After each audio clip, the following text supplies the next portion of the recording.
Chapter 251 White Angel. In these years, all the elders who possess a skill are regarded as the secret of not passing on the housekeeping meal. They are not taught by the proud disciples, passed on from men to women, and generally do not expect those medical officers to teach all the skills of medicine, but teach ordinary trauma management. This is nothing. People who are interested can learn it after just a few glances. The concept of wound disinfection basically does not exist in this era. Many wounded died or were amputated because of wound inflammation and infection. Therefore, wound disinfection must be emphasized. Spicy alcohol for medical disinfection. Yi Daishan called it disinfectant liquid, and it is also his unpassed secret method of purification. At present, there are only dozens of black-clothed guards who operate in the wine shop.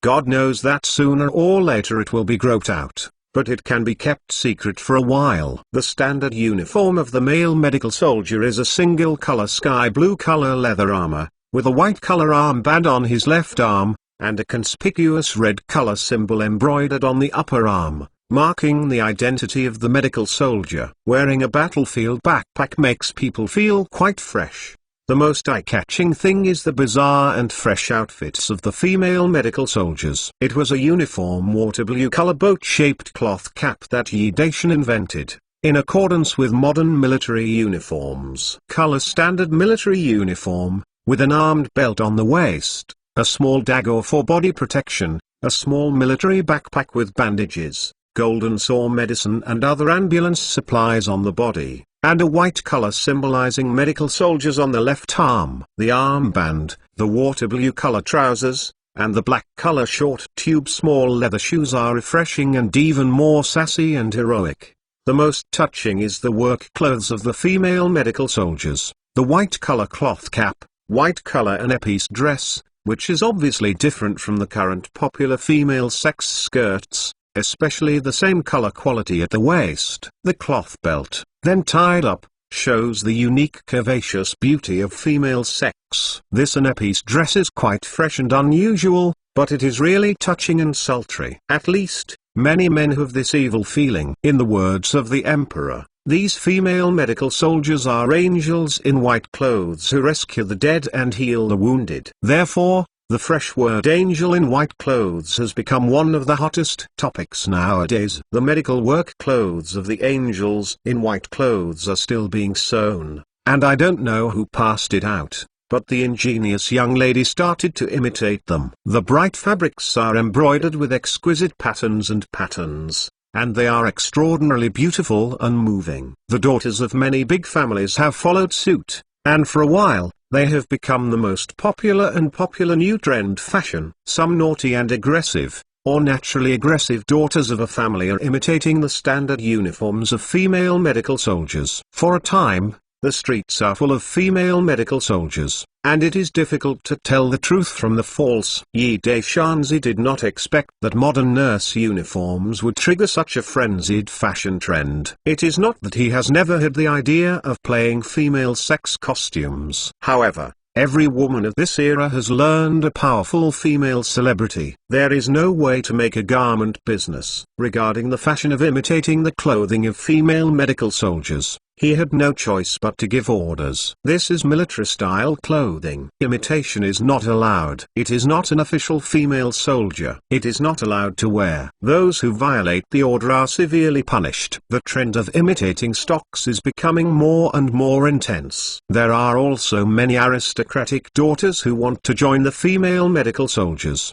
but they want to return, but they dare not act. The strict family rules make them timid and afraid to offend them. Of course, the delicate flowers in these greenhouses can't bear hardship at all. Even if they dare to sign up, the official will not approve them to enter the school. This is not a place to play. Only country women can do the job. 3 days later, the Royal Military Academy and the Royal Medical College officially opened, and Emperor Yi Daishan personally presided over the ribbon-cutting ceremony and delivered a speech. The outside of the college can be described as a sea of people, who are all watching the excitement. Among them, there are no poor students. They are all very excited. This military academy has officially opened, and the Royal Institution of Higher Education is said to be completed soon, and it will start soon. To be able to enter the Royal Institution of Higher Education, for them, it is equivalent to having an iron rice bowl in their hands. What is it for them to study hard for 10 years? Isn't it just for Zhong, the goods and the emperor's family,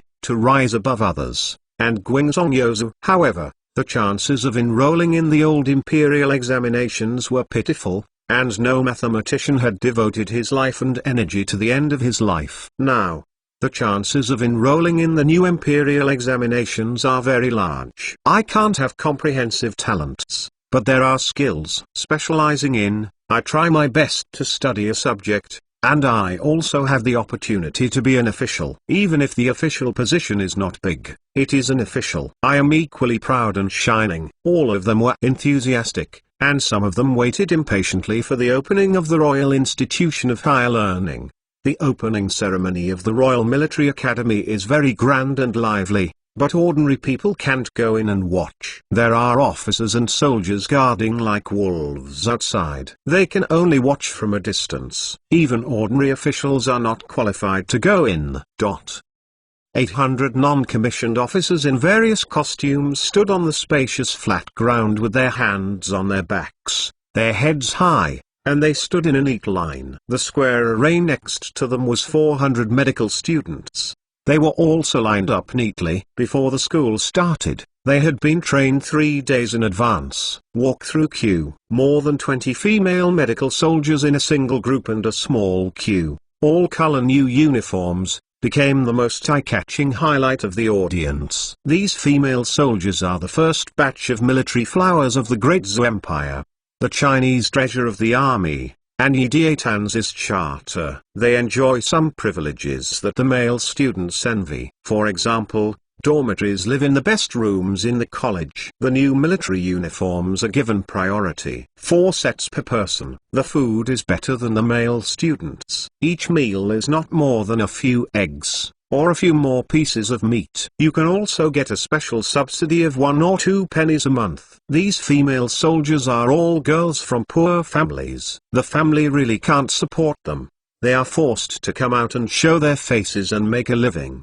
The academy's food is so good that they can't wait for their share. The food is divided into half and taken home to share with the younger brothers and sisters. However, the college is strictly disciplined, and no student is allowed to leave the college without the permission of the instructor. The consequences of violating the discipline of the academy are very serious. No one dares to make jokes about their own future. It is these female soldiers who are illiterate and have no idea about the future and are reluctant to give up such a good treatment. Here, food and lodging are free, and clothes are free. Not only do you have enough food, but every meal must have fish and meat. According to the situation at home, it is equivalent to celebrating the new year every day. Who is willing to leave? On both sides of the flat ground are Habayashi guards with bright armors, forming 2 walls of people. Behind the walls are officials of lower rank in the North Korea, with different expressions on their faces. Under the high platform directly in front are also 2 rows of Habayashi guards with bright armor. On the high platform are also the Forbidden Palace servants with bright armor, and then the high-ranking court officials. As soon as Yi Daishanzi stepped onto the high platform,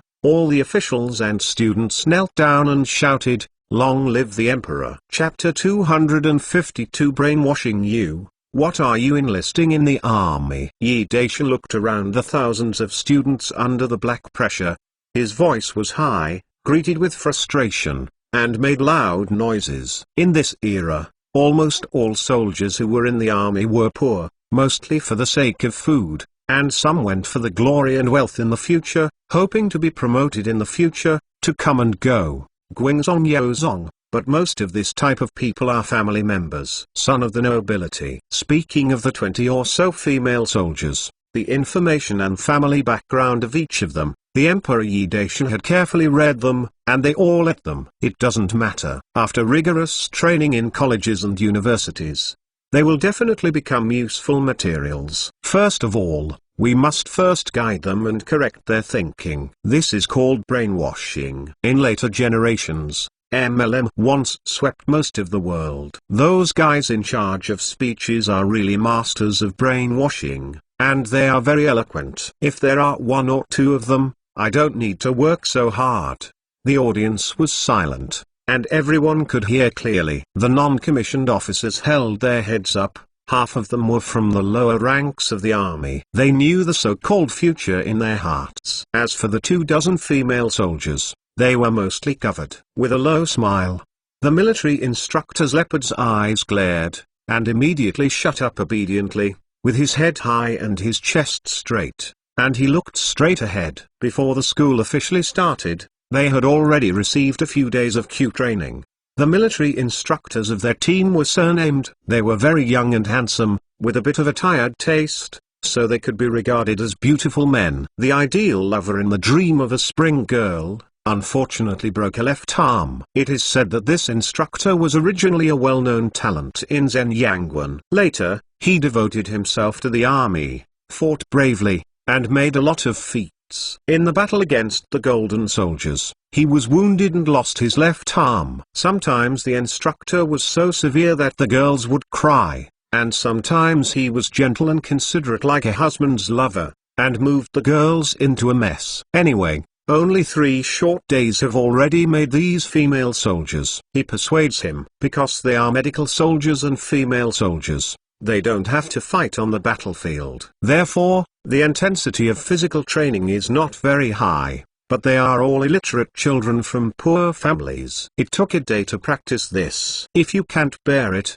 you can leave, but who is willing to leave with such a good treatment in the college? What's more, they are the children of poor families, and they endure hardships and stand hard work easily. When you are a soldier, if you just have the idea of eating a meal, it would be too boring. Why don't you want to be promoted, stand out, and be brilliant? Being a soldier is also to defend your homeland and protect your wives, children, and children from being fornicated by foreign enemies. This is the soldier's sacred mission. For your homeland, for your parents, brothers and sisters, and for the great Zhou Empire, you must work hard. Learn and become the pillar of the country. Standing on the high platform, Yi Daishan gave a loud speech, desperately brainwashing the students, stirring up their fanatical desires, and inspiring their fighting spirit. The emperor is wise, long live the emperor, long live the emperor. I don't know who took the lead. Some people knelt down and shouted. More people responded,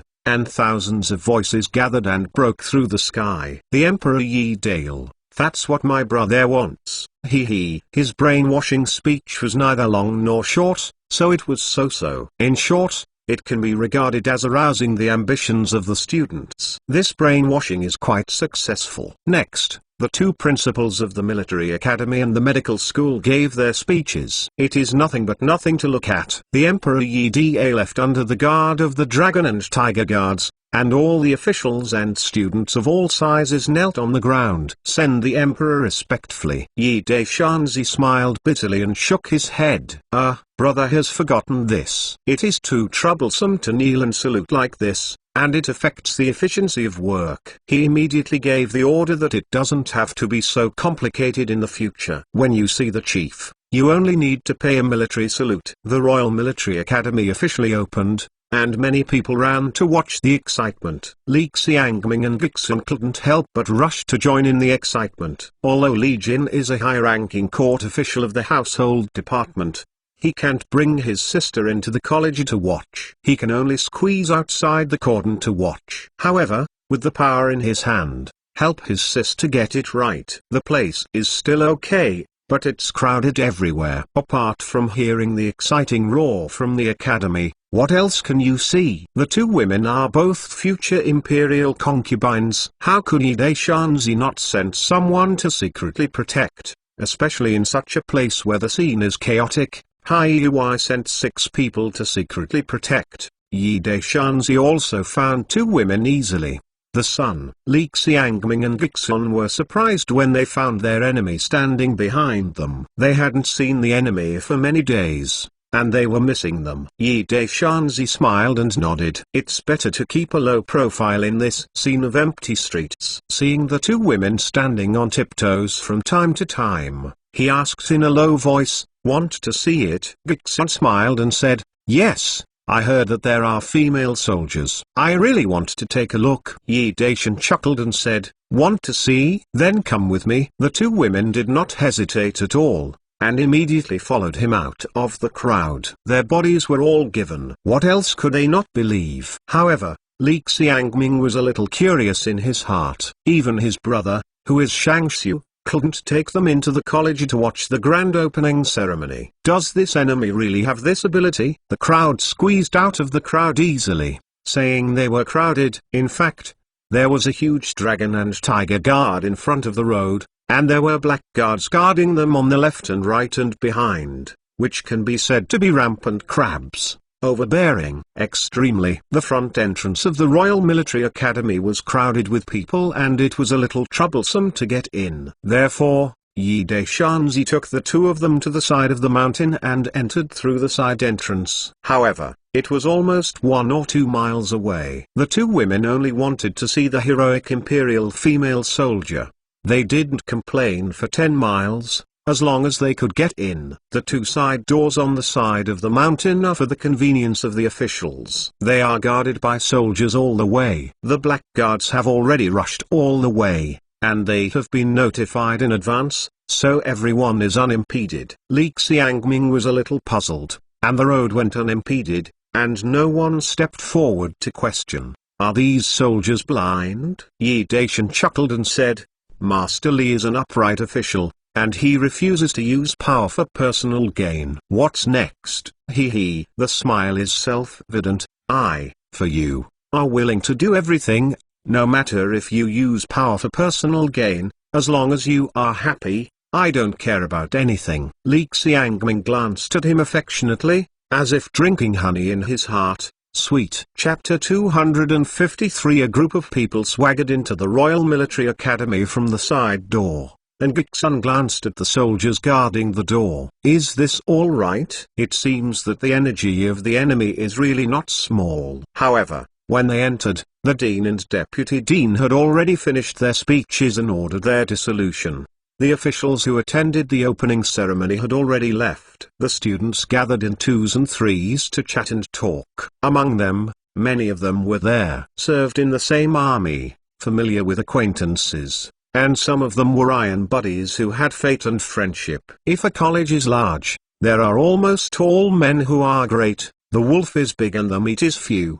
The 24 female soldiers will naturally become the academy's maidens. Surrounded by a large group of non-commissioned officers and students, there are quite a few stars holding the moon state. Some of the female soldiers have poor appearance, and the average ones are quite a bit more than 60 minutes. But the brand new and neat water blue color standard uniforms give them a bit of sassy and heroic posture, and they have scored a few points invisibly. Most of these non-commissioned officers come from poor families, and it is considered good to be able to marry a daughter-in-law. What's more, they don't value a woman's appearance very seriously, so it's sloppy. The important thing is that the pelvis should be big, such a woman. There are 3 kinds of unfilial piety, and there are 3 ways to be born. When Yi Daishanzi walked in, he gave himself a stubborn beard, saying that he didn't want to be seen by acquaintances, and he was too lazy to say hello. With such an explanation,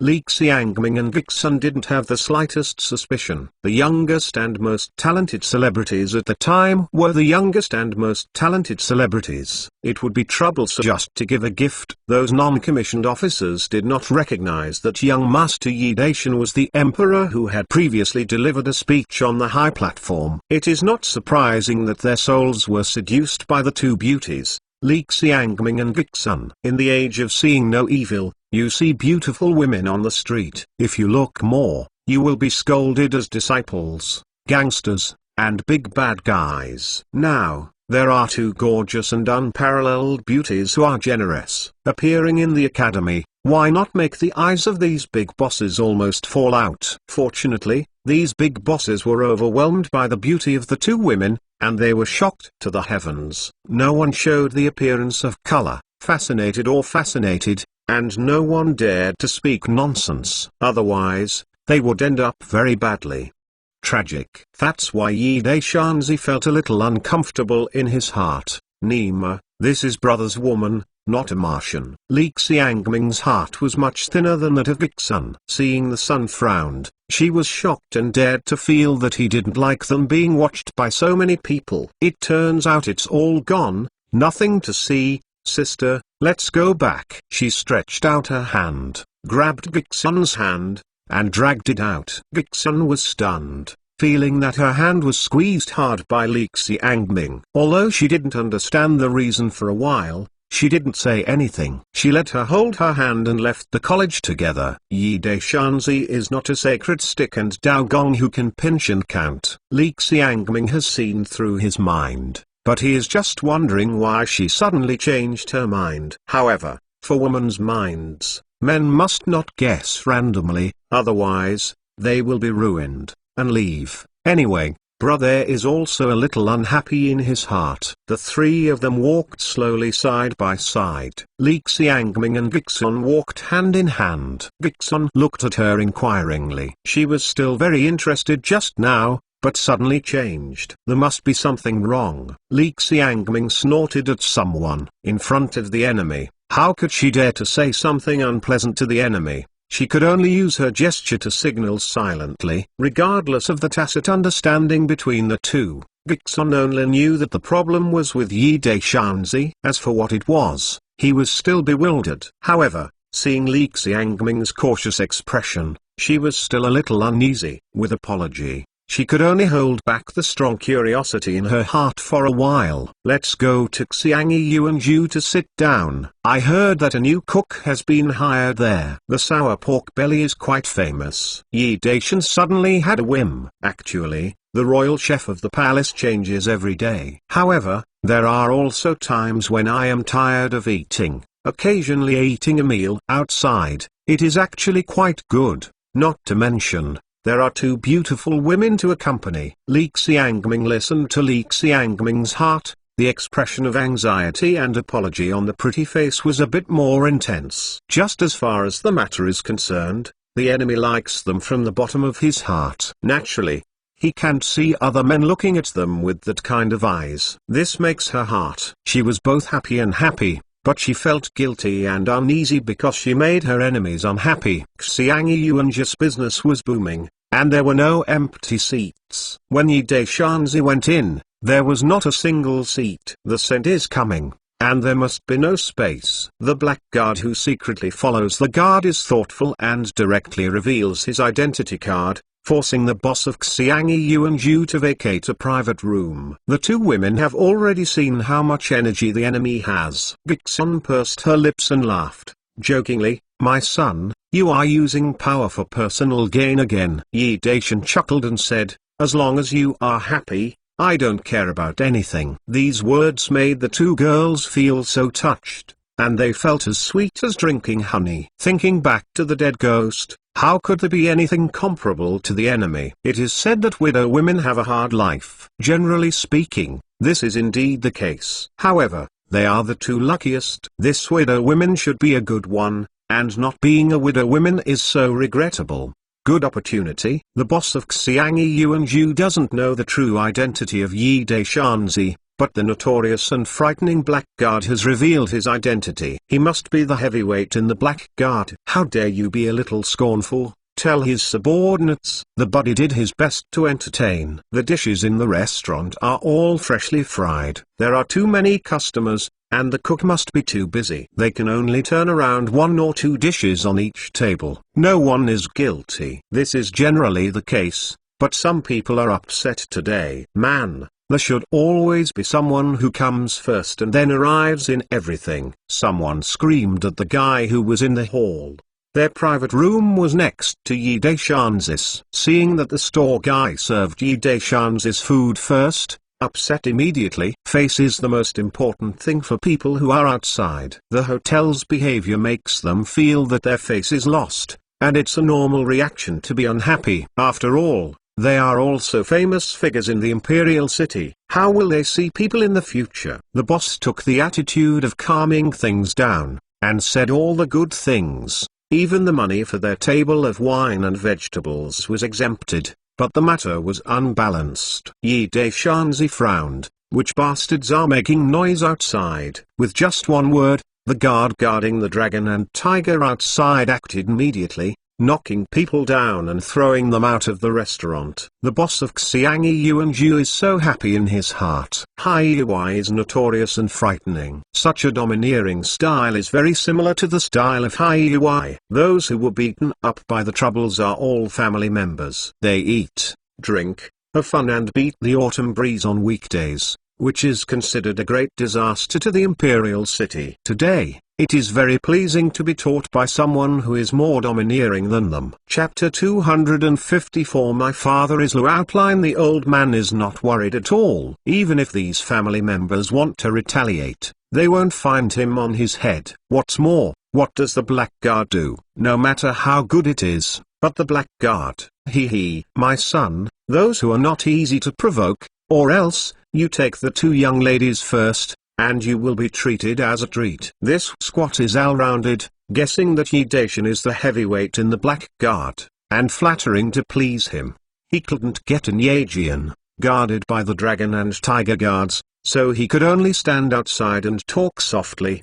The two female companions beside this distinguished guest were beautiful and unparalleled, and they deserved to be heavyweights in the blackguards. How could Yi Daishanzi care? Under the world, Lao Tzu is the biggest, who is unlucky, but he can't eat a meal with a beautiful woman quietly, and he feels a little unhappy in his heart. My son, a little clown, don't take it to heart. Li Xiangming comforted her softly. What happened just now made her feel guilty. When she was speaking, she secretly stretched out her hand under the table. There was a gentle little hand who took the initiative to touch and put it on his thigh and kneaded it. Naturally, Yi Daishan was happy to let the owner of the little hand eat tofu with oil, and to be eaten with tofu by the beauty. I believe all wolf friends are very happy. It's rare that Li Dame would take the initiative. How can she be so cool? This guy quietly moved towards Li Xiangming, grabbed her gentle little hand,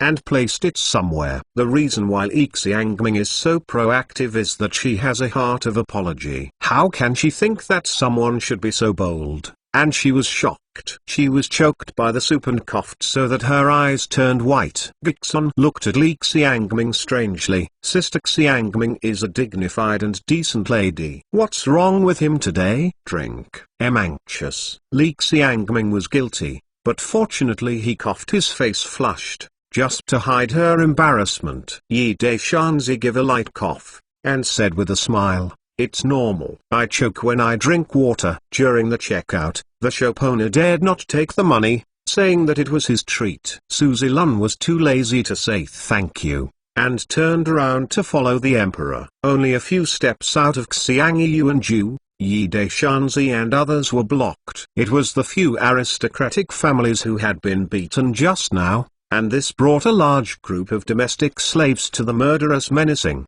just to stop them. Hey! Isn't this the widow Gus women? Among several family members, some of them recognized Gixon with sharp eyes. Yo, drink. It's really that famous. A family who took the lead applied a thick layer of powder. His face was white as a zombie, and his body was fragrant, even more fragrant than women. Palm mouth. Yi Daishanzi sneezed. Nima, want to cause brothers rhinitis? These days, men apply fat rouge, making it normal to smell the fragrance all over the body. The clothes they wear are even more gorgeous than women's colorful dresses. If you have money, you can do whatever you like. But, this guy speaking badly is destined to be unlucky. Before Yi Daishanzi's words fell, Suzilun had already weirdly deceived the aristocratic family, lifted his skinny palms, turned his palms back against yin and yang, and directly fanned the hapless mouthful of teeth away. There are so many people on the street, who is not to provoke them? They are bold enough to provoke the emperor, and they are rude to molesting the future imperial concubine. This is not a dead end. The poor hapless guy hadn't reacted yet. A face had been swollen into a pig's head, his mouth was bloody, and there were no teeth left. Turn it upside down, give me. Oh, the other family was furious, and was about to call the slave to do it. Suddenly, there was a flower in front of him, followed by the hot pain on his cheek, and he was stunned by the wine. Tokong flew up beside him, banged, and fell heavily on the ground. Without waiting for a few guards from Dragon and Tiger to take action, a group of guards in black who were secretly protecting them have already rushed out first, and the ping pong pong pong pong pong pong pong all brought people down. You dare to hit me? A family member who had just been beaten gritted his teeth and threatened, my father is Lu Gang. Don't you know?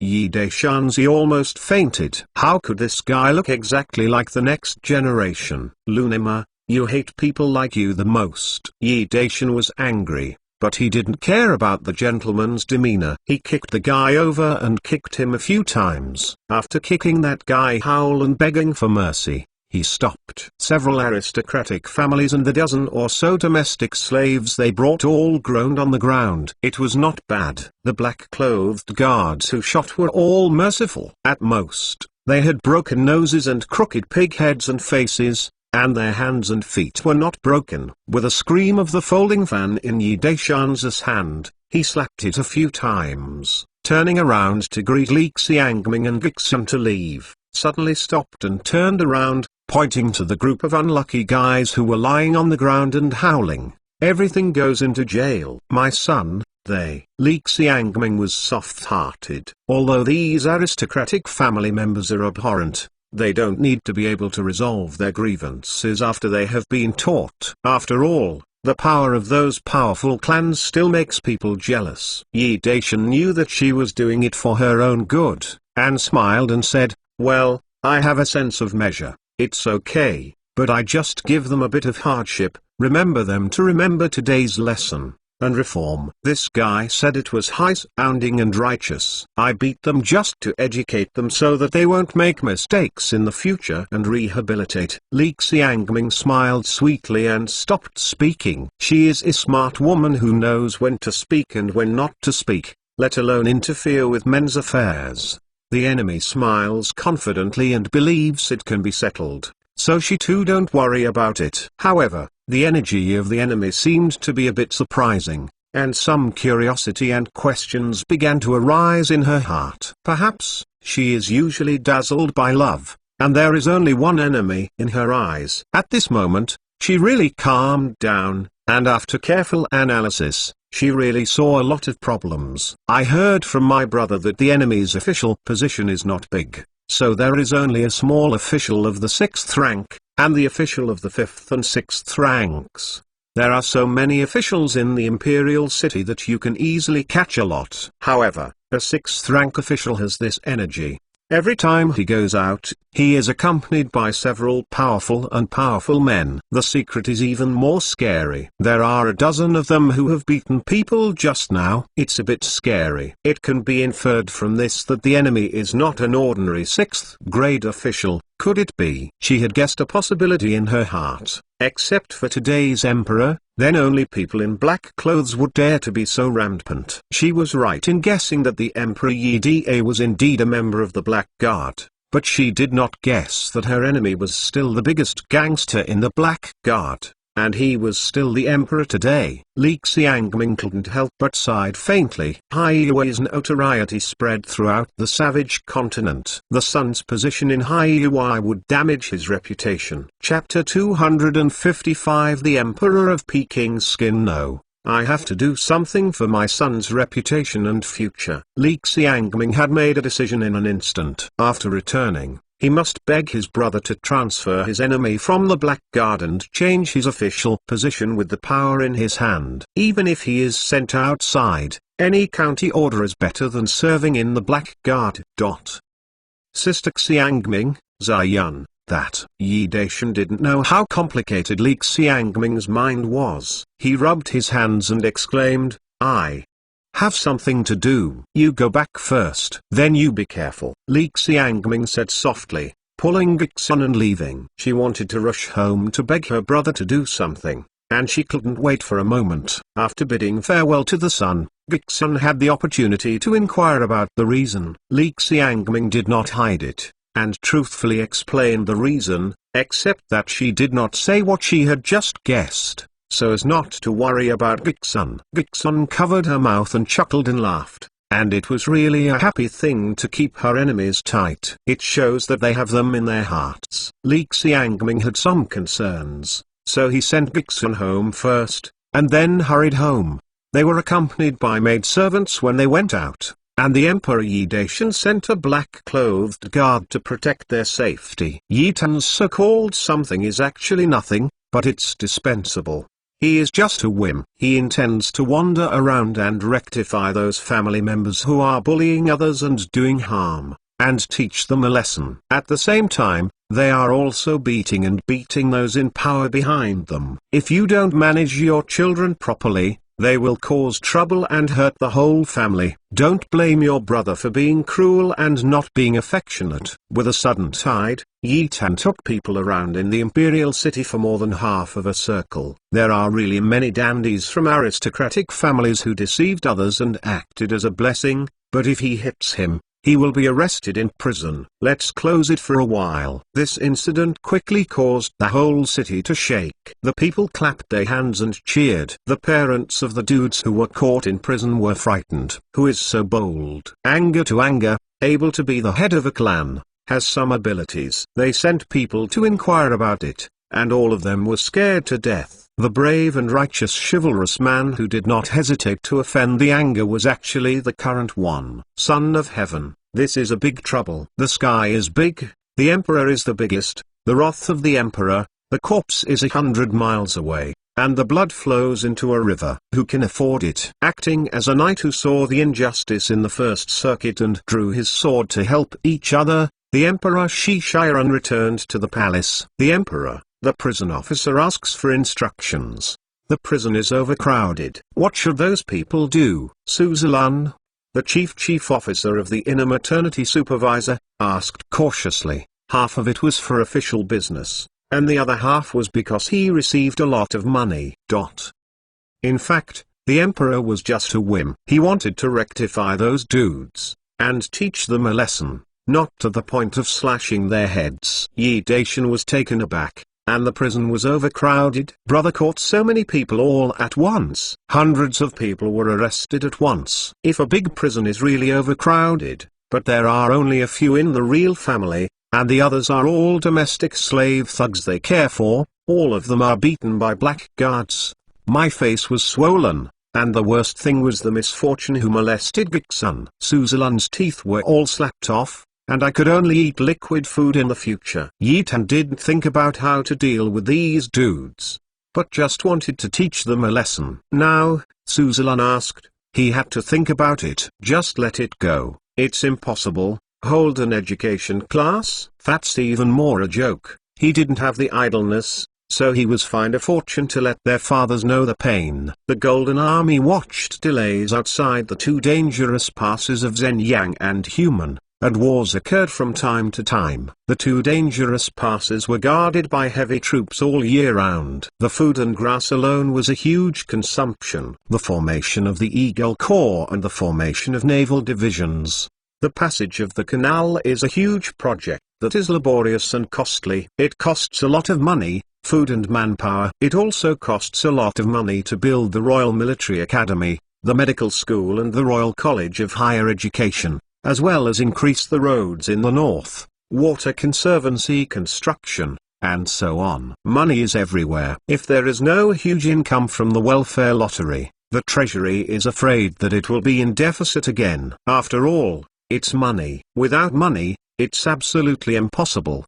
The 30-something dudes have to squeeze out 100,000 tals of silver. Although the mosquitoes are small, they are also meat. As for those domestic slaves, they have to be allotted to dig the river. They don't have to pay a share of their wages, they are free labor force. He whispered to Suzalan, and then he was instructed by Suzalan to let out the wind outside, telling people to do it, each paying a deposit of 50,000 silver, and writing a letter of guarantee. If he commits another crime, he will be severely punished. If you don't want to hand it over, anyway, there is a serious shortage of manpower for digging the river, so you can send it directly to work as a coolie. It depends on luck.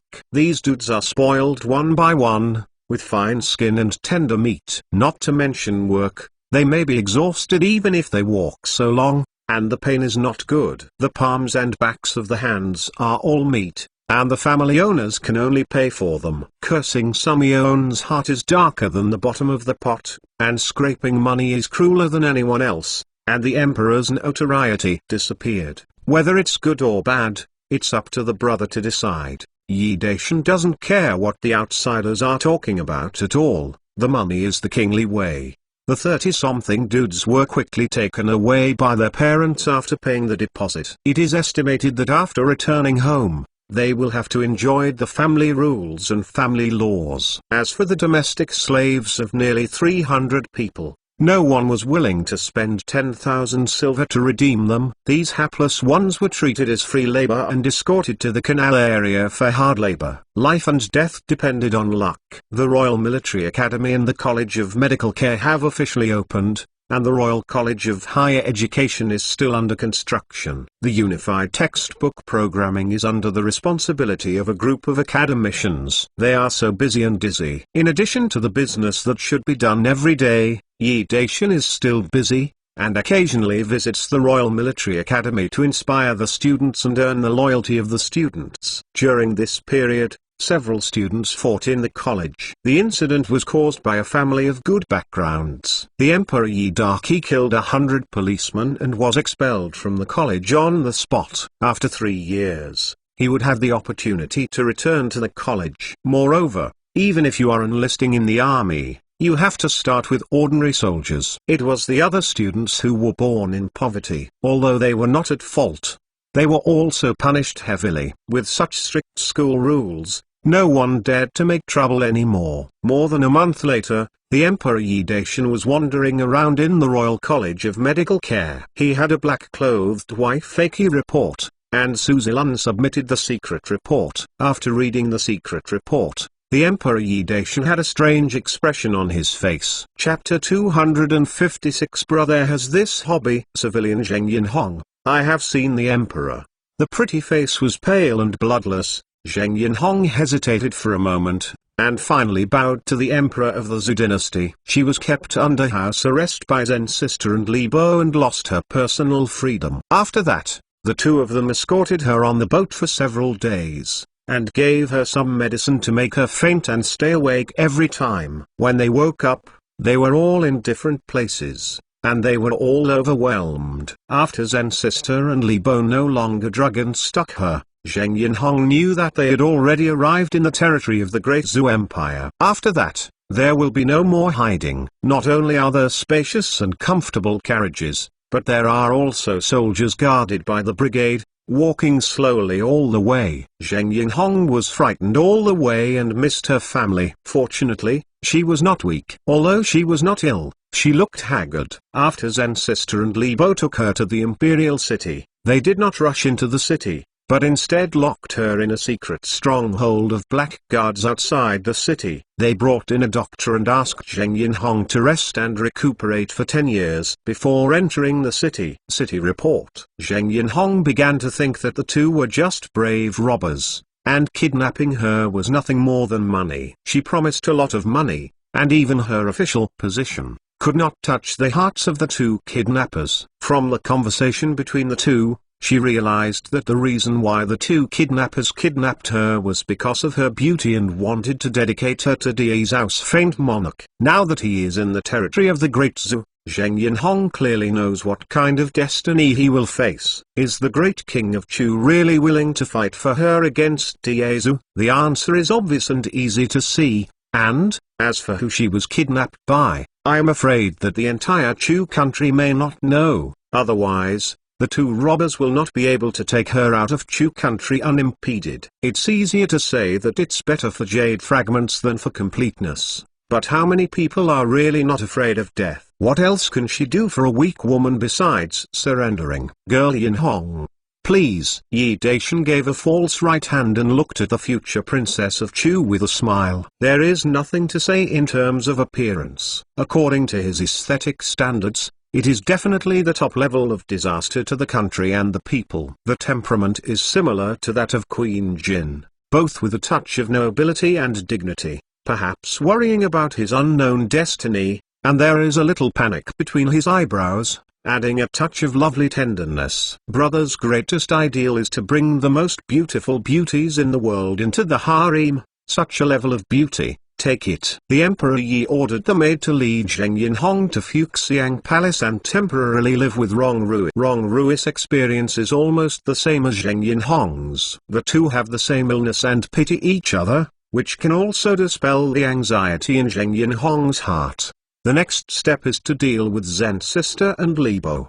The two acted without authorization and put the entire latent group at risk. They should have been beheaded. Fortunately, Zhen's sister made some corresponding arrangements before escaping from Chu. The secret spy members did not expose, and continued to lurch, waiting for instructions from above. For the sake of dedicating beauty and meritorious service, the death penalty of the two was exempted. But the living sins were inevitable, and each hit 100 boards. After that, they reported to the Blackguard's office, where they were promoted to the next level and no longer sent out.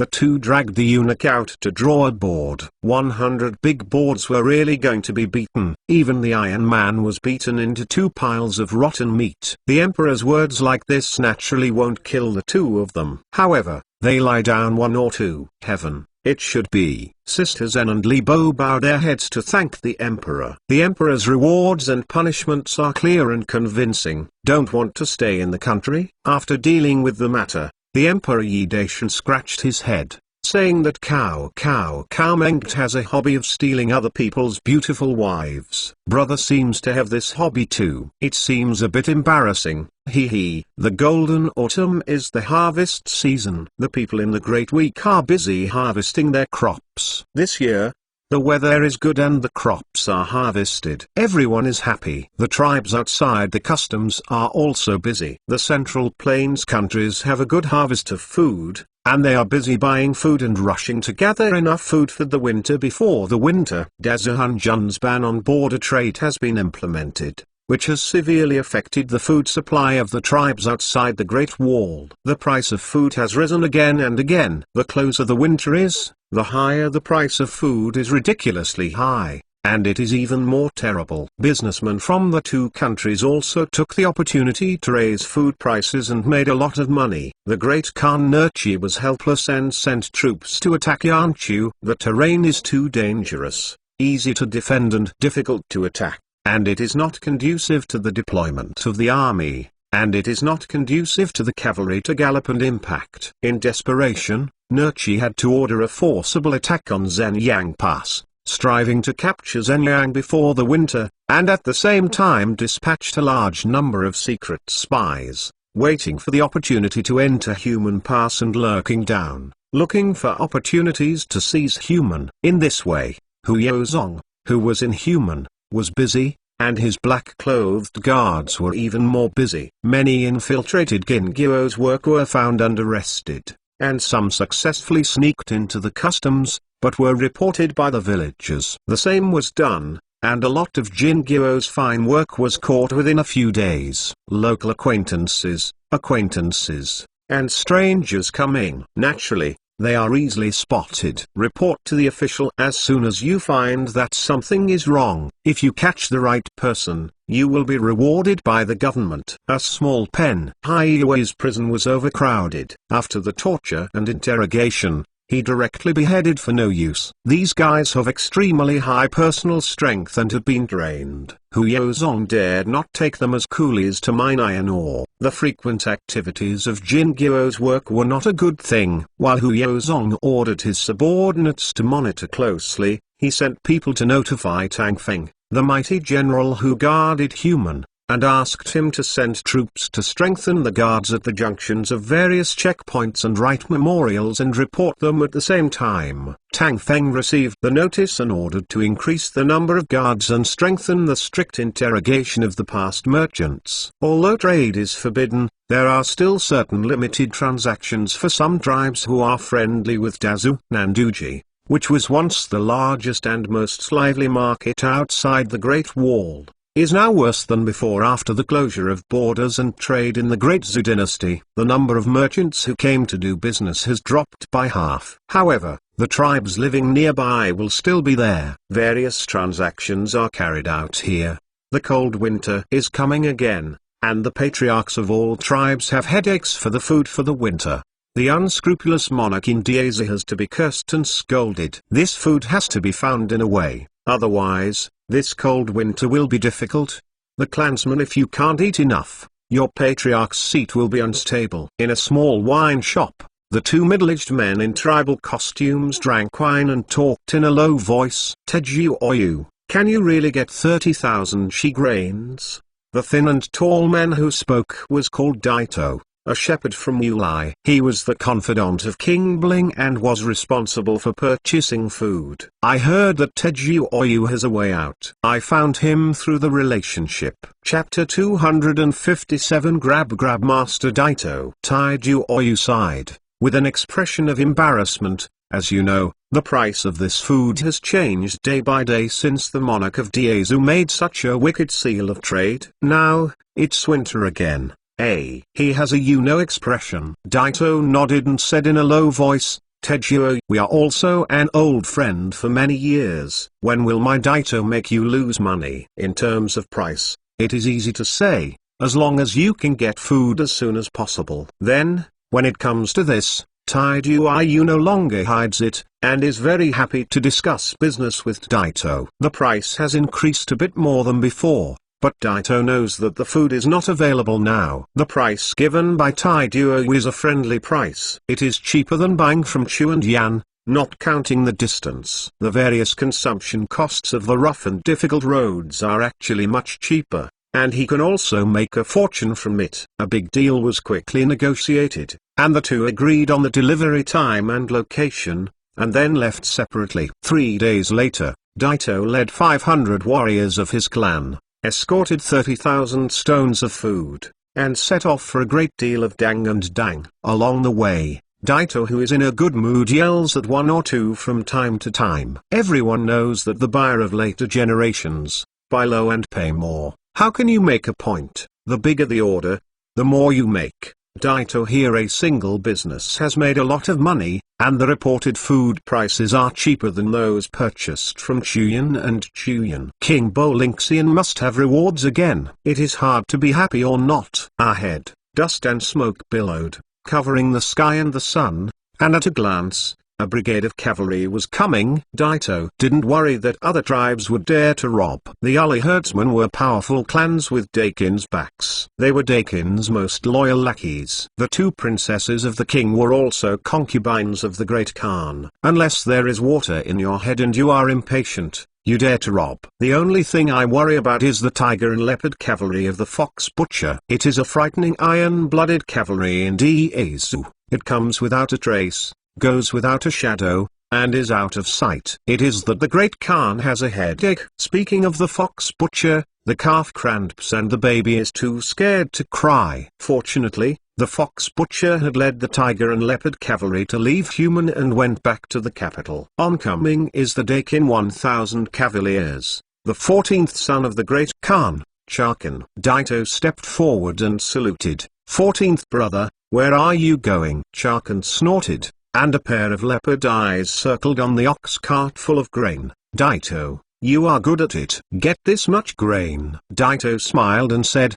Daito dare not serve his life. Ha ha. Charkin squinted his eyes and said, how did I hear that you bought this batch of grain from Dezu? I bought it in batches with grain merchants from several tribes, and shipped it back together. Ha ha. Daito gave a ha ha, but his heart jumped suddenly. The Great Zhou sealed the border and cut off trade, and the Great Khan became angry and banned border trade with Great Zhou. Actually, this sacred life is like farting. For the sake of food, who doesn't desperately want to establish a relationship with the merchants of Diezu and buy it from it? Food, ironware, cloth and other scarce items. It was the Great Khan himself, who ordered a violent attack on Zhenyang Pass. Didn't he want to force the wicked monarch of the Great Zhou Empire to cancel this deadly decree? It's a ban on shit, no food for the winter, and the tribe's starvation and no rebellion. Therefore, for the decree of the great Khan, all tribes are fighting and no one pays attention. The 14th elder brother is a famous warrior in the kingdom of Great Britain. His strength is very high. However, he is a master with well-developed limbs, simple mind, and violent temper. Daito dare not provoke him, and speaks carefully. Chakan's face sank sharply, and he said coldly, Daito, this king has received a report that all your grains were purchased from desert grain merchants. What do you say? 14th brother, what are you? Where do you start? Daito immediately turned pale and bloodless with fright. He really wanted to be true. He was indeed defying the Khan's holy command. My head may be snapped off at any time. If I change to a normal elder brother, I won't be looking for a recommendation because of this. However, this Chakan is a dazed person and doesn't know how to work around. Take them all for me. Chakan suddenly yelled, and his 1,000 warriors immediately drew out their weapons and restrained the 500 warriors of the Wulai herd. 14th elder brother, this is my family's winter food. How can I confess to King Bolingxian when I go back? Daito yelled in fright. These 30,000 stones of food are really going to be detained. King Bolingxian is determined. Chopped him. He mentioned the name of King Bolingxian because he hoped that Chakan did not look at the face of the monk, but also looked at the face of the Buddha. Pian Chakan was taken aback and gave him no face at all. He surrendered the 500 nons of the Wulai herdsman, and departed with 30,000 stones of grain. It's too deceiving. Their warriors of the Wulai herdsman were filled with indignation. This is the food of their tribesmen for the winter, and it was all taken away by Chakan. How did their tribes survive this cold winter? Go back and report to the king first. Daito's expression was pale, and he gritted his teeth and looked at the direction of Chakan's departure. He spit out bitterly, and led 500 of his clan's equally angry warriors back to the wind. Animal husbandry. Is that right? Bowling was so angry that he smashed the table in front of him with a fist on the spot, staring red eyes, and almost ordered the army to go on the expedition and ask for food from Nurchi. He'll work hard for them like a dog. In the end, Liu Onion, the army instructor he has always relied on, sighed in a low voice, as if talking to himself or speaking to Bowling first. He was originally a member of the Great Zhou Empire and came from a prominent family. A year ago, he was ransacked by his father who was an official in the DPRK. He was studying abroad. He heard bad news, and immediately escaped outside the Great Wall. Bowling saw that he was talented and accepted it. In order to have used it, he repeatedly tried to solve a lot of headaches for Bowling, reused Bowling first, was named Zuo Jun Jun, and even gave him his niece Aliumin County. Liu Nuonian was humble and simple, and acted loc. Few people knew his existence. Daito hated Chakan to death. After he came back, he exaggerated and said that Chakan had robbed the food. He also called them the Wulai herdsmen as lackeys of the Golden People. 500 warriors who accompanied the food to testify. Bolingxian believes in this. Liu Nuonian followed Daito's words, which was obviously provocative. Bowling first gave him a look and motioned him to shut up. Liu Nuonian just smiled and stopped speaking. Bolingxian's sex style, he knew too well, and Daito's words were enough, so he didn't need to say more. Chapter 258. Preparing for war. The Wulai herdsmen are one of the big prairie clans, and they have the strength to aspire to the king of the prairie. How can an ambitious person like Bolingxian be willing to succumb to others? The Nai Jin clan is strong, and there is even a big hero like Nurchi, so he has to collect ambitions and express surrender. You said, what should we do? Bowling first stared red eyes. If it were a normal tribe, he would have gathered a large army and annihilated the opponent. For Nurchi, he was afraid, but if he didn't have any, said that he was worried about being looked down upon by other tribes. Liu Nuonian smiled slightly and said a few words in a low voice, but Bowling first frowned, and the unhappy expression on his old face became thicker. He was worried that other tribes would look down on him, but Liu Nuonian let him show weakness and publicized the food grabbing by Chakan, so that the entire tribe outside the Great Wall would know that this is not even more of a loss. In fact, this kind of thing can't be concealed. After the 500 warriors who guarded the food came back, the resentment in their hearts soon spread throughout the city, arousing the hatred and anger of the people. Liu Onion said indifferently, even if it is a dog, the owner will lose bones for it to eat. The dog will loyally take care of the house for the owner. King, we show weakness and can win the sympathy of all tribes. It can also eliminate Da Khan's suspicion of the king. Bowling snorted twice before ordering to send an emissary to Shenjing, and then he just drank boring wine. He is not a fool.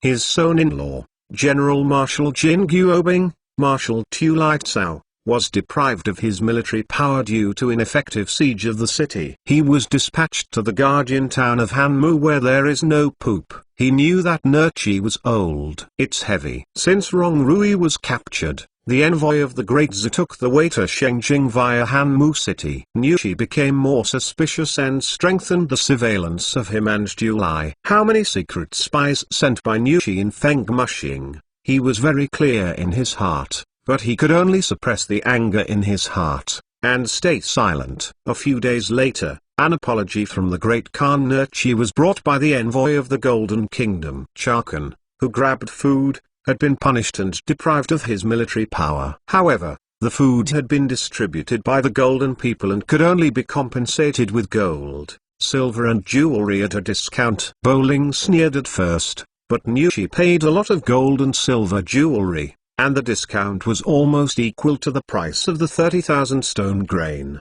But the problem is that the current price of grain changes a few days and it is too expensive, and it's hard to get it, and he has to spend a lot of time to get food to get through this cold winter. He was angry, but didn't dare to attack in front of the special envoy of the Kingdom of Jin. So he had to take the compensated gold and silver jewels and let Daito go to buy food again. Daito didn't dare to obey the king's order. He had to go to the grain merchant Tai Duo, who was also a friend. In 10 days' time, he got 30,000 stones of grain for him, so that he could go back for business. As a result, people have become good friends who have nothing to say. After Teju Oyu went back, someone quietly sent him 500 gills of silver. He was so happy that he couldn't sleep all night, as if he had eaten Viagra. His fighting spirit was so fierce that he tossed Xina's concubine all over. Just give up. Sitting inhuman, Hu Yozong methodically implemented the emperor's divorce and infiltration plan,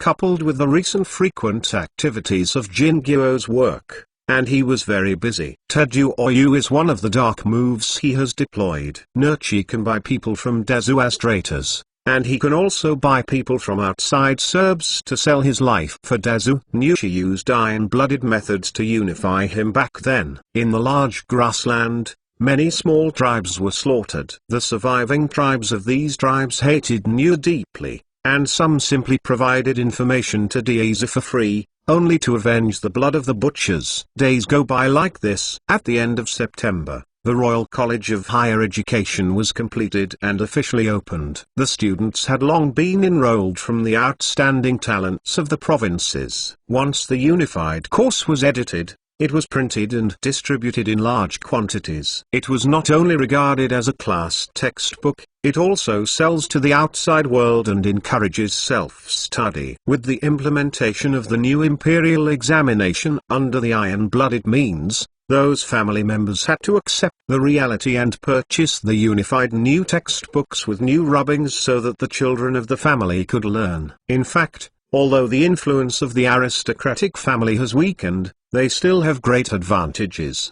The learning conditions, environment, and the guidance of respected old celebrities are superior to those of the poor, talented and diligent. The pupils of the school have even directed their goals to the highest goal, in the shortest time to learn all the subjects in the colleges and universities, and get good results in the exams. All outstanding students in all disciplines, and special bachelor degree lectures and tutoring, 3 years of advanced studies, and then 3 years of expatriation, after accumulating a certain amount of experience, depending on the performance of high-profile appointments. They are more promising than the partial subjects. After seeing the benefits clearly, The voice of opposition to the new imperial examination has gradually weakened. Anyway, it is already a matter of nail down, and opposition is useless. It is better to follow the trend. 3 months passed in a blink of an eye. Among the first batch of non-commissioned officers from the Royal Military Academy, 400 junior officers from various local forces finished their studies and returned to the original army. The army sent new junior officers to the academy to study. 400 freshmen are still staying in the college to continue their studies, and they still have 2.5 years of study time before they can graduate. The first batch of medical soldiers of the Royal College of Medical Care also have to leave the academy and go to the local army for internships. Zhenyang and Human are the best places for internships for half a year. There are wars there and there are many wounded soldiers, which is a good test of the medical soldiers' practical ability. The study time of the first batch of medical soldiers is a bit short, but Yi Shanzi has his plan to launch a full-scale attack on the Kingdom of Jin next winter. The field hospital must be set up as soon as possible. Time is running out. There is no other way. Starting from the second phase of new students, the time of study at school will be 1 year. And then, they will go to the local area for 6 months of internship. More than 20 female medical soldiers are in special conditions and are national treasures. They are given special care during their internship. According to the treatment of soldiers who formally participate in the war, the monthly salary is slightly higher than that of ordinary soldiers, which can be regarded as a special subsidy. 2 taels of silver a month. For the frugal poor people, a little more savings, enough to feed a few people in the family. Such treatment has attracted many poor people's daughters' families to sign up for medical soldiers, and the second term enrollment there are as many as 100 female medical students. In the winter of next year, a full-scale war will be launched against the Kingdom of Jin. Emperor Yi Daishan is carrying out various preparatory work in secret, and the huge project of digging through the river is still going on. In order to finish the work before the cold winter, he decreed to recruit 100,000 migrant workers. There are prisoners of war, etc. everywhere to speed up the progress of the project. Weapons, equipment, food and other military materials are quietly transported to Human and Zhenyang, and they are heavily guarded. Wars are still happening from time to time at the 2 dangerous passes. Military control is a perfect excuse. Chapter 259 Copycats. Popular during the period when Yi Daishanzi made various preparations for launching a full-scale war, the great Khan Nurchi of the Golden Kingdom also summoned some artisans captured from the Central Plains to build warships and form the Dahan Kingdom Navy Division. The Emperor of the Great Zhou Empire ordered the canal and other rivers to be dug through. Although the project was large and cost the people and money, it was a feat that would benefit future generations in the long run. The Grand Canal would become an important link between north and south transportation. At the same time, the Great Zhu's the navy can go up along the river to the Tadakan River, directly threatening the city of Suhan. If this city falls, Shangjing, the imperial capital of the Golden Kingdom, will be threatened. Nurchi was also forced to order the formation of a navy division. The foreigners of Serbia grew up on horseback, riding unparalleled shooting skills. In terms of field warfare ability, the mainland countries are unmatched, but they are not good at attacking fortifications, and water warfare is even worse. However, there is really no way. Suhanxing is threatened by Da Zhao's navy at any time, and must form a navy to contain Da Zhao's navy. The formation of a navy division clearly knew that it would cost a lot of military expenditure, but Nurchi had to bite the bullet and increase this military expenditure. Moreover, Suhanxing had to increase military expenditure, which in turn increased military expenditure. The 2 countries cut off trade in Jinzhou and Zhou. For the Dahan Empire, which was in short supply of all kinds of military supplies, it was undoubtedly worse, and the lack of virtue of Da Zhang inevitably attracted Nurchi's curse. In just over a year, the imperfect decree that Dazu Hunjun sealed the border has had a great impact and damage to Dajan and the prairie. What is more terrible is that the border residents of Dazu were all driven into the pass. There are 2 major ones. Dangerously protected, Dajanzong has 1 million cavalry, and can no longer looting gold and silver properties, food and slaves. It has been shaken to the foundation of the Dahan Empire. He really couldn't think of a good way. He could only order a forcible attack on Zhenyang's dangerous pass and seek to seize Human Pass. At the same time, he stepped up his deployment to see if he had a chance to seize the borders of Chuoyan and expand new opportunities to go south to the Central Plains. The large number of secret spies sent out was like a muddy sea. You don't need to guess the result. However, this kind of penetration at all costs was successful. At least a few secret spies successfully lurked in Human Pass, waiting for the opportunity.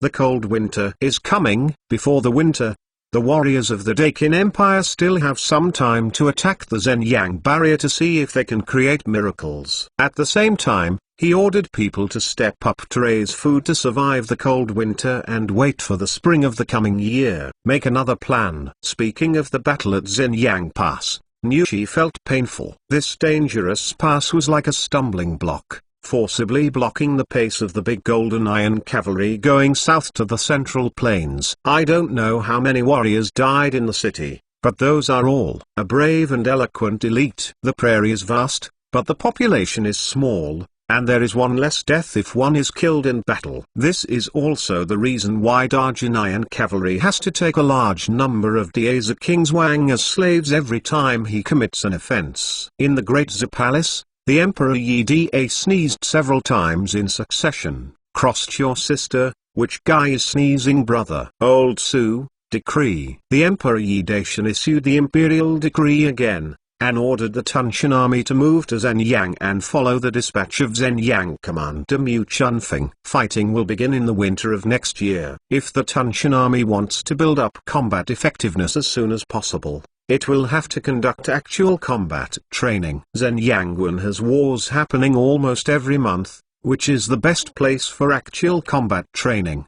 To this end, he also specially sent people to Zhenyang Pass to confess to Mu Chunfeng that the soldiers of the Black Wolf Corps who had participated in several actual combats could rest on the spot, so that the recruits in Tunshan could practice their troops and bring the new with the old as soon as possible. Form combat effectiveness. The first time the recruits saw blood on the battlefield, they must have been panicked. The battle damage rate was extremely high. However, Daza was short of everything. That is, there was no shortage of people, 1 dead, 10 on top. Of course, these were all made of white money. Pile it out. Huxion's tiger and leopard cavalry have also been ordered to return to Beijing to rest. Although this 15,000-man cavalry is small in number, it is the most terrifying elite trump card among all the armies of the Great Zhou Empire. The extravagant equipment makes the big men in the army jealous.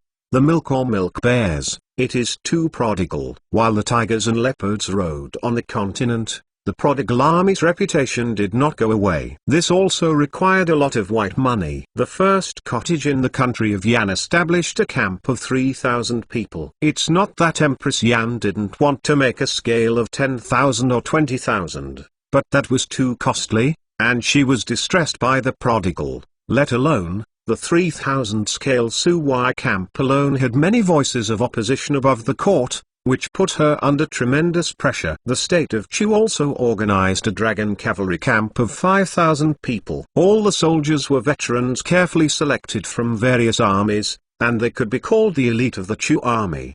The third copycat is the Dahan Empire, and a 500-person Dahan Ruishi camp was created. However, the manpower and the weapons and equipment are the same as the Habayashi guards of the Suwai Palace, which is another elite of the great Korean king. As for the combat power, it remains to be tested. There is no cottage in the Golden Empire. The foreign races of Serbia grew up on horseback, riding washwang, without a cottage. They were originally authentic and primitive. The Yanri Empire also has no cottages. They are an island nation surrounded by seas. The endless sea is a natural barrier. Only they can harass other countries, and no one can attack them. At least, for hundreds of years, no empire's navy can be there. Compete with their invincible fleet at sea. Regarding this information, Yi Dacian just smiled. Fox Xion's tiger and leopard cavalry has gone through many exercises and bloody battles,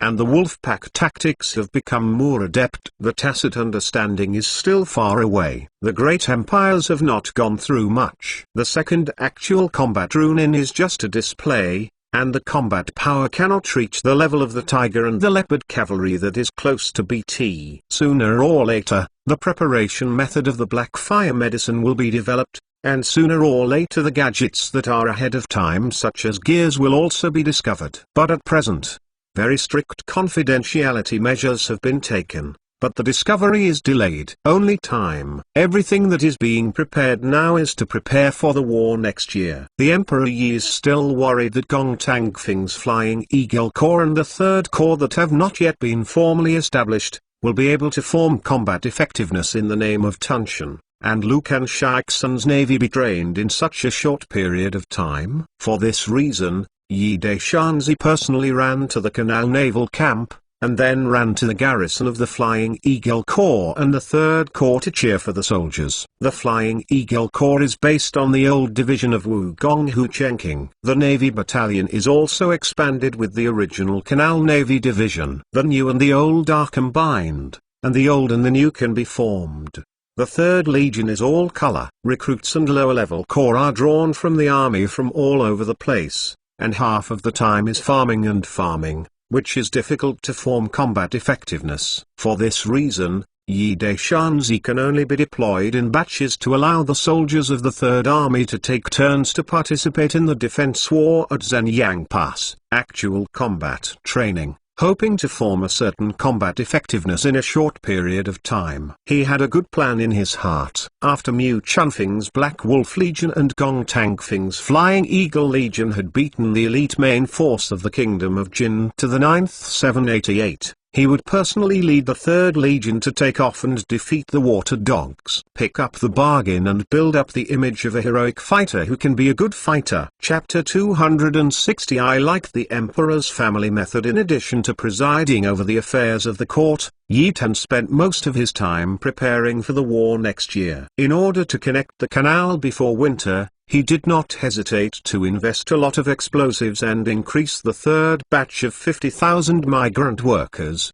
prisoners, and even some hapless punks who just committed trivial things, were all used as hard labor. This is not enough. Some local family clan leaders and other tycoons have been squeezed and extorted by him in disguise in various names, donating money, food or manpower to do their part for the Great Zhou Empire. How much you contribute to the empire, these are all scored by people in black.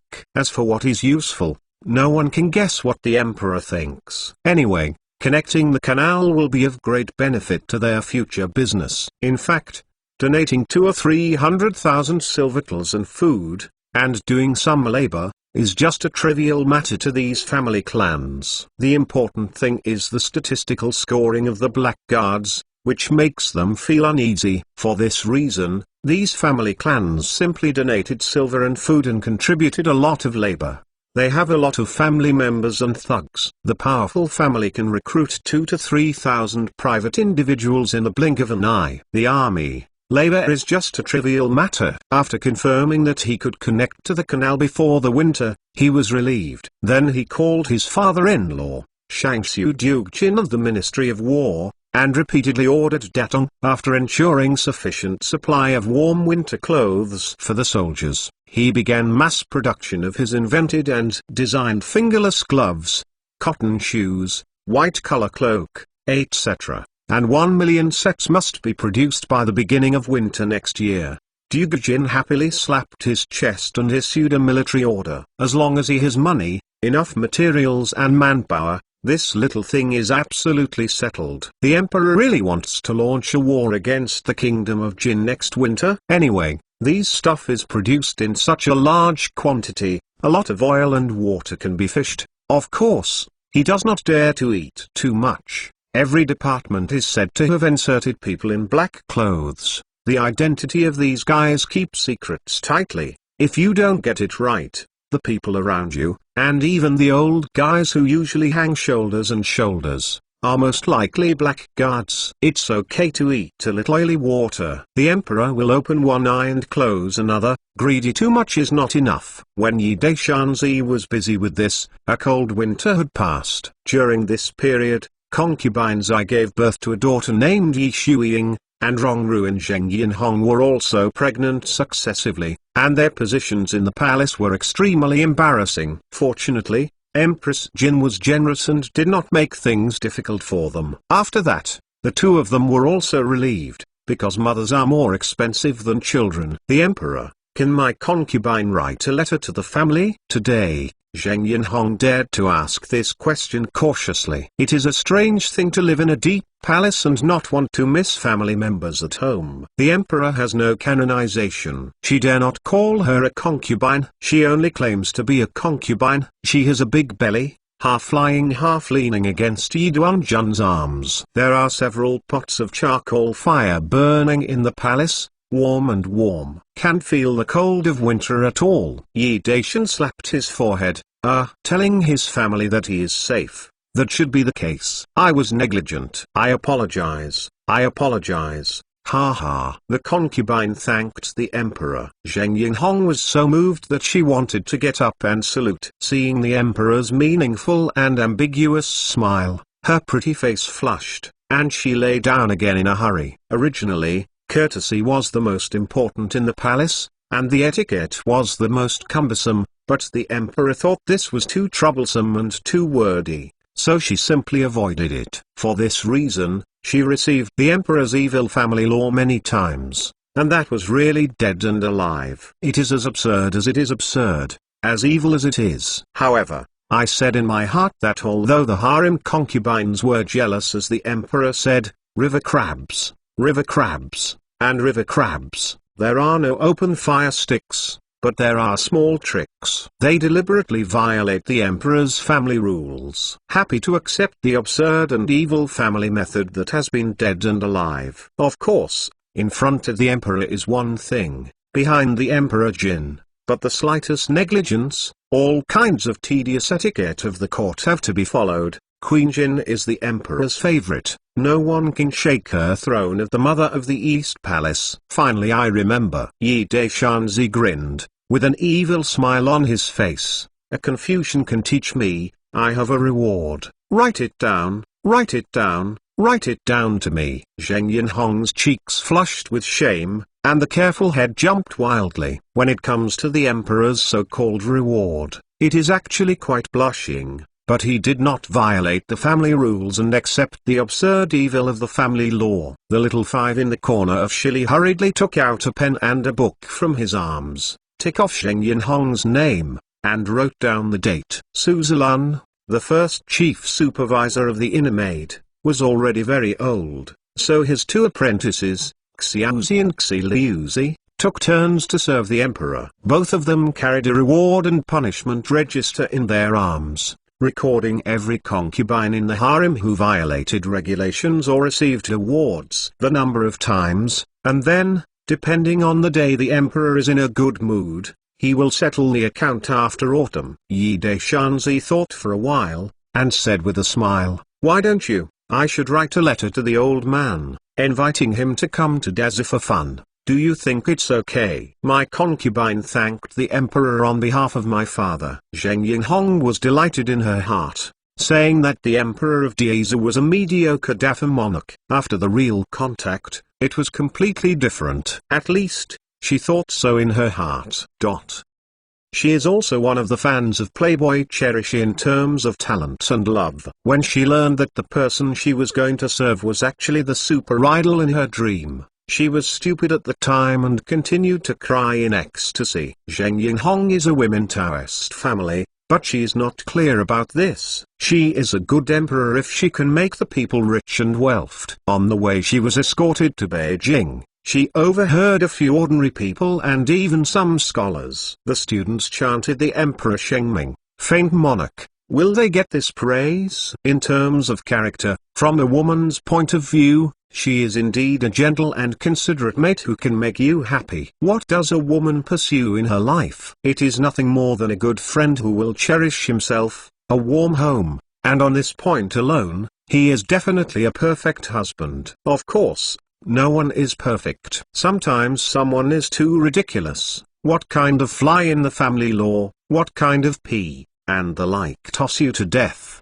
It is really shameful, but the feeling of life and death, but it makes people want to stop. Well, she admits that although it is ridiculous and evil, she likes it. Only from her point of view, it is the emperor's favor for her. If a woman cannot be favored by her husband, she must live a miserable life.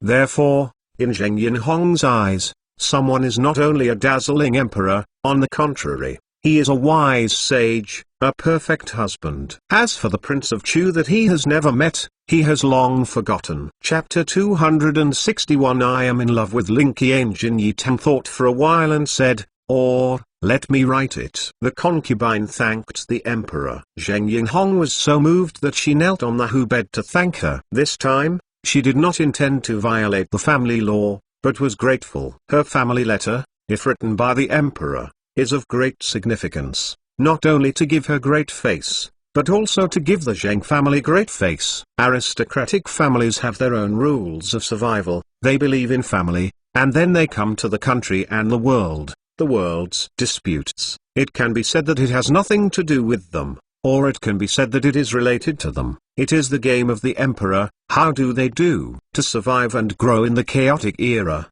all the eggs will never be placed in the same basket, but separated. This basket is broken, and there is another basket. The Dugu, Shang, Gong and other big families have branches in both Chu and Yan, serving for the Chu king and Yan empress. This is one of the rules for the survival of the family. The Zheng is a prominent clan in Jingxiang of the Chu kingdom, and naturally follows this law. The Zheng's branch was in Baiyuan of the Great Zhou dynasty, and it was considered to be a prominent local family, but the Baiyuan branch did not have any prominent figures, so it was somewhat declining. The emperor's words were tantamount to giving Kitahara Zheng a chance to get up. How could she not be so moved that she would rather be punished for breaking the family law and kneel down to thank you? Yi Daishan hurriedly helped her up and said distressedly, "Hey, your body." His face snapped. "Take it down for me. Hongf has violated the family law once." The emperor, Zheng Yinhong was surprised and delighted. The emperor's words clearly meant to give her a name. Even if she was just a small talent, she would be able to solve the current embarrassment greatly. She was pleasantly surprised. Jun Wu joked, "She just hit the snake with the stick, playing clever tricks. Everyone knows it." She also thinks about her own future. Yi Daishanzi smiled and nodded. He was busy preparing for battle these days and forgot about it. He comforted, "In a few days, I will enshrine concubine AI and concubine wrong." The concubine thanked the emperor. Zheng Yinhong did not dare to kneel down to thank the emperor again this time, and received a family law. This body was too weak for several days. Playing too much would cause death. Moreover, too greedy would also cause trouble. The concubine's dissatisfaction has offended everyone, and the consequences cannot be imagined. Yi Tang comforted a few words, then went back to the imperial study room to draw a brush, and wrote several pages eloquently. The general content is that, I am in agreement with Lin Qianjin, the vows of the Mountain Alliance and each other, the old, and so on. So he sent someone to take her to Daesu. People live well here, don't have to worry about them. Hongf misses her relatives, but because she is pregnant, she is inconvenient to go home and save her relatives. She explained the cause and effect clearly, and then she invited Zheng to come to Daesu for fun. As a child, it is also right to stop by.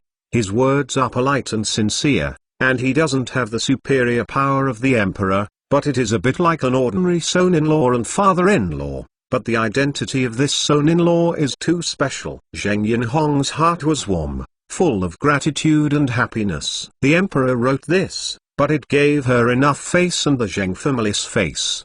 The meaning of being kidnapped and taken over is completely different. It can be understood as a legitimate marriage. In the palace, it's just that the situation is a bit special. Zheng Yinhong also wrote a letter to her family. Following the intention of the Emperor Yi Dazu, she ran to Dazu secretly without telling her parents. She was suspected of elopement. The daughter of filial piety, I hope the elders will forgive me. She lived well here, but some missing family and so on. The two letters of the family were combined together, and they contained an envelope. They sent special envoys to Baiyuan first and handed them over to the Zheng clan of Baiyuan, and then passed them to the Zheng clan of Jingxiang of Chu State by the people of the former Zheng clan. They were all a family, and they had their own secret communication. The way. When the patriarch of the Zheng family of Baiyuan received this letter, he was stunned for a long time before reacting, and then happily, he hurriedly sent people to deliver the letter to Jingxiang of Chu State.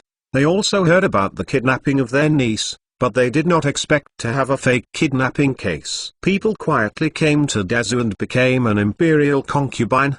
They were also pregnant with a dragon species. Now, the Baiyuan Zheng family is going to be prosperous.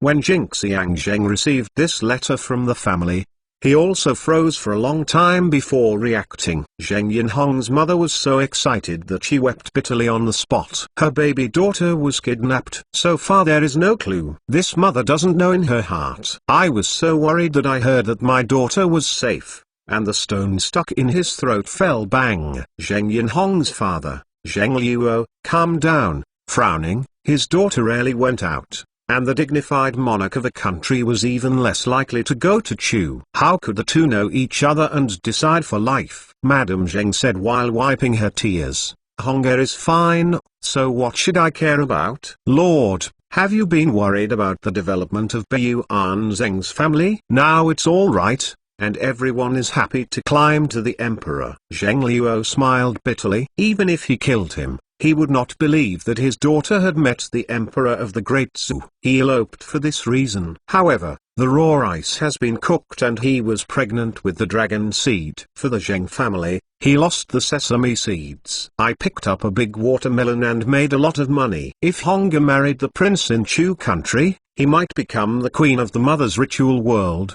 But the king of Chu is in his prime of life and his body is still very healthy. For more than 20 years, the prince should not even want to be a big treasure. The ghost knows what accident will happen. Who are the princes who don't look forward to the throne? In more than 2 decades, the daily has been cold, and it is not as good as the current situation. Moreover, Diezu is the most powerful empire on the wild continent. In recent years, various changes have made the dying Diezu Empire reborn. I am afraid that in a few more years, it will be able to reproduce the glory of the past. For the Zheng family, it is necessary to increase investment. All the members of the Zheng clan met in the secret room to discuss the future development direction of the family, and they all agreed to increase investment there and take advantage of the momentum to develop and grow. Zheng Luo said, "Third brother, it's better to let Zixia pass, maybe you can find a future there." Zheng Zixia, the eldest son of Zhengtong, the eldest third of the Zheng family, was the former Chu military lieutenant. He led a military horse alone. After offending the prince, he was demoted and was suppressed all the time. His future was slim. He simply resigned to cultivate his sex at home. Zheng Luo had a wishful thinking in his heart. Zheng Zixia is the most outstanding young man of the Zheng family. He should have a good future. Since there is no development here, it is better to run into luck in Diezu. Moreover, the second child Zhengxiang, it is difficult to support the single tree in Baiyuan, and all the children born are dudes, and there is nothing to do. At this moment, it is most suitable to send Zheng Zixia in the past. After the matter was negotiated, Zheng Zixia led his clan's elders to escort Mrs. He to the kingdom of Yan, and then from the kingdom of Yan to enter the territory of Diezu. First, he went to Baiyuan, and then to the sage of the face of Beijing. Zheng Luo was a scholar official of the Chu kingdom, and it was impossible to go to Diezu. Can only let the wife go alone to visit her daughter. It is about the safety of the Zheng family. Except for Mrs. Zheng, Zheng Zixia and a few core members of the family, they are strictly confidential both inside and outside. Chapter 262 Madame Zheng and his party traveled for thousands of miles, and it took more than a month to arrive at the Great Zhu Palace. The mother-in-law came by, and the Emperor Yi Dacian went out to greet him personally, which gave Zheng a lot of face. When the mother and daughter met, They hugged each other and wept. These thoughtful words would last a long time. When she entered the palace this time, she brought only a close maid accompanied by Zhixia. Yi Daishan's eyes rolled around Zhixia. Zhixia was tall and burly, with deep eyes and nose, giving a deep impression of calmness and ability. His waist was as straight as a javelin, and he carried the solemn temperament of a soldier. If there is Yuar's murderous aura, it is that the veterans who have gone through the battlefield have a terrifying murderous aura. The mother-in-law came from afar, and she stayed in the palace for a few more days. A few days, enough time for the Black Guard to investigate Zhengxia's details. This guy seems to be pretty good. After reading Zhengxia's detailed information, the Emperor Yi D8 touched his chin and moved his heart to solicit. Last time, the Chu state suddenly fought against Yan state without declaring it. With the great prince Song Jianqing as the commander and Zhengxia as the vanguard, he was able to conquer several cities in the state of Yan with a powerful force of thunder. Song Jianqing excused that Zhengxia had suffered severe damage from the battle, rest and reorganize the land, and send his confidant Love to replace Zhengxia as the vanguard officer. Yu Tongliuo, the great general of the Great Zhuziugo, suddenly led his army to attack from Kang City in the kingdom of Yan. Song Jianqing was worried that his way would be broken, so he quickly ordered to retreat. Hundreds of thousands of Chu soldiers retreated in panic. Yu Tongliuo led his army to cover up and defeat several Chu army. Zhengxia led his troops to attack Yu Tongliuo's left wing desperately to cover the main force's retreat. Yu Tongliuo did not dare to be careless and returned to his teacher. Although he severely damaged Zheng Xiuping's troops, he also lost the opportunity to encircle and annihilate the main force of the Chu army. Yu Tongliuo's troops suffered a lot of losses in the decisive battle with the troops led by Zhengxia. In the later memorials, it was written in detail, and even praised Zhengxia for being brave and decisive. After Song Jianqing was defeated, he naturally found a few substitutes for the dead. Zhengxia led his troops to attack Yu Tongliuo's left wing and successfully covered the retreat of the main force. With the help of the ministers of the prince's line, he was not cut off by the king of Chu. The defeated generals will eventually be punished, and Zhengxia was cut off from the army for this reason. This guy is a general. In the battle to cover the retreat of the main force,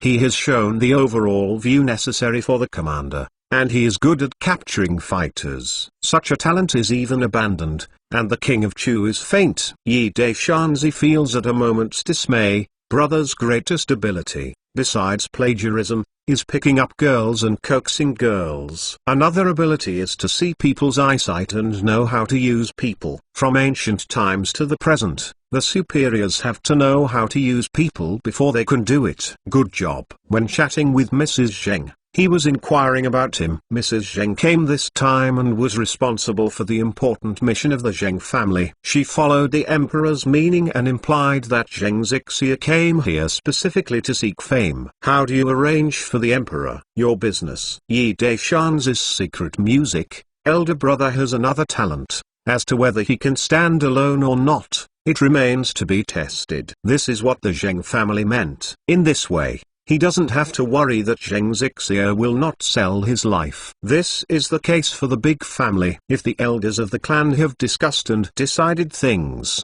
you can't do it. Besides, if Zhengxia disagrees, he would not accompany Mrs. Zheng over. Zhengxia, can I use you? He ordered the eunuch to summon Zhengxia into the imperial study room. The eunuch Yi Daishan said at the beginning, I can give you a stage to display your talents, but are you loyal to me?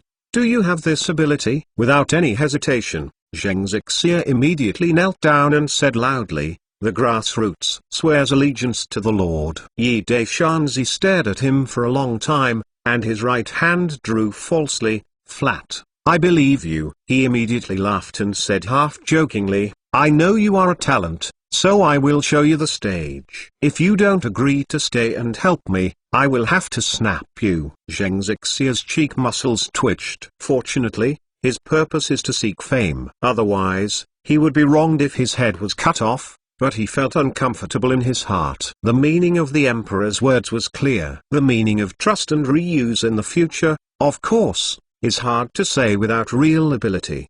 The grass-minded people will live up to the holy grace. Zhengtong knelt down again to express his loyalty. The family's behavior has always been a matter of the family, the country and the world. The family interests are the first, followed by the country and the world. He has no guilt and shame for betraying the state of Chu. Feeling, Lao Tzu wanted to give you his life, but if you didn't know the goods, King Chu, it's no wonder Lao Tzu turned back. Only those who know the current affairs can be outstanding. With a talent, Yi Daishan was in a good mood, and generously named several adult males of the Beiyuan Zheng family, and gave them a few false jobs, which made Madame Zheng and Hong very grateful. Yi Daishanzi did not immediately appoint Zheng Zixia, but sent him to the Royal Military Academy to study for 3 months. Although Zheng Zixia can be called a bloody warrior, it is necessary to understand the various new training methods implemented in the Da's army. It is clear that the assignment can be made. He didn't know that those new methods of military training such as drilling training had been spread throughout the mainland. Many battle-tested generals disagreed with this, and even laughed at it. Is it effective to just practice only beyond walking? It's a waste of time. It's better to practice fighting skills on the battlefield. Zheng Zixia didn't think so. This kind of a net wound training seemed useless, but after a period of careful feeling, he discovered the beauty of it. Others dismissed it, but he followed suit. It was promoted in the army under his control, and the soldier's performance in the battle against the Yan army made him feel the benefits of this kind of training. Since it was ordered by the emperor, does Zheng Zixia dare not comply? If you perform well, you will be reused by the emperor in the future. The hot-blooded man should have established an immortal meritorious service, and his name will last forever. After sending Mrs. Zheng to Beiyuan, Zheng Zixia returned to the imperial capital of the Great Zhou dynasty and formally entered the Royal Military Academy to study. Military generals are roughly divided into 2 types. One is the military generals who are good at fighting in front of the battle, charging forward, daring to fight and fighting, and their personal strength is terrifying. This kind of military commander is very competent to command a school, but cannot stand alone. The other is a wise general who is flexible in mind and is good at capturing fighters. His personal strength is not high, and he can even be a weak scholar. But this kind of person is a very talented commander who can stand alone. The commander-in-chief of an army doesn't need to fight in person at all. All he needs to do is to dispatch all the troops in the army, give the enemy a fatal blow, and win the final victory. You don't see the art of war, you go to the army to plot, and then to fight. The army to fight, the way, the trick. It shows the importance of strategy. The battle between the 2 armies, the first is the strategy of fighting, and the last is the battle of the army. C. Zheng Zixia came from a well-known family, was well-educated, was a jinshai, rolled in the army for many years, and participated in several battles. He can be described as a rare wise general. Yi Daishanzi paid special attention to him. Chapter 263 Zheng Zixia enrolled for half a month, and he had excellent grades in all subjects. His comments on the history of the war are impressive. The war games defeated the veteran generals of the whole college who had experienced many battles. The results are unbelievably exaggerated. Zheng Zixia was originally not a publicist, but he knew in his heart that the emperor was staring at him. If he didn't perform well, future reuse would become an empty talk. He didn't want to miss this opportunity. And he didn't wait for me. No one in the entire military academy knows the details of Zheng Zixia. His excellent results admired the students of the academy and the lecturers of the academy. For such a high-achieving student, the dean moved his mind and wanted to stay in the academy as a lecturer. Go up, the approval is a big red cross. Within a month, Zheng Zixia graduated ahead of schedule, and Yi Daishan only appointed him a lieutenant and sent him to Zhenyang Pass to assist Mu Chunfeng in defending the city. Zheng Zixia immediately packed up and took a dozen of Zheng's children to Zhenyang Pass. He knew that the emperor was still in the examination for him, and the previous examination was deemed to have passed, depending on the performance of the latter. Yi Daishanzi really paid attention to Zheng Zixia's every move. Zheng Zixia left for Zhenyang. He had sent someone to inform Zhenyang Commander Mu Chunfeng to focus on Zheng Zixia and comment on it. Next, he ordered Fox Xioyan to lead the tiger and leopard cavalry out in the wind and snow. This time the target was the tribes outside Zhenyang Pass. Before that,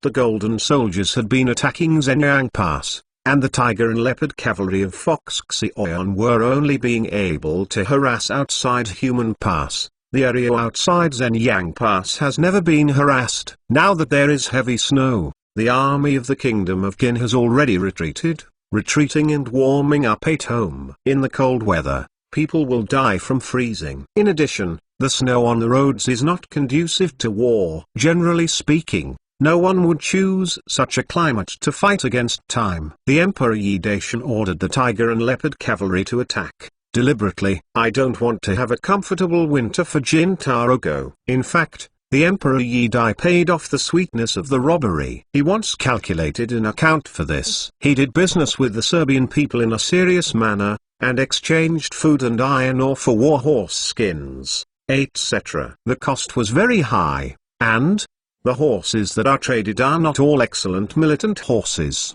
and people will not give you so many militant horses at once. Robbery is a business without capital. Hu Xioyan led the tiger and leopard cavalry to stir up the area outside Human Pass for more than half a year. There were nearly 50,000 horses robbed, and there were more than 23,000 militant horses. There are countless cattle and sheep, and there are a lot of gold and silver jewels, with nearly 10,000 young Zhuang tribe slaves. This way of playing is much more cost-effective. Not to mention the large losses of the various tribes' property, the total number of extra-Serbian tribes who have been annihilated is more than 30,000, most of whom are fighters. One of the fatal weaknesses of the extra-Serbian tribes is their small population and one less death. Yi Daishanzi is according to Nurchi's soft threat. Of course, Fox Xioyan, who was nicknamed a butcher, had to be impeached by the minister, but Yi Daishan gave him back with the phrase coming and not going to be indecent,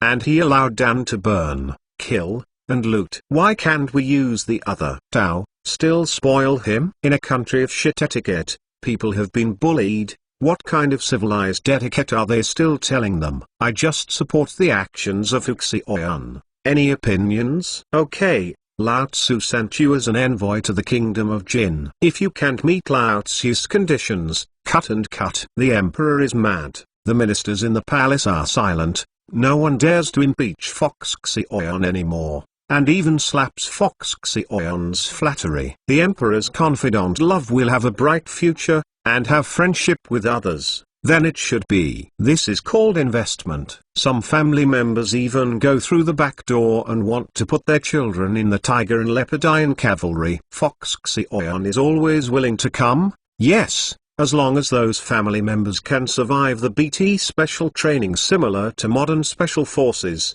He will accept them all. This condition alone will scare all the family members away. At this moment, Fox Xioyan was commanding 10,000 tiger and leopard horses to divide the soldiers into two groups, and attacked the two small tribes more than 80 miles away from Zhenyang Pass at the same time. These tribesmen did not expect that the fox butcher would choose to attack from Zhenyang. They chose this harsh climate. They did not have any defense at all. In addition, all the tiger and leopard riders wore clear white cloaks and wrapped their whole bodies. When you get up, you are standing on the snow. If you don't pay attention, you won't notice it at all. The tiger and leopard riders silently slaughtered their warriors who were guarding outside the camp, quietly controlling everything, and then suddenly launched an impact. It's freezing cold, and those tribesmen are nesting in their own tents, drinking and roasting, or sleeping. And some couples are busy making villains,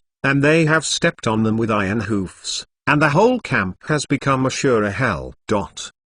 Camouflage has been in existence since ancient times, but it was mostly used by dead assassins to facilitate the assassination of targets. It did not attract the attention of the military at all. Yi Daishan had secretly made hundreds of thousands of white cloaks, but they have not been made public for the time being. First, surrender the tiger and leopard riding equipment that was harassed by the customs. All the soldiers of the tiger and leopard cavalry also put on cotton bear gloves, which will not freeze the handles when holding the iron. Of course, when there is no battle, there is another pair of thick cotton gloves, which are stringed with long ropes. It's very convenient to hang it on your chest. General, this time I have made a lot of money. Goblin, who alone controls the 5,000 tribal warriors, looked excited. His white cloak was stained with red blood. He was the first to avenge the tribe. Slammed into the camp, slashing the saber in the palm of his hand.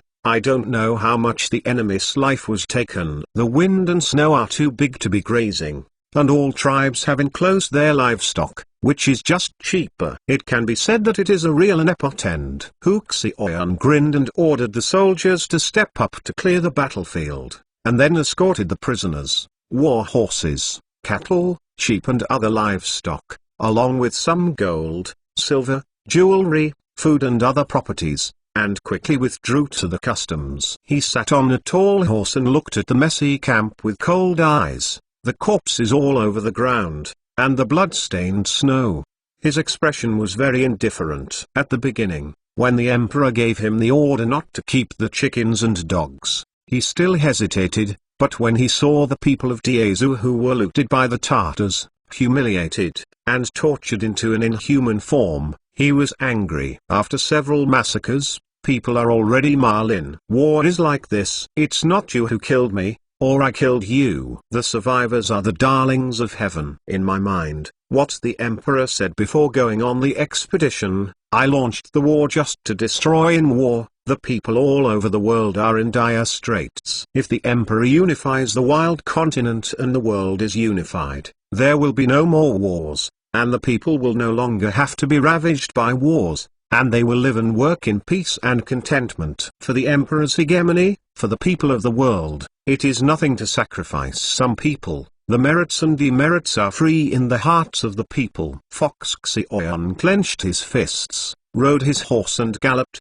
blinking but disappearing on the white snow. The long series of messy horseshoe prints was quickly covered by the snow that kept falling from the sky. Chapter 264 Emperor's Life. Snow flies outside, the cold wind is crying, but inside the palace is warm like spring, and the spring is infinite. For the harem river crabs, he took a lot of effort, even coaxing, bludgeoning, and pulling it so that he is usually dignified and noble. Empress Jin of the world of the mother's body participated in it. To be honest, it is not easy to be a faint king. This is the real life of the emperor. If I don't enjoy it, how can I be worthy of this crossing? Although the emperor's heart had been practiced to the 4th level, in terms of concentration, Yi Deshanzi was still close to 0. After only watching for a while, he immediately couldn't bear it and rectified Empress Jin on the spot. The flames of war broke out, and the concubine, who was dancing in the hall, had to stop and waved to signal the Lamai and the palace maiden to withdraw. A cold winter, quietly passing in the wind, snow and moon, spring blossoms, a scene of vitality. When the contented Yi Deshanzi came out of the inner room of Danyantang, the light rain was dripping, and the well-behaved Feng Nishang held up the oil umbrella in time to cover the rain for the emperor. The sales volume of Tanyan liquor is needless to say. The sales volume of Tanyan liquor is the first in Dezu. Fortunately, Tanyan liquor has not expanded its production and sold in limited quantities every day. Otherwise, it will have a great impact on countless small wine shops. They don't know that the main energy of Haiwei's secret winery is to purify medical wine, store it in large quantities, and prepare for the upcoming war. Since the issuance of the lottery ticket, the treasury has become more abundant, and the income of Danyan wine has become insignificant. What's more, it is an industry under its own name. Except for 2% of the funds for the activities of the blackguards, the remaining 3%, Yi Deshanzi Khan, it's my own private money. After that, Gixun suggested that she split 2% and Yi Deshanzi 1%, and let Li Xiangming join the group. The two were good sisters who talked nothing but a family, so they stopped what to share with each other. Li Xiangming began to learn to check accounts with Zixia and share some of her work. Suddenly he trained, Feng Niking held up an umbrella to cover him from the rain, but he was caught in the rain. Yi Daishanzi simply dragged her to her side, holding her soft waist in one hand and the umbrella in the other. Although Feng Nishang regarded herself as the emperor's person, but the emperor was so intimacy, she still couldn't help being flattered. The whole jade cheeks were red as the rising sun, and the careful head was jumping wildly. Yi Daishan took a glance at Xiao Nizai, and couldn't help but slobbered. Usually, Xiao Nizai was by his side when going out. He got used to it, as if he had forgotten her existence. He has always thought that he would be the most pitiful. He can't help but feel guilty. Brother thinks all day to get all the beauties of the world into the harem, but he forgot the guilt of the darling who always accompanies him. In the blackguard office, Feng Fu reluctantly threw an undismantled letter into the fire. The letter was written by the third prince of Yan dynasty, Zhang. The content of the letter was written without reading it. What is it? This Prince Chasen is really persevering. It makes her feel very helpless. Can't order her subordinates to be assassinated, right? She is now in charge of the notorious black-clothed guard. The power is so powerful that the first and second rank elders of Kazhong will be polite when they see her. When ordinary officials see her, they are like seeing her in broad daylight. The king of Hades was so scared that his face was pale and bloodless. In fact, is Hai Yui really so scary? Sometimes Feng Fu can only laugh at herself. The blackguards are indeed terrible. The blackguards piled up with countless white flowers are well organized, disciplined, and permeable. The iron buddies who usually call you brothers and sisters, even the person next to your pillow is very likely to be the blackguard's secret spy. This is the scary thing about the blackguard. As for the frightening notoriety, half was deliberate by the emperor, and half was a terrifying iron and blood method. But those people killed by the blackguard were all villains who had undergone repeated investigations and evidence collection. No matter, I'm not afraid of ghosts knocking on the door. Feng Fu didn't think much of this. But think about it, because of the privilege and mystery of the blackguard, and all kinds of exaggerated legends, it is not surprising that people are scared. After finishing the materials, Feng Fu changed into casual clothes and entered the palace. At this time, it was already dusk. According to the general emperor's disposition and court conventions, if there were no important events, the emperor would not be seen. However, today's emperor is a maverick. After such an imperial decree, whenever something happens, he must be notified immediately. What's more, Feng Fu is the deputy guard in charge of the blackguards and enjoys privileges. She wants to enter the palace, no one dares to stop. This time, she entered the palace so eagerly. It was not an official business, but a private matter. After taking control of the blackguard, she used the huge intelligence network of the blackguard to search for the enemy who killed her parents in the past, and her efforts paid off. After more than a year of investigation, she finally found the enemy. Chapter 265 Resignation. Entering the palace today, she officially resigned to the emperor, and then set off to avenge her. Yi Daishanzi frowned, and kneaded the resignation letter into a ball, staring at Feng Fu and reprimanded, "Naughty." The emperor. The minister's mind has been decided. Please be pleased by the emperor. Feng Fu's appearance was calm. She knew the emperor would not agree, but her mind was decided. Even if the emperor disagrees, she will leave the imperial capital tomorrow. What if you have an accident? What should I do? Yi Daishan glared at her, trying to persuade her not to take risks. Wait a few more years. There are opportunities for revenge. He knows Feng Fu is a very sensible woman, but hatred can easily blind a person's mind. He can only push out the neon clothes. In this world, the only one who can worry about Feng Fu is the sister Feng Nishang. Feng Fu's face was still as calm as water, but a touch of sadness flashed through her eyes. She suddenly knelt down. The minister is just such a sister, and I hope the emperor will treat me kindly. Is this telling the funeral? Yi Daishan was so angry that his face was crooked, and he said angrily, "Asshole, what are you talking about? Do you think you can walk at ease like this? Nishang is a relative of you. You are about to have an accident.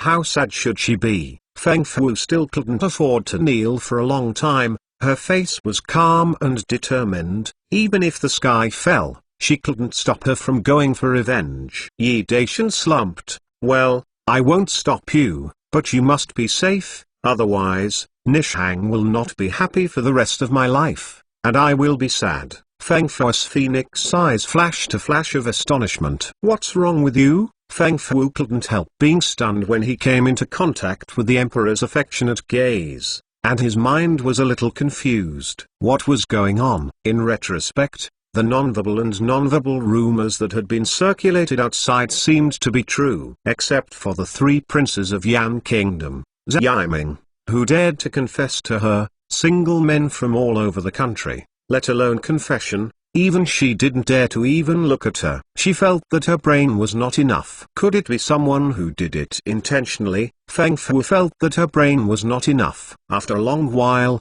she came back to her senses, and realized that she didn't know when to stand up, but her hands were being held by someone. Her jade cheeks blushed, and she quickly took off. The Emperor ...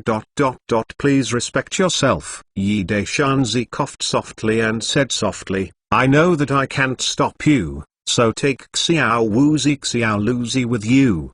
Don't forget, you are in charge of the Black Guard, and use the power of the Black Guard as long as possible. You are fine. Xi Huang. Feng Fu's heart couldn't help but a warm current surged in Feng Fu's heart. Xiao Wuzi Xiao Luz is a proud disciple of Su Zilun, the #1 master in Aoki, and his cultivation is unfathomable. If he is put in the rivers and lakes, he will be a god-level master. With these two helpers, the chance of success is as high as 90%. The two usually serve the Emperor to protect the safety of the Emperor. For her, the Emperor is willing to send 2 people to follow her, and he does not hesitate to use all the power of the Black Guard. How can she not be moved? Of course, she also understood in her heart that the Emperor, this is to please her, no matter if she is pleased. In short, it still makes her grateful from the heart. Maybe, the Emperor cares about her so much, just because of the neon clothes,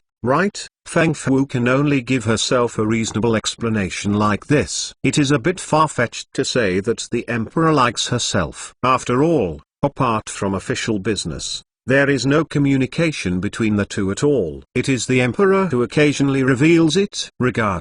She also regarded it as the reason for the neon clothes. The Emperor loves the house and Wu, at least, she had never thought about it. Feng Fu has always acted vigorously and resolutely. Early the next morning, she dressed in a man's attire, pretending to be a scholar who traveled to study, and the little 5 and 6 were her book boy. Sending you 1,000 miles away, there will be a farewell. The Emperor Yi Da sent 10 miles away, softly said, waiting for you. What are you waiting for? When you come back, continue to take charge of the Black Guard. What are you waiting for? This is just too imaginative. Without looking back, Feng Fu rode his horse and whip, and left the dust. Xiao Wuzi Xiao Luzi followed closely, and a dozen black-clothed guards with various identities followed behind him unhurriedly, secretly. Protection. The Emperor personally confessed that Master Feng must come back unscathed. They desperately wanted to protect Master Feng's absolute safety. Once things are done, there will be great rewards when they come back. If things go wrong, wait for punishment. Before Feng Fu left, she had done a good job assignment. The veteran of the former Royal Secret Guard, Su Yuwei, was temporarily replacing her to ensure the normal operation of the mysterious organization of the Black Guard. The order Yi Daishanzi gave to Su Yuwei was, use all the power of the Black Guard to ensure the absolute safety of Feng Fu. Chapter 266. The eve of the Great War. Regarding Feng Nishang, Yi Daishan could only cover up with Feng Fu's visit to Guangdong in Zhenyang. Feng Nishang didn't have the slightest suspicion, but complained that her sister would not say goodbye to her when she traveled far away. Zhenyang and Human are 2 major dangerous passes. Recently,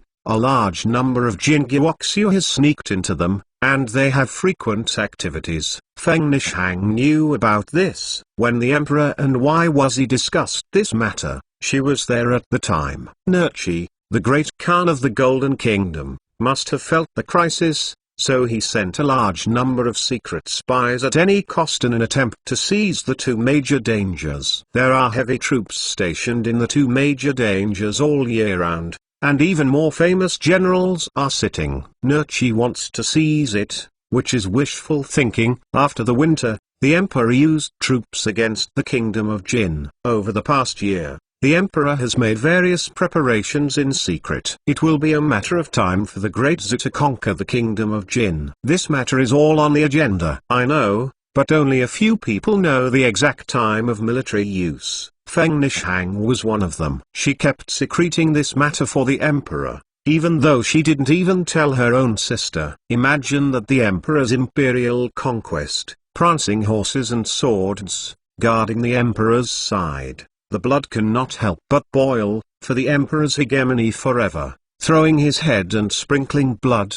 What is it? The emperor is the emperor of the wild continent. Days are still as usual. Apart from the Royal Military Academy, the School of Medicine and Nursing and the Royal High School, the connection of the Grand Canal has become the hottest topic at present. After the Grand Canal was connected, the transportation between the north and the south was greatly improved. The prices of goods dropped, and the people received benefits, and even called the emperor wise. Of course, such a waste of money, a lot of scolding. The wise see wisdom, this merits and demerits. 100 years later, descendants will give correct evaluation. Yi Deshanzi's main thoughts are now on all the preparations for the pre-war supplies. All kinds of military supplies are continuously transported to Zhenyang Pass. He is not worried that Nushi will be suspicious. Heavy troops have been stationed for many years, and the Jin army has attacked Zhenyang every year, and it is normal to dispatch various military supplies. Moreover, these military supplies are only declared to the outside world for food and grass, weapons and armors of normal standards, etc., and they are heavily guarded. Who can get into the military camp to see what the stuff is accumulated inside? Military control has been imposed on Zhenyang and Human for many years, but the investigations have become more stringent recently. This is also a normal phenomenon. After the beginning of the spring, the army of the state of Jin will attack the city again shortly afterwards. The investigations are severe in order to prevent Jin state's work. The secret spy came in, and the local people have long been used to it. What should be prepared is almost ready. Yi Deshanzi, these days, try to spare time to accompany the concubines, because, with the war, all his energy will be devoted to it, and he has to ignore the beautiful woman. To be honest, there is no other way. Jin Guo's combat power is so strong that he is not very sure in his heart. The strategic deployment, long ago, has been repeatedly deduced, and even the worst is calculated in it. The two stages of Yun Yang and Yun Wu will become two huge meat grinders, which will be devoured. The lives of countless soldiers on both sides. It was one of the established strategies to consume a large amount of the elite of the Kingdom of Gold, and it used a positive plan. Even if Nushi knew it, he had to invest a lot of troops to snatch the two cities. For the Great Zhu Empire, these two cities can only be regarded as chicken threats at ordinary times. They are not of much use. Sticking to Zhenyang's dangerous pass is enough to keep the Golden State Iron Cavalry from outside the pass. However, once the war breaks out, the two cities will become the dangerous fortress that the military must fight for. It was an important gateway for the Great Zhu Empire to send troops outside the Great Wall, and it was also the northern gate of the Kingdom of Jin. Therefore, the Emperor Yi has done the calculations. The old fox, Nushi, knows that he is using scheming, and he can't help regaining the two levels. After he consumes a lot of vital power, he wants to retreat. It's too late. When Urkai's heart was shaken, it was the moment when the main forces of the two countries battled decisively. For this decisive battle of sex, Yi Deshanzi and Wai Wuzi racked their brains, and used all the tricks of stigma. There is one purpose, which is to consume a large amount of the elite of the Golden State, to destroy the morale of the Golden Army, and then go on. Next, it was the time when he, the Emperor Yidaki, drove him personally to beat down the dog to show his bravery. Brother Wen continued, for thousands of years, this is a must. He is still a little excited and expecting for the Commander-in-Chief battle. When I was busy preparing for combat, the time passed day by day. In the blink of an eye, the summer entered again. The Golden State Army assembled outside Zhenyang Pass and launched a strong attack on Zhenyang Pass. The soldiers and civilians at the border fought bloody battles and repelled the Golden Soldiers again and again. One offense, according to the Emperor Shengyu, Mu Chunfeng, the commander of Zhenyangwan, let Zheng Zixia do what he did. Zheng Zixia knew that those arrogant soldiers would definitely not agree with him, but at the time of the test, he didn't need to be humble and show his military talents as much as possible. All the soldiers of the Black Wolf Legion are already qualified veterans who have experienced blood and fire, but the soldiers of the 3rd Legion who are half-trained and half-trained are all recruits. If you want to protect the city, you must combine new and veteran soldiers, bringing new, so as to reduce unnecessary casualties and achieve the effect of actual combat training. He was originally fighting on the battlefield,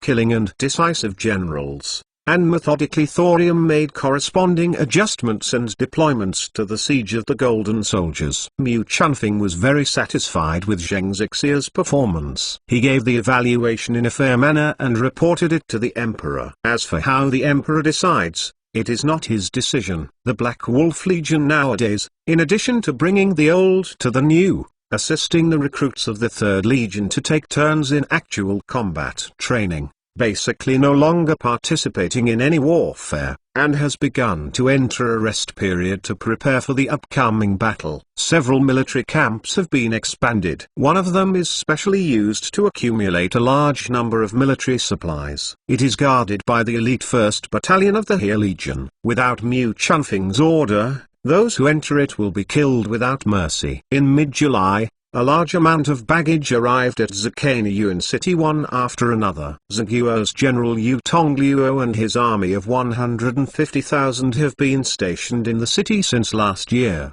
The purpose is to guard against the two countries of Chu and Yan during the conquest of the Kingdom of Jin.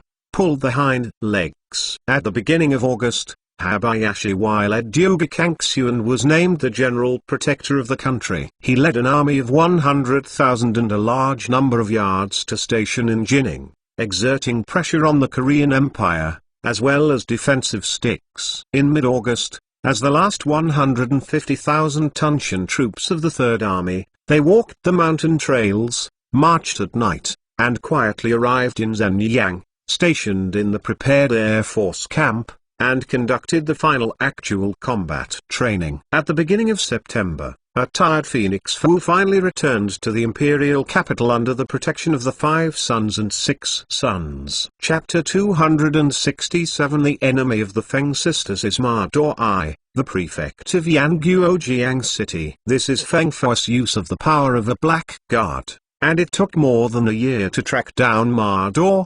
No matter how her parents and Ma Doi forged an enmity, she must avenge the blood. It took half a month to enter the river city of Yan State, and another half a month to investigate Ma Doi's daily habits. Ma Doi seems to know that he has too many enemies and rarely travels. The mansion is heavily guarded, and Feng Fu dare not act rashly. Wait patiently for the opportunity to get started. If she were single-handedly, she would most likely risk sneaking into the Zhu mansion to assassinate, but this time, for her, the Emperor used most of the power of the Black Guard in the country of Yan. Most of the Black Guards that successfully lurked in the country of Yan were after her carefully selected dead men. She didn't want to sacrifice these dead men because of personal enmity and bad events of the Emperor. Therefore, she had to wait patiently for the opportunity to give Ma Doi a fatal blow. 1 month later, she finally waited for her chance. At a banquet attended by Ma Doi,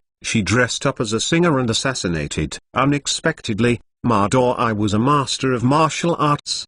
The guards were not masters. The Black Guards lost 5 people for this. In evading the pursuit of the Chu army, 3 dead guards in black took the initiative to lead away the chasers and died under the random knife, Feng Fu and others hid in the deep and old forests, and did not go out of the mountain until the sound of the wind passed, and took the route back to Dezu. Ma Doi has always relied heavily on the Empress Yan. When he died, she had cut off her left arm. The Empress had no choice but to appoint the official servant Langt as the new Jiangqing prefect, but he never thought that belonged to the great Prince Cha Weihing people. A year later, the Emperor Yan had a rebellion, and the Queen Yan was destroyed by his hands. You are thinner. Yi Deishanzi looked at Feng Fu, who was slightly thin, with a distressed expression on his face. Thank you, the Emperor, for your concern. Feng Fu avoided his scorching gaze. No matter how slow she reacted,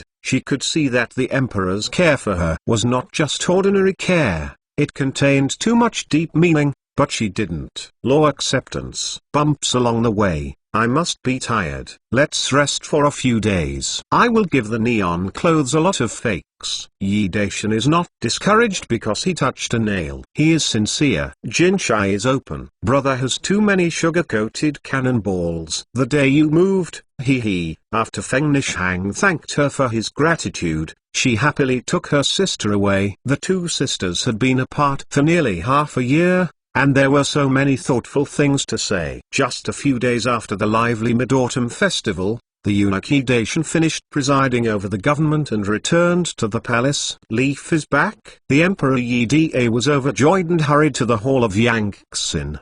The Hall of Yangxin was the palace where he usually rested and meditated alone. At night, he stayed in the palace of a certain concubine. On the dragon bed, Leaf was laid out on the magnificent brocade quilt, with a pair of snow-white slender feet straight. Although Yi Daishan didn't have a hobby of foot fetish, he was still attracted by those beautiful slender feet. He stared at him with wolf eyes. If he put on black silk, he would be even more tempting to commit a crime. Leaf, still her beautiful face when she left, did not seem to have changed at all, but it became more and more foggy, making him unable to see through. What do you look at? Haven't you seen it? Leaf groaned. Her jade cheeks flushed immediately, and a pair of slender feet shrank into the quilt pile. With a very serious expression, Yi Daishan said with a smile, if you don't see enough, you won't get tired of it every day. Leaf couldn't help turning her white eyes. This fainted gentleman,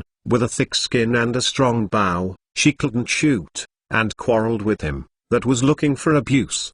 Did you miss me? So come back to see me? Yi Daishan asked with a smile, and sat down on the edge of the dragon bed. Leaf instinctively held the quilt tightly, turning her eyes white and winking. Thick skin, people are tired from playing, and there is no good place to go, so, come back and rest for a few days. How many days? Yi Daishan's eyes lit up, and he usually flashes in the day. Today the sun rises from the west. No wonder I heard magpies calling early in the morning. It depends on the situation. Leaf smiled and stretched her waist. The slave wants to take a bath. Yi Daishanzi smiled and said, well, I am called a court lady to serve. Of course, I can also serve. I am very happy. Before the meaning word came out, a large embroidered pillow slammed on his face, and the words below were interrupted. Yi Daishan was very innocent and shrugged his shoulders and spread his hands. I'm just suggesting, you don't think it will work, you can object to it, and you don't need to do it. You are very ladylike today. Today, Leaf wears a white color dress, just like a lotus after the rain, spotlessly dusty, a bit less charming, but a bit more beautiful and refined. The top beauty is the top beauty. When she changes her outfit, she has a different and refined temperament. Even if she shaves her head, she is the same fascinated beauty who does not pay for her life. Leaf giggled, I'm so disrespectful. Although Sumion's words were a bit ridiculous, they were flattering, which made her feel quite comfortable. Yi Daishanzi smiled slightly, made a pleased gesture, and said slowly and logically, I just told the truth. Leaf gave him a white look, and was led by the maid into the apse. The apse had a hot spring. This is why she only loves to stay in the Hall of Yangxin every time she comes to the palace. She soaked in the hot spring comfortably. The water temperature was very suitable, The whole body felt unspeakably refreshing, and the whole person was like a new life. The way of talking with Zhu that is similar to flirting and cursing makes her feel casual and relaxed. As for how others think of her, she doesn't care at all. She acts completely irresponsibly to her sex preferences. After more than a year of concentrated practice, there have been breakthroughs in her cultivation level. Looking at the world, there are countless masters who are qualified to fight her. Now she is a monster like Suzilan, the #1 master in Aoki, and she has to be scrupulous about her 7 points, not to mention, she is still young, and Suzilan is already very old. Leaf was served by a court lady, changed into a lavender-color palace dress, and returned to the hall. There were several exquisite dishes in the hall, which was still 5 dishes and 1 soup.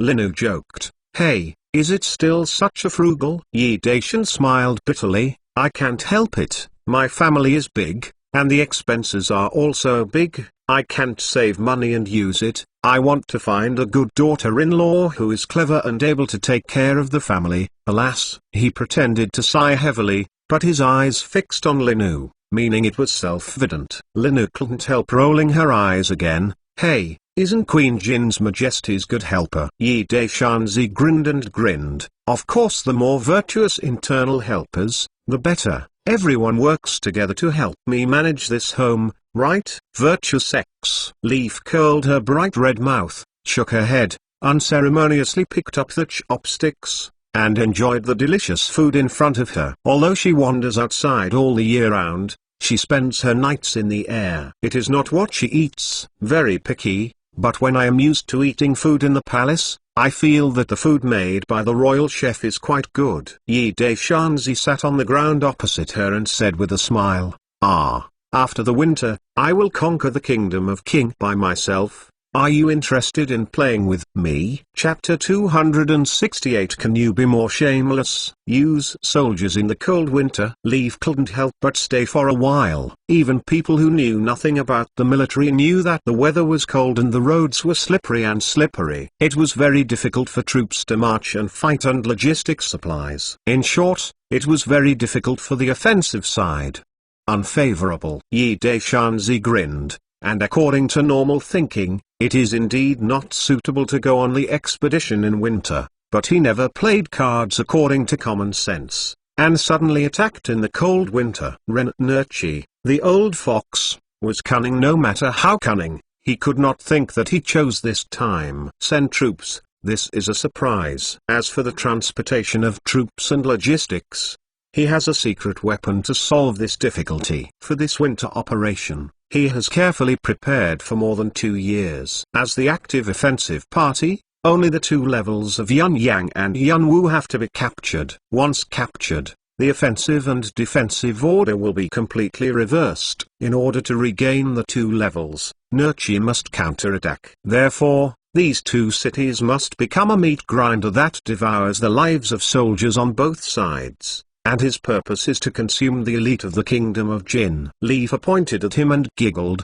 "Whoever wants to treat you as a stunner doesn't know how to die." After a severe illness, the whole person changed from a faint and incompetent faint monarch to a wise monarch who killed the fruit. It really made her a little bit unbelievable. If he was the faint monarch before, I don't know what it will be now. What kind of result? Now, well, in fact, she feels pretty good now. She likes the way she feels now. At least, chatting with him that is similar to flirting and cursing makes her feel very relaxed and happy. However, the country is easy to change, and the original sexuality is difficult to change. This foolish lord is still such a good color, but then again, man, what is not good color? Looking around the world, she was the only one who dared to speak to the emperor in such a tone.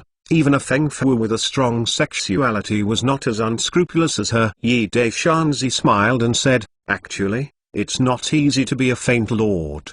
Don't you think?" Leaf couldn't help turning her eye-catching eyes again. "Is this human? But think about it, I'm afraid he is the only one in the world who can say such a thing." "Ah, are you interested?" Yi Daishan asked with a smile. If there are such enchanting level expert guards by his side, it is equivalent to insurance. and in his heart he hopes Leaf can follow. Leaf thought for a while, and whispered, "Well, let's go and have a look at the slave." "Okay." The Emperor Yi Daishan snapped his fingers with joy, but he caused Linu to roll his eyes. How could this be the Emperor? It's just a small gangster in the market. "Ah, what's okay?" she asked curiously. "It means it's good," Yi Daishanzi explained with a smile. He found that Li Fei's name for him had changed unconsciously. This is a good phenomenon, and we have to work harder. That night, Leaf lived in the Hall of Nourishing the Heart, and Yi Daishan had chatted with her for a long time,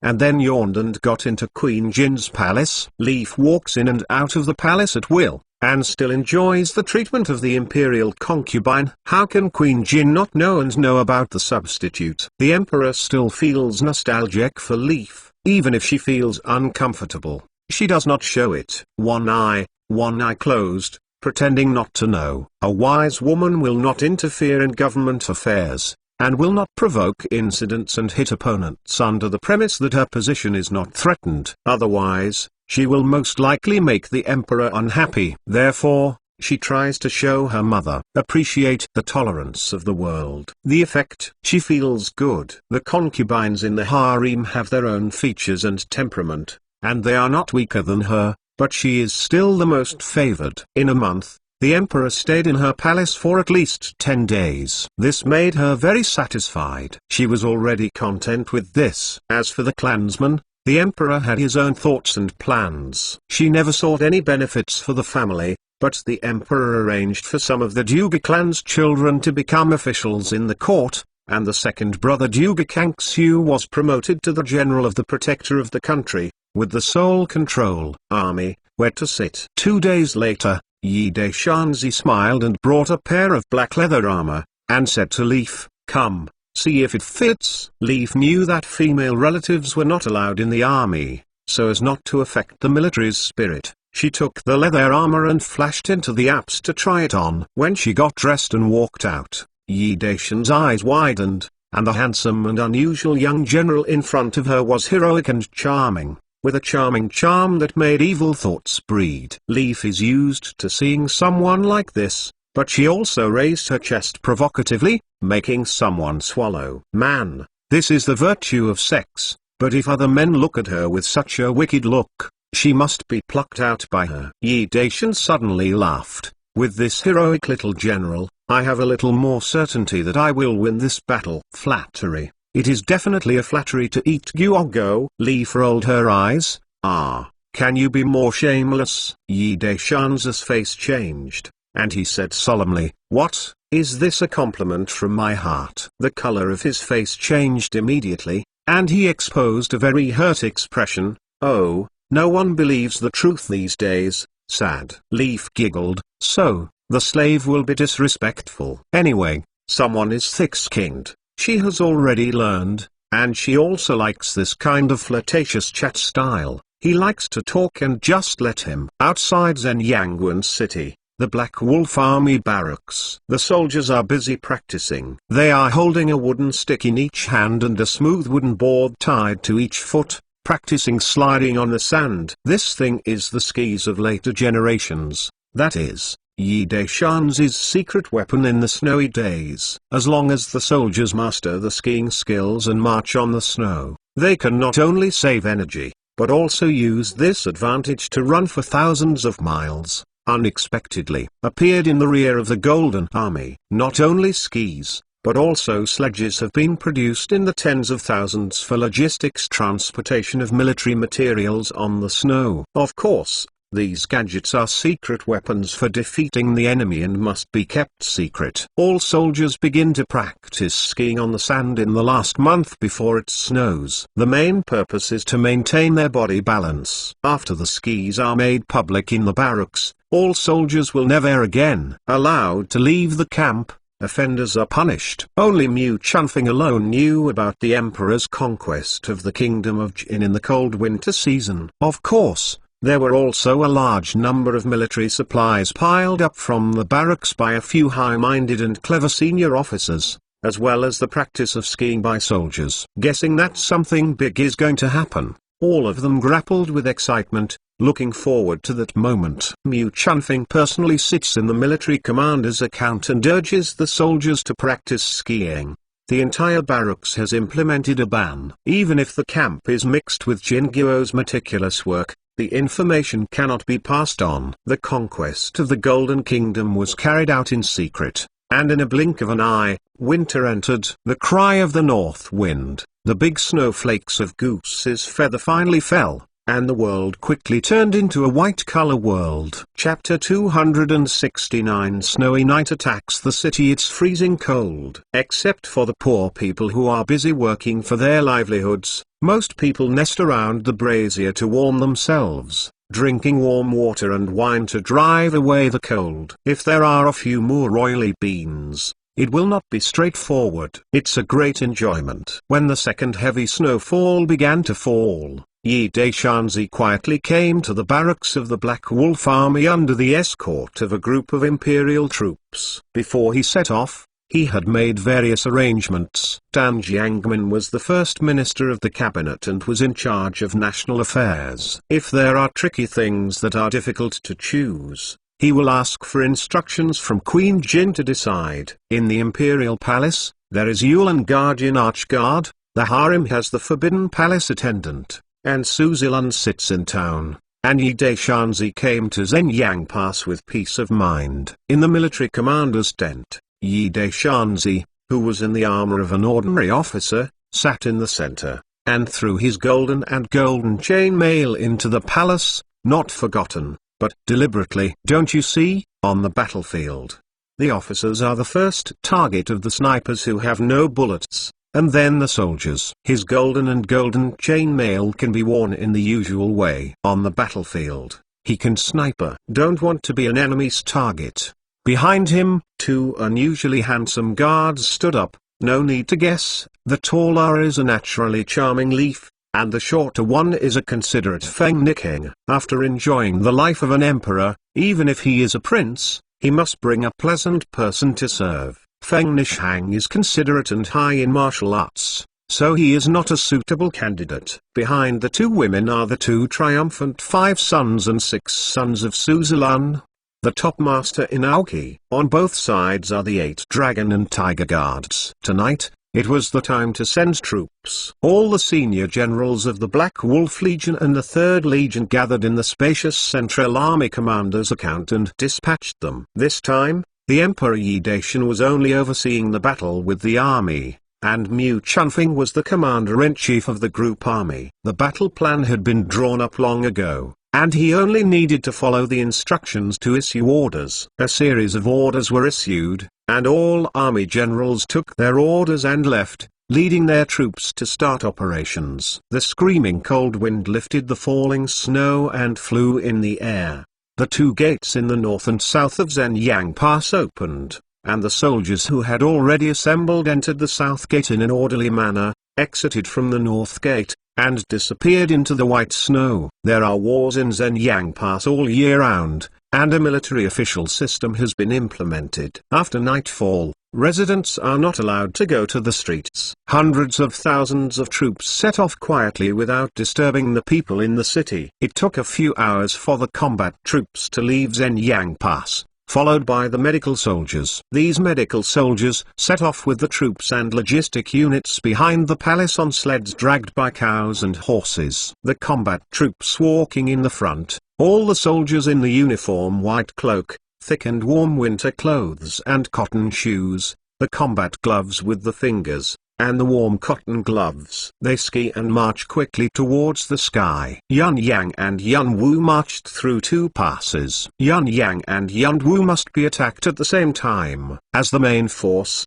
the Black Wolf Legion must be divided into 2 groups and arrive at the designated place according to the scheduled time. Although it is night, it will be covered with white snow. Just look for the direction and march. The speed does not need to be too fast, and there is plenty of time. Prior to this, several teams of scouts had taken the military masters and set off. First, diving near the city gate to reconnaissance the enemy, and clearing the enemy's outposts if necessary. This point, the Emperor Yi was too worried. Even if Nushi ordered strict guards to prevent the Zhou army from attacking, The Jin soldiers stationed at Yunyang and Yunwu at all did not believe that the Zhou army would attack the city in this bad weather. Several teams of scouts sneaked all the way to the city, but they didn't find the Golden Army's rangers and secret whistle. Think about it, this kind of terrible weather, ghosts will wander outside. After all the troops arrived at their designated positions, the military masters carried bundles of ropes on their backs to climb the city walls. The walls were icy and slippery, but this could not be difficult for the masters who went up and down. They plunged into the ice wall with sharp daggers and slowly climbed up. There was no ghost on the top of the city. The soldiers on patrol all retracted into the tower and fell asleep around the brazier. They didn't know how to hang up when they arrived at the Yinkao Jifu. The military master who climbed to the top of the city solved the sentry silently, put down the long rope, pulled the ladder up to the city, fixed it to the battlement, and then lowered the city, and the soldiers climbed up the ladder. When Yunyang Pass, Yi Deshanzi stood in the dark, watching the soldiers climb up in batches, and nodded in satisfaction. This was all expected. The only worry was at Yunwu Pass. Was the operation smooth? Can attacks be launched at the same time within the predetermined time? The soldiers climbing to the top of the city occupied the city gate, twisted the gate, opened the gate, and the great Zhou army outside the city flooded into the city like a tide, orderly occupying the commanding heights and important traffic passages in the city. When 3 fireworks exploded in the sky, Mu Chunfing gave the order to attack. Yi Deshanzi looked in the direction of Yunwu city and was extremely satisfied with Zheng Zixia's performance. Zheng Zixia was appointed by him to direct the military operations against Yunwu Pass. Although Zheng Zixia demonstrated outstanding military commanding ability in the defense battle at Xinyang Pass, it was not enough to make the arrogant soldiers of the Black Wolf Army heartfelt convinced. The reason why the Emperor Yi Daishan came to Zhenyang to pick up the generals in person is to be able to stand up to Zheng Zixia. Under the holy order, who dares to resist? Order the attack. The soldiers of the Great Zhi who were already prepared immediately launched an attack. In an instant, there was a loud roar in the silence of Yunyang city. The military camps in the city were the primary targets of attacks. Soldiers who had been waiting for them. They just guarded the fence of the barracks, threw torches in, and set the tent on fire. With the help of the wind, the fire quickly enveloped the entire Uoda barracks. The golden soldiers who were still asleep jumped up in horror, hurriedly put on their leather shoes, and refused to even take weapons. They rushed out, guarding the weak outside the barracks. The military archers opened their bows and set up arrows, chaos and shooting toward the panicked crowd. Under the rain of arrows, many golden soldiers were shooted by strong arrows and fell in a pool of blood, struggling and crying out. Most of the golden soldiers failed to escape the burning tent and were buried in the flames. The city's 4 military camps, the general's mansion, the Yamen, the granary armory, and other important departments were violently attacked by the Great Zhou army at the same time. The golden soldiers rushed to the battle and suffered numerous casualties. The officers could not find the troops, and the soldiers did not have the command of the officers. The flies ran around everywhere, and they couldn't organize effective resistance at all. The granary fell, the armory fell, the government office fell, the general mansion was breached, and the famous General Ginning of the Kingdom of Jin who guarded Yunyang city died in the rebellion army. There were a large influx of Zhou army in the 3 gates, southeast and west, and the remaining golden soldiers, like mourning dogs, flee desperately to the north gate, but they were covered by Zhou army arrows in turn outside the city. 40,000 defenders, only less than 500 people flee from life. At dawn, Zhejun had completely eliminated the stubborn golden soldiers in the city. Soon afterwards, Yun Wigwin also shot a signal of victory into the sky. Chapter 270 Master Only a group of spirited and dejected prisoners were escorted out of the city. In Yunyang Pass, there were many Dazhu citizens who had been taken captive by the Tartars and had been humiliated. They rushed to the streets and picked up all the things they could take,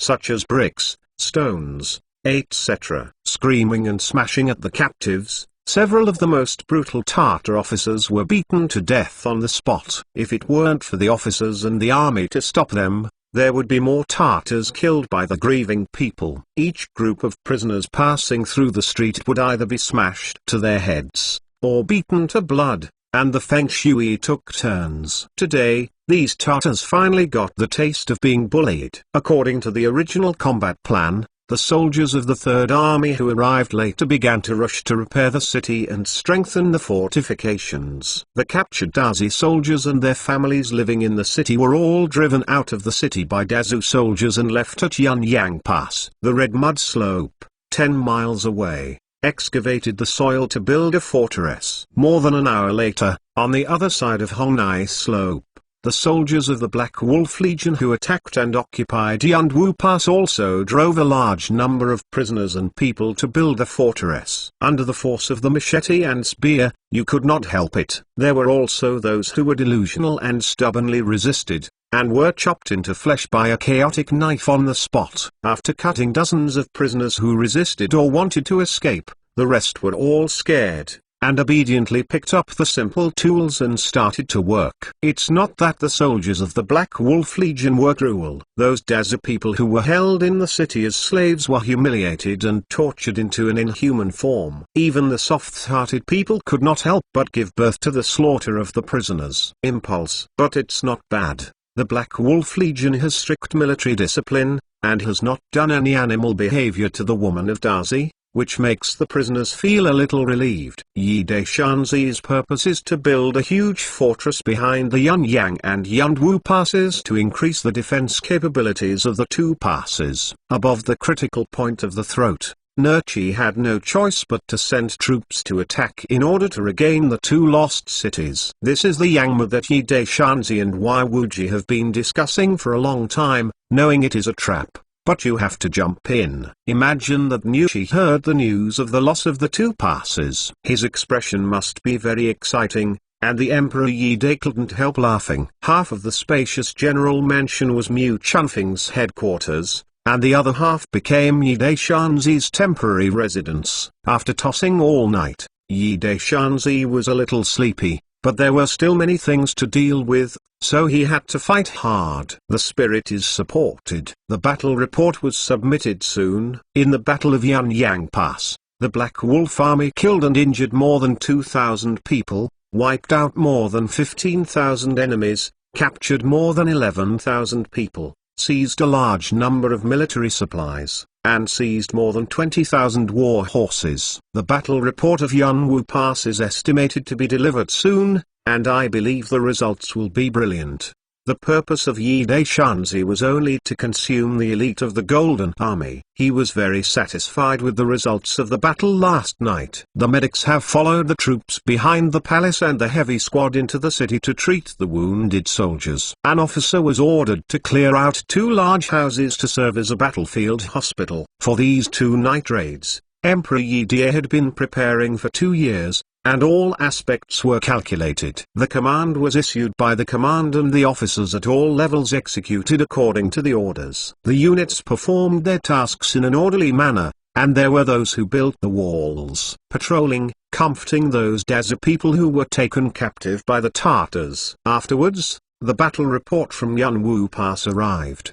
The war lost more than 2,000 people, wiped out nearly 20,000 enemies, captured more than 8,000 people, and had countless spoils. This guy is more ruthless than Lao Tzu, Mu Chunfeng muttered, and said in a low voice, "The Emperor, the brothers have chosen a dozen of them with good looks." Yi Daishanzi knew what he meant and waved his hand. "You can do it yourself." Mu Chunfeng was overjoyed. "Thank you, the Emperor." The Emperor's meaning, he understands. Those dozens of beautiful female Tartars are rewarded to Ronglai's subordinates for military service.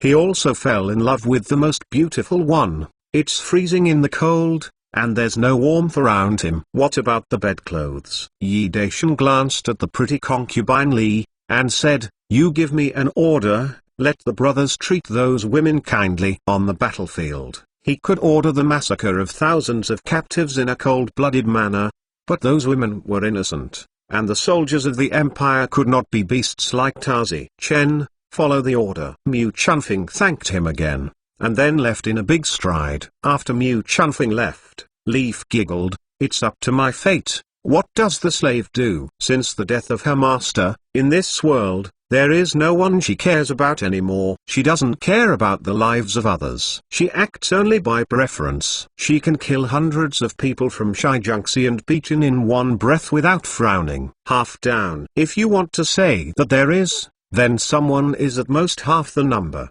The reason why you follow him to Zhenyang is because you have nothing to do. Just come and have a look. Of course, she has an appointment with a certain fairy, and 3 years later, she will compete at the top of the peak. The fairy Yan, who was worshipped by one man, is still in retreat and healed her wounds. It is said that she was seriously injured in a battle with Beijing. She went to the fairy peak of Dandu Mountain alone the year before, and only knew about it when she wanted to find fairy Yan's bad luck. On Xianzifeng, with her sex, she naturally wouldn't go home empty-handed, so she taught the disciples of Xuanwen. If Xingwu, the head of Xuanwen, teaches Xiniuwa, she will take action personally. After 100 moves, she will hurt Xing with a palm. Wu had a 3-hour agreement with Fairy Yan. Fairy Yan at that time was several levels behind her. It was not fun at all. Leaf pinched a few hands on Fairy Yan's cheek before she left. In 3 years,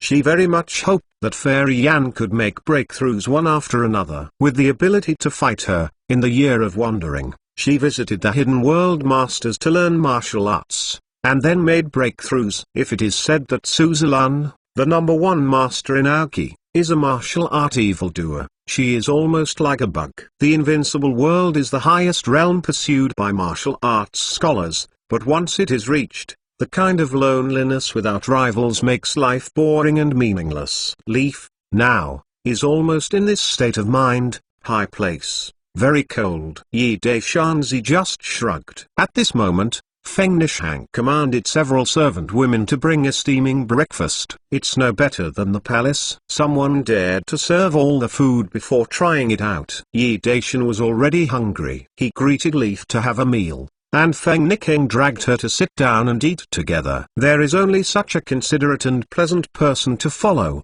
but she can't be treated badly, and she has to be served by Xiao Nizai if she takes a bath that night or something. After eating breakfast, Emperor Yi Daishan walked around surrounded by a group of guards. Mu Chunfing was the commander of the army.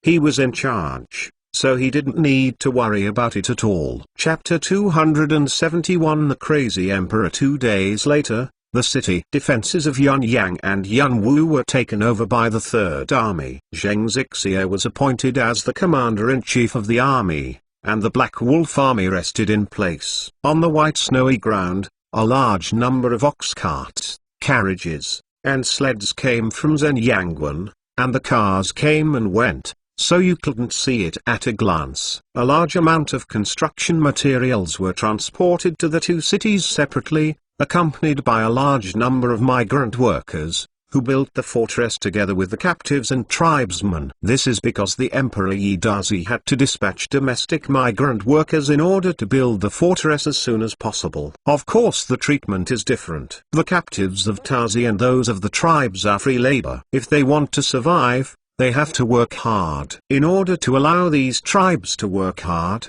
the Emperor Yi Daishan also issued the imperial decree. The fortress can be built within half a month, which can exempt one of the households from slavery and change it to a Han nationality. The treatment is completely different. It's now. This holy life is like a spiritual medicine. In order to escape from slavery, the tribes really worked hard. Not all of them were loyal to Nurchi and worked for the Tartar, but the patriarch. No matter the resolution, some tribes are afraid of being annihilated by Nurchi and have to be loyal. Once people have hope in their hearts, they will naturally work hard, even if the sky is cold. The progress of the project is so fast that Yi Daishanzi is grinning with joy. The fortress is not a city, and there is no need to build it with large bluestone slabs. In addition, a large amount of construction materials have been transported from Zhenyang Pass. A strong fortress was actually completed in half a month. When Yi Daishan was happy, He also fulfilled his promise to extricate one person from each household of those tribes from slavery and become a Chinese citizen. As for whoever gets rid of slavery, it is for each household. Things are up. Anyway, the tribes who have entered the Han nationality can take to the streets in a big way, and they can also choose to work. There are wages and meat to eat. This stimulates the tribes to look forward to the buy again in the sky. Yi Deshanzi struck the iron while it was hot, and then issued an edict. If those tribes who are young and strong are willing to serve as soldiers and have been in the army for 3 years, one person in the family can be released from slavery and become a Han nationality. After 5 years, the whole family can be a Han nationality. Naturalized Han nationality is exempt from 3I or V. At this time, more than 30,000 young people from the tribes in the 2 passes asked to enlist in the army. The military is always willing to come. As long as you sign up as a soldier, you can enter the battlefield after a few days of training. In order to prevent mutiny, these newly enlisted tribal soldiers were scattered and organized into battalions. The proportions were very small. There was no need to worry about what storms they could make. Besides, their families were still in the city. Many of the prisoners in Yunyang and Yunwu were not Jingyu or Ren. These people also signed up to join the army and were approved. The real Jingyu or Ren were not so lucky. They were escorted to Dazu in batches. As a variety of free labor, life and death depends on luck. Shengjing, Imperial Palace, Golden Temple. The great Khan Nerchi of the Kingdom of Kings is presiding over the court affairs. On the 2nd day of Yunyang and Yunwu's fall, the news was all over Shengjing. When the news reached the palace, Nushi was drinking with Xina's concubine. He was stunned for a long time before he jumped up and gritted his teeth.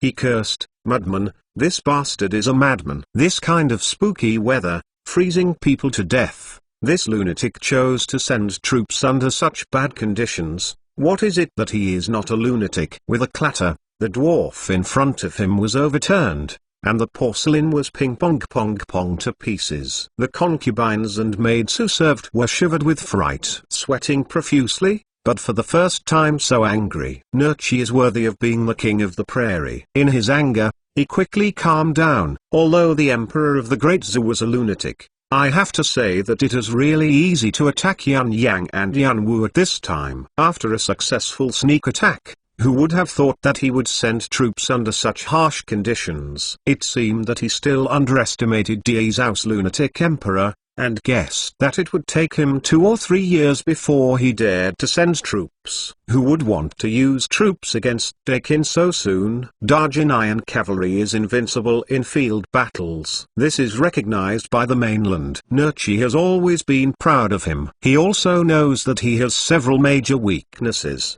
He has a small population, lacks food and iron, and is not good at attacking tough. Losing the Yunyang and Yunwu levels is equivalent to opening the door. However, this kind of weather is not at all unfavorable for the army to attack. If the city is lost, if you take it back again, it is. No, you have to wait until the beginning of the spring to send troops. The Iron Cavalry will pass between the 2 cities to cut off the connection between the defending army and Zhenyang Pass, and the food will be cut off. I am not afraid that he will surrender unwillingly.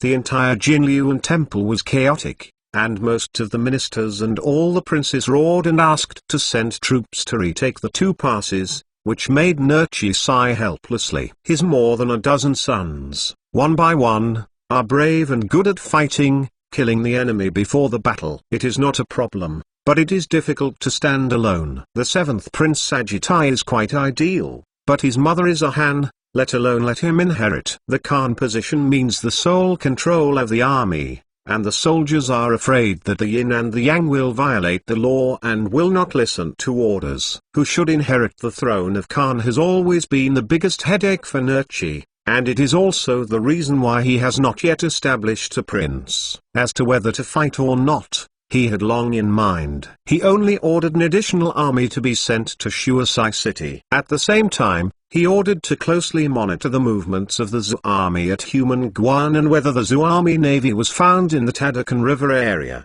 The water of the Tadakan River is warm and does not freeze all the year round. The lunatic emperor of the Great Zhou did not hesitate to spare the people and money, hedged several large rivers such as the canal. The navy of the Great Zhou might rise upstream at any time, threatening Sihan City, and then prestige Shenjing. He believed that the lunatic emperor of Diezhou would never attack only on Zhenyang Pass. Human and the navy must move later. He is currently planning to assemble a large army and patiently wait for the other two Zhou army to appear and give them a lethal attack. One strike. At this time, an eunuch came in and presented a piece of information that had just been sent back. Nushi unfolded and looked at it, and his face couldn't help changing. Zhejun actually built a fortress on the red mud slope in the middle behind Yunyang and Yunwu Pass, and this is a big trouble. This fortress was built in the center of the two passes, which directly blocked the roads of the big golden iron rider who circumvented Yunyang and Yunwu. If you want to attack Zhenyang Pass, you must occupy these two passes and one fortress. It won't work if you don't take it back. That was the eastern gateway of the Dahan nation, which was occupied by Dezhou, and the Dahan nation was like an open door and was threatened any time and anywhere. This lunatic emperor is not easy. He has a scheming and killing every step, forcing him to respond passively, which makes him feel very uncomfortable. After cursing in his heart for a while, Nerchi ordered the army to assemble and march into Yunyang and Yunwu to retake the city. For a time, a large number of messengers rushed out of Shenjing, rushing to all directions of the prairie. Chapter 272 Meat Grinder Khan is going to expedition in this kind of ghost angel. Not to mention that the warriors of the various tribes are unhappy, but all the patriarchs have complained, but, complaining, this order has to be obeyed. They are knowledgeable, exterminating the clan, who are not afraid. Their warriors of the various tribes began to gather, then bid farewell to their relatives, and set off to gather at the destination, waiting for the new order of the Great Khan. This time, Nerchi assembled a whole 500,000 army, one army of 100,000 people stationed in Sihan City to guard against the navy of Dezhou, and another army of 100,000 people stationed in Dayton City. The navy who had just been formed is in the tower. Dahan was stationed to guard against the Zhou army at Human Pass. The crazy emperor had two legions. The Black Wolf Legion captured Yunyang Yunwu two passes. The Flying Eagle Legion was estimated to be hidden in Human Pass, waiting for the opportunity to burst out suddenly. After the deployment was completed, Nerchi led an army of 300,000 to kill Yunyang and Yunwu Pass. The so-called soldiers and horses have not moved. The food and grass go first, and a large amount of food and grass are transferred to the Shuasai city to accumulate, so that the householder Shangxiu is very busy, and at the same time, he is screaming and scolding his father and his mother. There is a shortage of food for the ethnic groups outside of Serbia. With this war, the food and grass gathered for the winter must be given priority to the soldiers in front. The granary was suddenly emptied, and the householder Shangxiu had no choice but to send people to step up to the merchants of Chu and Yan. Continue to buy food. The mountains are covered by heavy snow and the roads are slippery. The price of food is already high. The cost of transportation has almost doubled. Those unscrupulous treacherous merchants in the Chu and Yan countries even took the opportunity to raise the price of food. Can an adult not scold his mother? From the assembly of the warriors of various tribes to the departure, when the army arrived in Shuasai city, it had been 17 or 18 days. There was a return from the horse inspection. The Zhou army had built a fortress in Hongnai Slope, making Nair angrily livid. He divided the 300,000 army into two armies. One army of 100,000, led by the second Prince Bosig, attacked Yunwu Pass, and he personally led the 200,000 army to the Yunyang Pass in a murderous manner. Needless to say, the difficulty of marching in the snow is needless to say. After arriving at Yunyang City, Nerchi ordered to camp and rest on the spot, and took someone to observe the enemy. In Yunyang City, the battle flag of the Black Wolf Legion flew to meet the demands. Hunting and hunting, Basically no one could be seen on the city except the sentry. Nerchi couldn't help frowning. It seemed that the general of the Zhou army who guarded Yunyang Pass was a personal thing. It was expected that he would not attack the city today, so he didn't panic at all. He wanted to see the newly built fortress behind the two passes, but was desperately blocked by the elder brothers and his subordinates, and in desperation had to send a secret spy to investigate. The snow has stopped, and there is even the sun in the sky, but it makes people feel more cold. Nerchi firmly believes that the tribal warriors who grew up under harsh conditions can't stand the cold, let alone those southerners. After a night's rest, early the next morning, Jin Jun opened his position and, with the help of the earth-shaking rumbling drums, the first wave of attacks on Yunyang Pass began. Countless tribal warriors wore large shields, pushing heavy siege equipment such as carts and arrow towers, and roared forward. On the top of the city, Mu Chunfing stood like a mountain, watching with cold eyes the dense golden soldiers under the city rushing like a tide, and issued an order to attack. Draper, send a shoot. With an order, nearly 100 stone dump trucks that had been erected in the city fired at the same time, grinding the boulders and whistling into the air, drawing a parabola of death, smashing into the black and crushing enemy group. Blood and light burst. White, the color of the snow, was dyed red color with blood. The dumping truck did little damage to the infantry. In fact, its real function was to deter the enemy and boost the morale of the army. Countless tribal warriors rushed across the death blockade formed by the grinding boulders and continued to rush forward. Suddenly, countless soldiers appeared on the city's head, opening their bows and arrows, and shooting them downward. Like a rain of locust arrows shooting,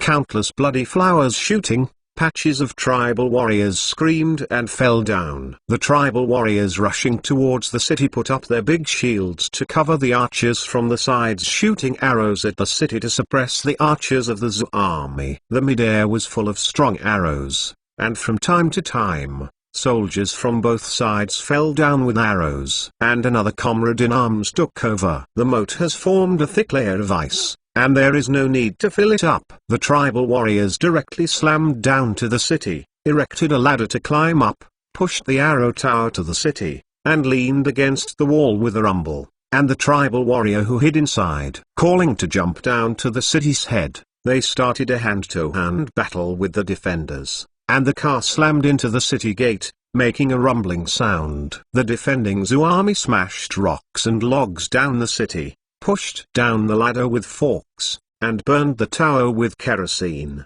The ladder collapsed, and the tribal warriors above fell into patties. If they were lucky, they fell to bloodshed and broke their hands and feet. Broken, on the tower.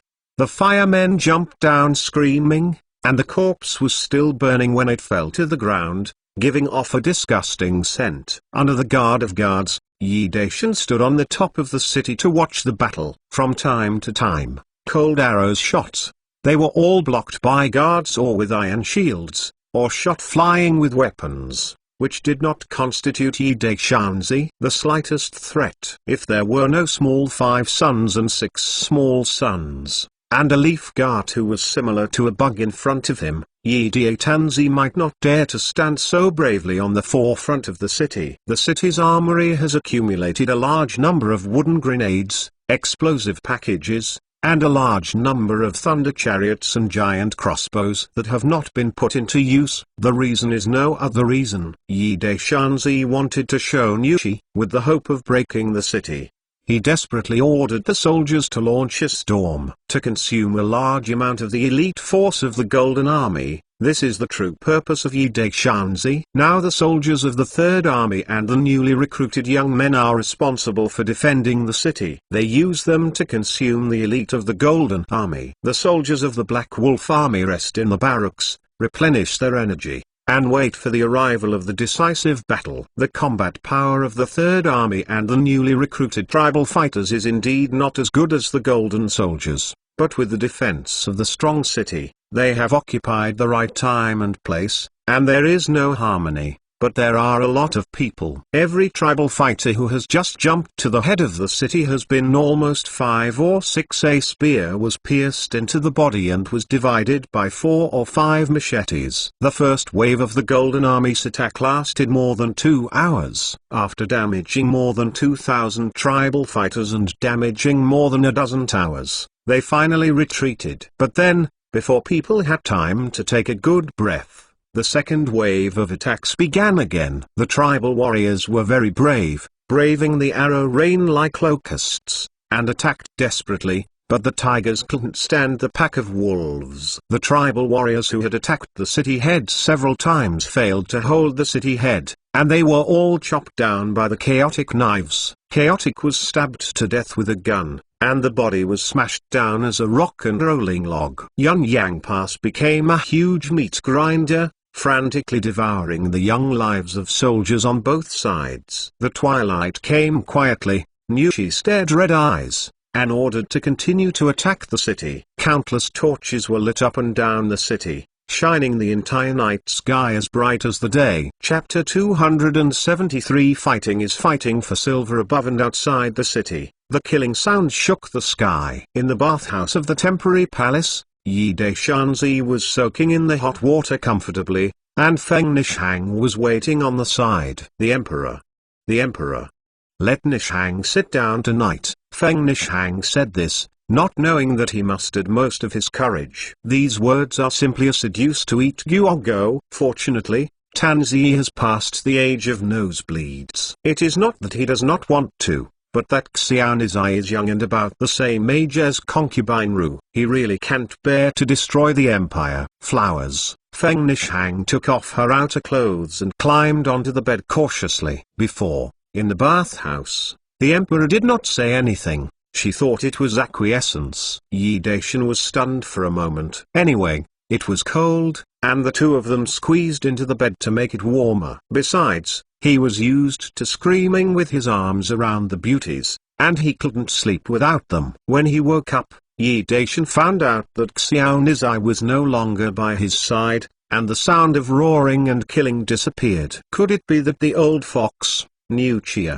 retired? Feng Nishang brought warm water and served him to wash, then handed over Mu Chunfeng's memorial, and Yi Deshanzi watched while eating breakfast. The Jinjun attacked wildly in the middle of the night, and finally retreated. He has lost nearly 10,000 in battle. The Golden Soldier has lost nearly 10,000 in battle. It is estimated that it will not be less than 20,000. According to the return from the Ranger, the Jinjun is sending heavy weapons from the rear. Shish, it is estimated that the next day after tomorrow may continue to attack the city. Yi Deshanzi is relieved now. As long as you continue to attack the city, brother will be happy. The lethality of the stone dumper seems to be scary, but in fact it only serves as a deterrent, and the damage to the city wall is even greater. But it doesn't matter, it's because the city wall has collapsed, and he has a way to deal with it. Now it's not the time to use a trick. He just wants Nurchi to see the hope of breaking the city and lure him into desperately attacking the city and draining the Golden Army from it. Elite Leaf was still in armor.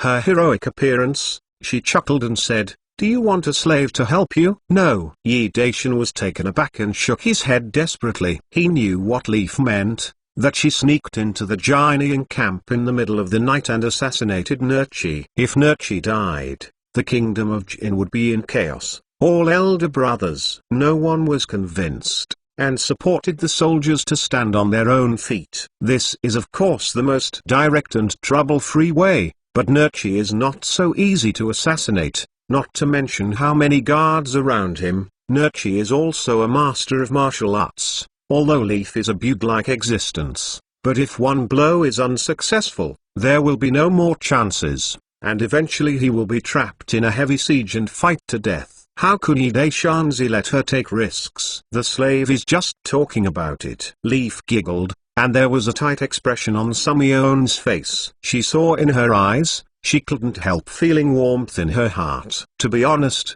fainting June treated her well. "Shall we go for a walk?" Yi Deshanzi suggested with a smile. He was also worried that Leaf would be bored and didn't want to stay with him in this ghost place. Leaf smiled and said, The slave is now your personal guard. The slave will naturally follow you wherever you go. The meaning of this is that he agreed to his proposal, and Yi Daishan went out immediately and wandered around the street. When the holy driver moved, there must be a large group of guards around him, and Mu Chunfing didn't dare to be careless, and sent a large group of military masters to accompany the guards. This was not counted as the plainclothes secret spy that the black guards secretly followed the guards. There were almost no pedestrians on the street. During the war, this phenomenon was normal.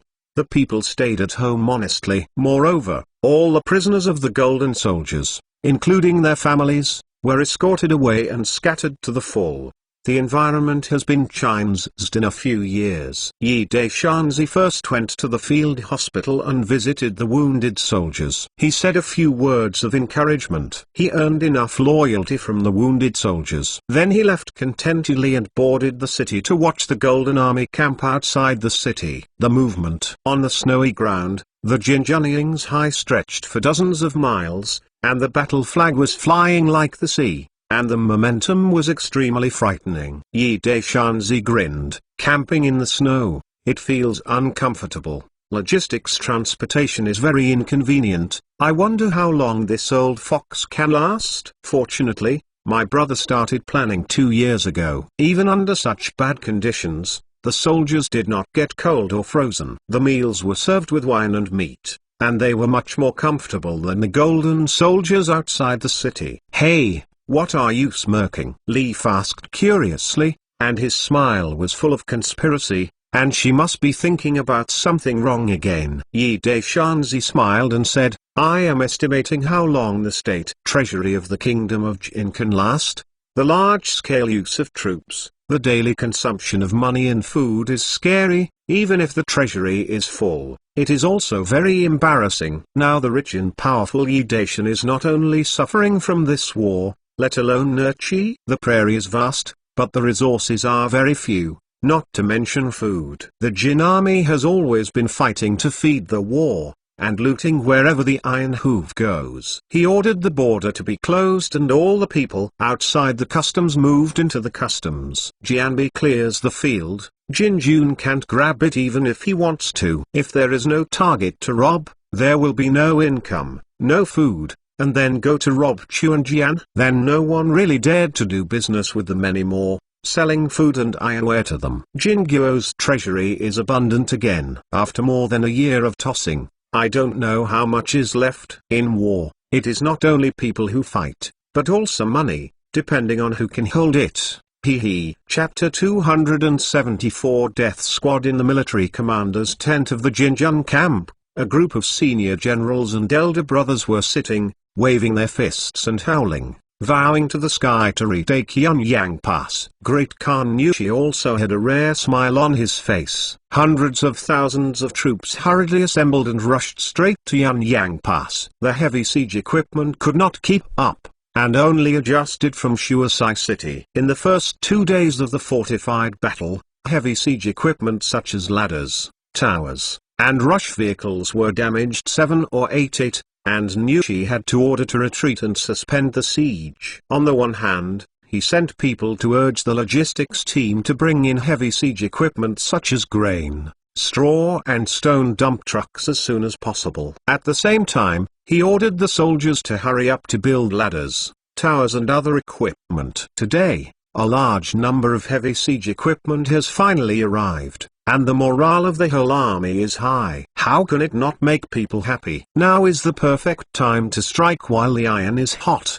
and attack Yunyang Pass in one go. In the first 2 days of the fortified battle, more than 24,000 elites were injured and killed, which made him feel very bad. They are elites who have experienced many battles. If they die, there will be one less. But Yunyang Pass has to be regained. That's a big gold. The great eastern portal of the empire is open. How can he eat and sleep soundly? Nurchi gave an order, the army lined up, drums rumbling, and a new round of fortified battle began. The Jin army set aside dozens of stone-throwing vehicles under the city, and shot one after another.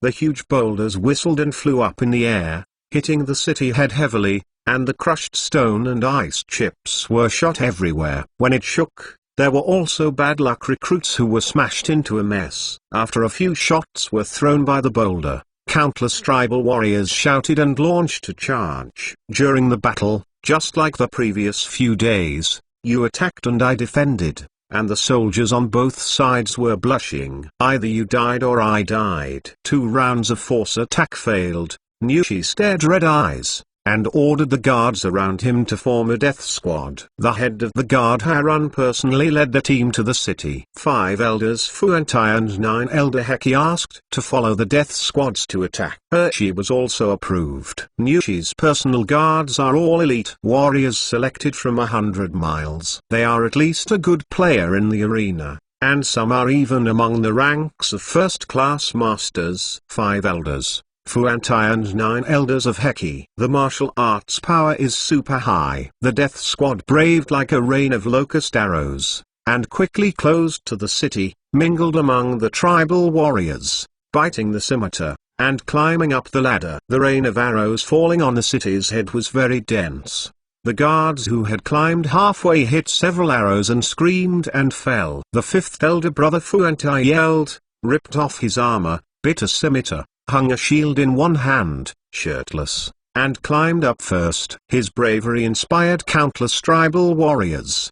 They climbed desperately, one after the other, fighting for the first place courageously. The North City Gate was the main direction of the Jin army's attack. Mu Chunfeng personally sat on the head of the North City. He felt that the third wave of the Jin army's attack was extremely fierce, so he ordered a team of Black Wolf Army soldiers to be reinforced. Wu Age Fuantai climbed close to the city's head, with a left-hand iron shield to block the shot of the arrows. A spear was pierced from the city's head. He turned slightly to one side and grabbed the barrel of the gun with his right hand. He shook violently on the city's head. The pikeman screamed and fell to the city, and was immediately mutilated by a chaotic knife. Fuantai roared. The iron shield slammed out, and 2 Zhejiang soldiers flew into the air, successfully climbing to the top of the city. The cold light flashes, blood bursts out, and a soldier of the Zhou army who rushes screams and throws away. Fuantai, who has a superb personal strength value, rushed into the group of soldiers with a scimitar in one hand and an iron shield in the other. He slashed and killed 4 or 5 people in the blink of an eye.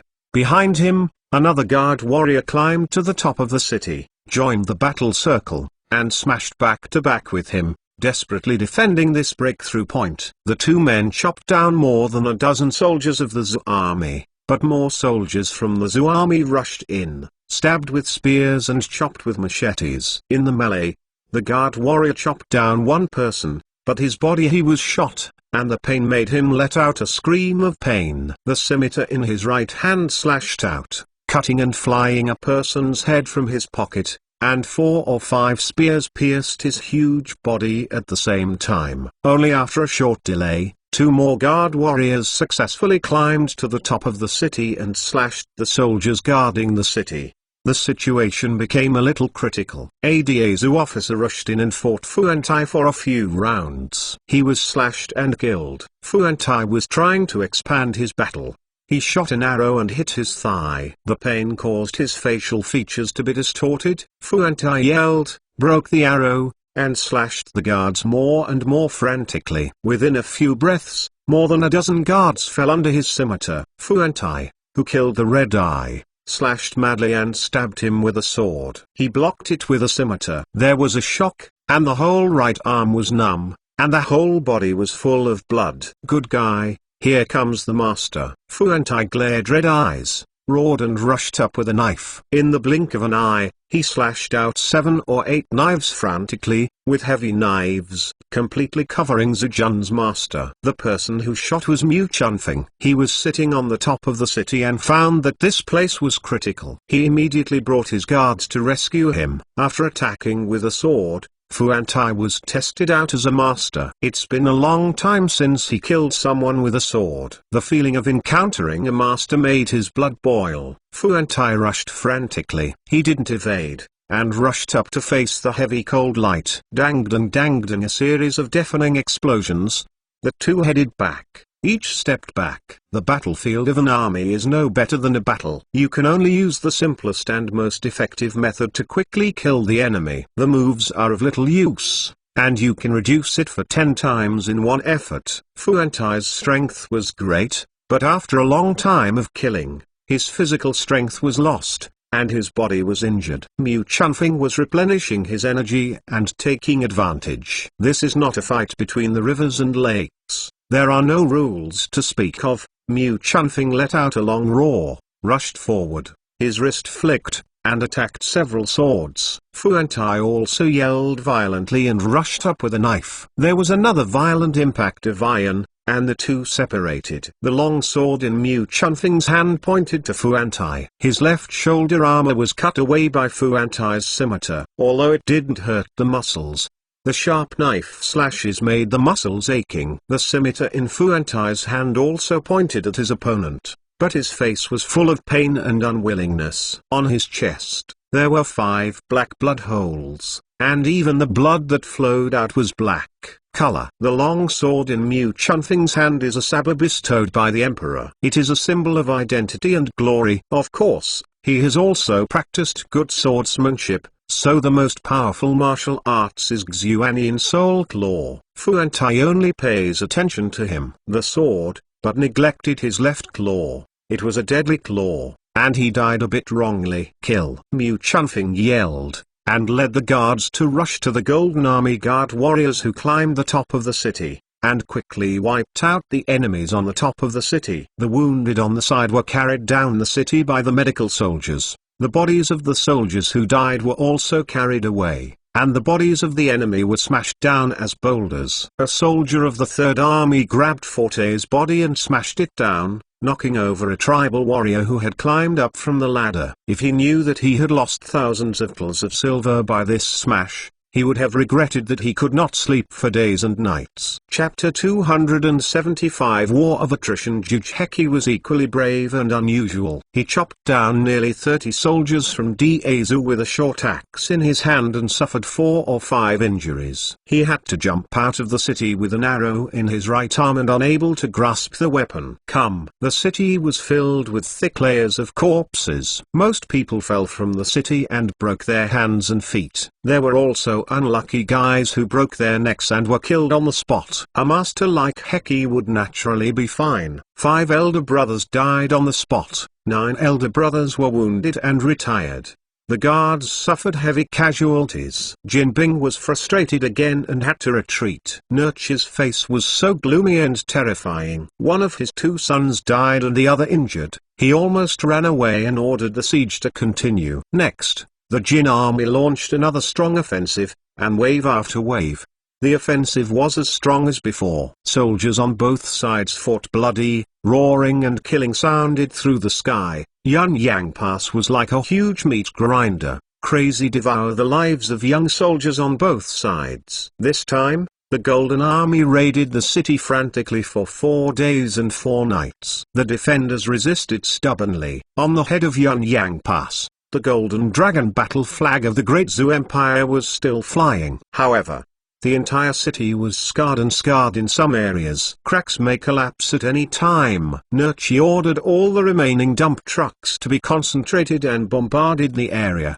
The dump trucks were overused and damaged to varying degrees and must be repaired. There are only more than 30 dump trucks that can be used now, but this is enough. Sure enough, after a few rounds of blasting, that section of the city wall finally collapsed with a bang, revealing a large gap that was 10 meters wide. The cavalry of the Golden Army, who had already been ready to go, let out a roar of death, brandishing a machete, and rumbling towards the gap like tide water. Above the city's head, Mu Chunfing, with a calm face, calmly ordered the soldiers to throw sandbags, stones and other objects into the gap, and quickly fill the gap. A large number of archers gathered on both sides of the broken city, ready to go. Below the gap, the spearmen formed a formation. The 2-meter-long spears were erected obliquely to form a large spear formation. The archers were behind them. On the snow in front of the formation,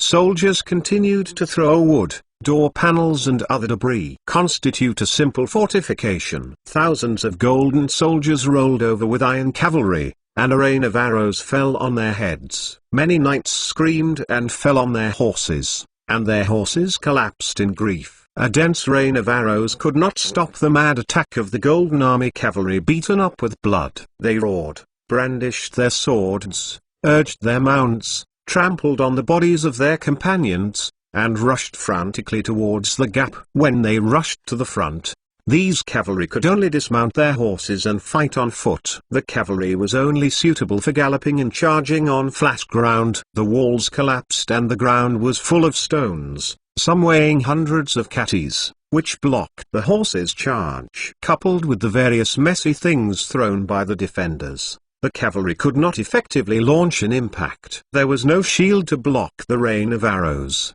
and the casualties could be imagined. Although the brave warrior rushed in, he was greeted by a spear like a forest. A dozen spears stabbed him directly into a honeycomb. After paying huge casualties, the Golden Cavalry who dismounted and fought close to the city defenders. The two sides were stuck in a glued state. The gap of only 10 meters wide gathered the black and crushed soldiers. People tied, hit, hit Lao Tzu fiercely. On the side of the city, Yi Daishan shook his fist excitedly. The city was full of dark and crushing enemies. The archer could shoot with his eyes closed and arrows. One of them, such a good target, where to find? Nurchi, who was watching the battle in front of the battle, also knew that such an attack would be very disadvantageous to the cavalry without shield cover when dismounting. He quickly ordered 10,000 troops to attack and replace the cavalry with heavy casualties and cover their withdrawal from the battlefield. His decision is undoubtedly correct. On the head of the city, the Emperor Yi Daishan watched the remaining Golden Army cavalry exit the battlefield. He couldn't help but scream that Nurchi was too cunning. But think about it, that 10,000 Golden Army cavalry. The casualties were heavy, and when I withdrew from the battle, I was afraid that there were fewer than 5,000 people, and I felt somewhat comforted. The battle for the gap became more and more tragic with the addition of 20,000 elite tribal fighters. The fighters on both sides did not retreat until they died, and the comrades behind them came on top again. Although the city wall collapsed, the garrison quickly threw away all kinds of debris and slowly filled it up. Although it was not strong, it was still a simple fortification. The garrison relied on this simple fortification. With densely packed soldiers, a wall of flesh and blood was constructed, which forcibly blocked the frenzied attack of tribal warriors. On the other hand, the Jin army, although these tribal warriors were brave and frantic attacking, they were unable to move forward in the face of this flesh and blood wall. On the contrary, they were squeezed inch by inch and forced them to retreat. Of course, the defenders of the city paid a price of dozens or hundreds of lives for every step forward, even an inch, and the price paid by the tribal warriors was even greater. Both sides of the broken city were crowded with archers from the Zhou army, like locust arrow rain cover. Under the chute, although there were shields to cover, many tribal warriors still fell down with arrows. Most of them missed the hit and were killed on the spot. Instead, they were trampled to death by their companions or garrison. In fact, standing on the head of the city and looking at the entire battlefield, you can see clearly, a small gap of more than 10 meters. The Golden Army has invested 20,000 elite soldiers, plus tens of thousands of defenders, all blocked in the gap. At this point, the people behind pushed forward, and the people in front could only squeeze forward. Apart from falling down in battle, there was no possibility of backing or evading at all. Although the Jin army's offensive was fierce, but with a small gap, its troops could not be deployed at all, and personal courage was useless at this time. Seeing such a dense target, Yi Daishan's mind flashed dynamite bags and wooden grenades. If you throw it down at this time, tusk, it will definitely explode in pieces. It's a pity that he can only drool desperately. His expression is like seeing a naked beautiful woman standing in front of him, but you can only watch and can't move. His strategic purpose is to consume a large amount of the elite of the Golden Army, so that Nushi sees the hope of breaking the city, and launches an offensive desperately. The large number of explosives, wooden grenades, and thunder chariots accumulated in the city. The huge crossbow and arrows did not dare to put into use, afraid of frightening Nurchi. The tortoise retracted back to Shengjing. Yi Daishan's wolf expression. Leaf, who was closely following him, saw her eyes, but a strange feeling surged in her heart. Before, she was ordered by her master to enter the palace to fascinate the king to complete the master's great cause. In the evening, the master sister Jiuling served as her stand-in for the king. Perhaps, she was only focused on fulfilling the master's order, and she hadn't really paid attention to him at all. Or in other words, people who just looked at him from the surface didn't understand his true inner thoughts at all. This person, I really can't see through him. Let's not talk about it. Let's just say in front of him, the tribesmen who originally lived in the city, after such instigation by him, should have been enemies. But now they are desperately working for him. Can a faint and incompetent person do it? She sighed suddenly in her heart. It seemed that Queen Jin had seen him through and understood him, and she was not wronged at all in losing. Chapter 276. The first bacteria war in history. In this extremely tragic battle for the gap, Nurchi ordered Mingjin to retreat until the sky gradually dimmed. The Jinbing retreated from the battlefield in an orderly manner. As the commander-in-chief, Mu Chunfing did not order an attack. Instead, he ordered another army to seal the gap and strengthen the guard at the broken wall to prevent the Jin army from sneaking attacks at night. The exhausted soldiers had returned to the camp to rest. Another energetic unit took over the defense of the city. The bodies of the soldiers who had died were carried down and cremated. The wounded were taken to the field hospital for rescue. Outside the city, some unarmed golden soldiers came to collect the corpses of their companions. Zhejun on the city did not release arrows and let the other party collect the corpses, just closely monitoring their every move. This is an unwritten rule on the battlefield that when one pair picks up the corpse, the other party must not attack, lest the corpse decay and cause plague. In the camp of the Golden Army, in the commanding tent of the Chinese army, Nurchi's face was so gloomy and terrifying. Only today, in the first battle, nearly 20,000 elites were damaged, but the city was still unable to be attacked. What worries him is that the soldiers who had been injured in the first day of the battle were in a bad situation. The wounded soldiers who had been hit by arrows had pus and itchy wounds, emitting a disgusting stench, and some had high fevers. You have to say something silly, and the army herd is helpless. Many of the wounded soldiers' injuries are not serious.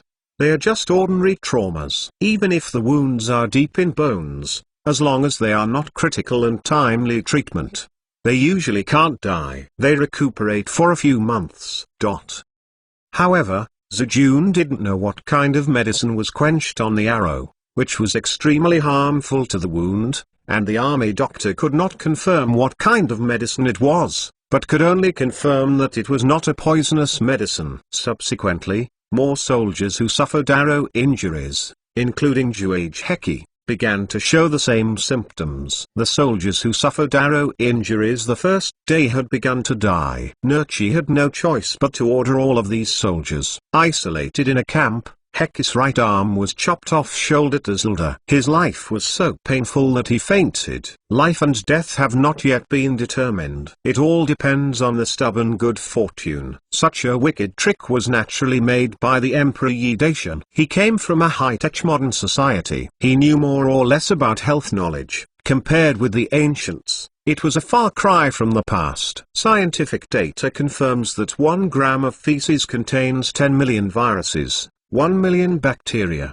1,000 parasite cysts, and 100 worm eggs. Think about how disgusting it is. The arrows used by Dazu soldiers were all soaked in their poop, and the arrows shot into the Jin soldiers' bodies, directly bringing these bacteria and viruses into their bodies. In addition, the medical technology in this era is backward. There is also no concept of disinfection. Put the golden saw medicine into the wound. Just use a cloth bag, and it will be okay if you no longer bleed. Those people who work in the field even use thin mud to stop the bleeding when they are injured. Easily cause wound inflammation and infection. In this era, even a small cold can kill people, let alone wound inflammation and infection. The situation on Da's outside is completely different. Danzi has painstakingly established the Royal College of Medicine, trained these medical soldiers, and given them quite good treatment, that is, to pass this knowledge through to them. The wounds of the wounded soldiers in Dazu were disinfected with alcohol. The scalpel used to dig out the arrow must also be disinfected. The bandages used to wrap the wounds were boiled, sterilized and dried. Therefore, the mortality and disability rate of the wounded soldiers greatly lowered, lying down for a few months. He is another hero. Some of these wounded are veterans who have experienced many battles. Most of them are recruits, but after the test of blood and fire, after returning to the original army, they are qualified veterans. They are all brothers' resources and capital.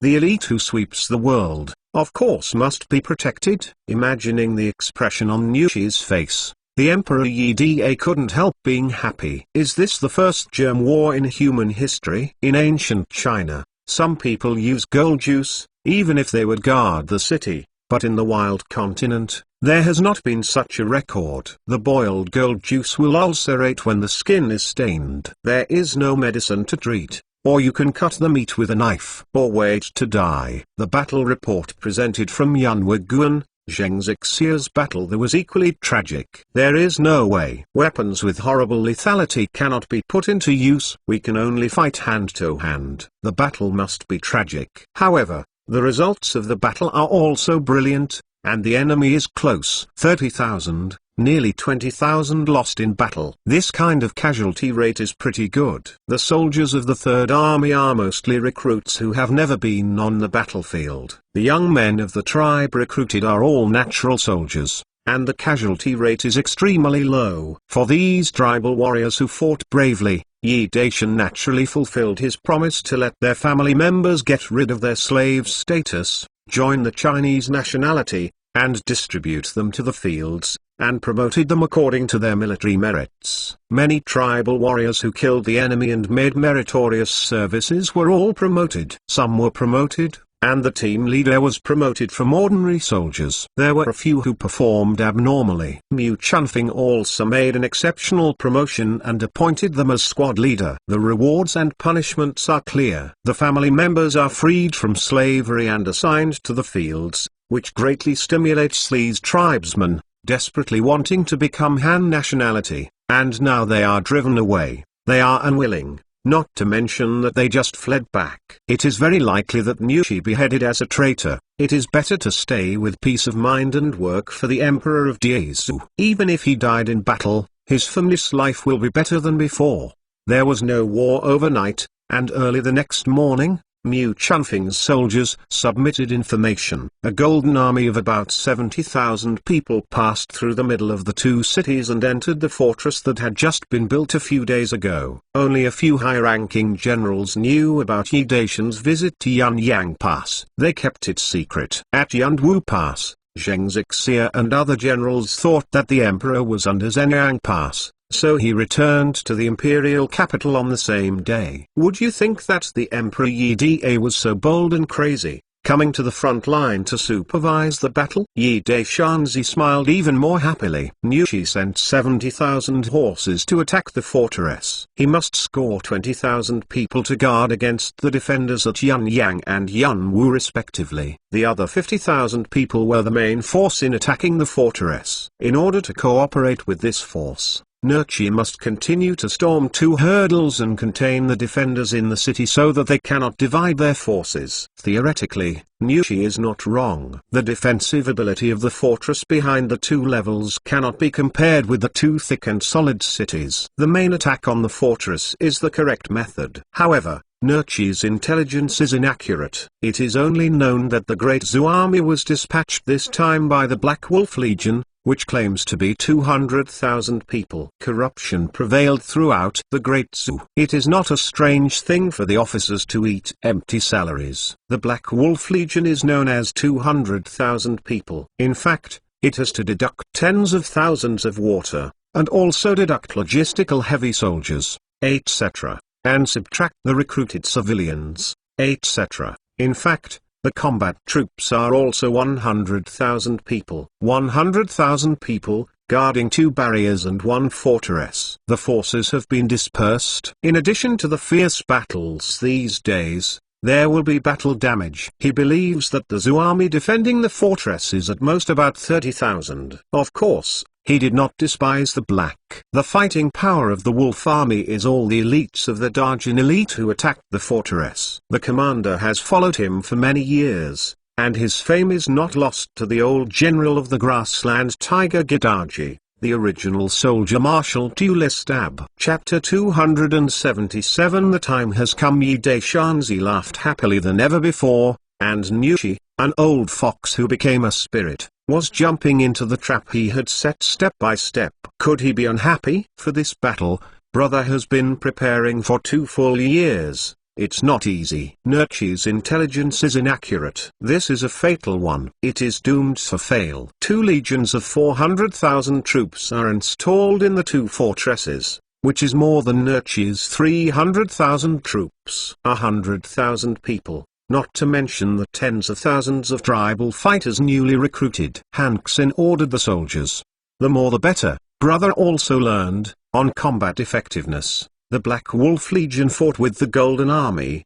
The 3rd Legion's combat effectiveness is relatively weak, but after the training of Blood and Fire, it is growing rapidly. 400,000 to 300,000, which is the advantage in terms of numbers, and the strong city walls rely on defense, coupled with the freezing of the winter and the slippery roads. It is also a big bargain, plus a large number of new weapons accumulated in the city. There are also unique tricks. If this big decisive battle is not won, brother will lose face. The main commander of the fortress was Shang Yi, the great general of Shang Yuwei, and the 3rd uncle of Shang Xiu Shang Danhui of the criminal ministry. He was also a veteran general who was not weaker than Wugong Hu Chengqing. He was only annoyed by the emperor because of something. Idle up. Shang thought that there would be no chance in this life, but he didn't expect Shang Xiaoru to enter the palace for 1 year, and the great things would fall on him. In fact, Shang Xiaoru,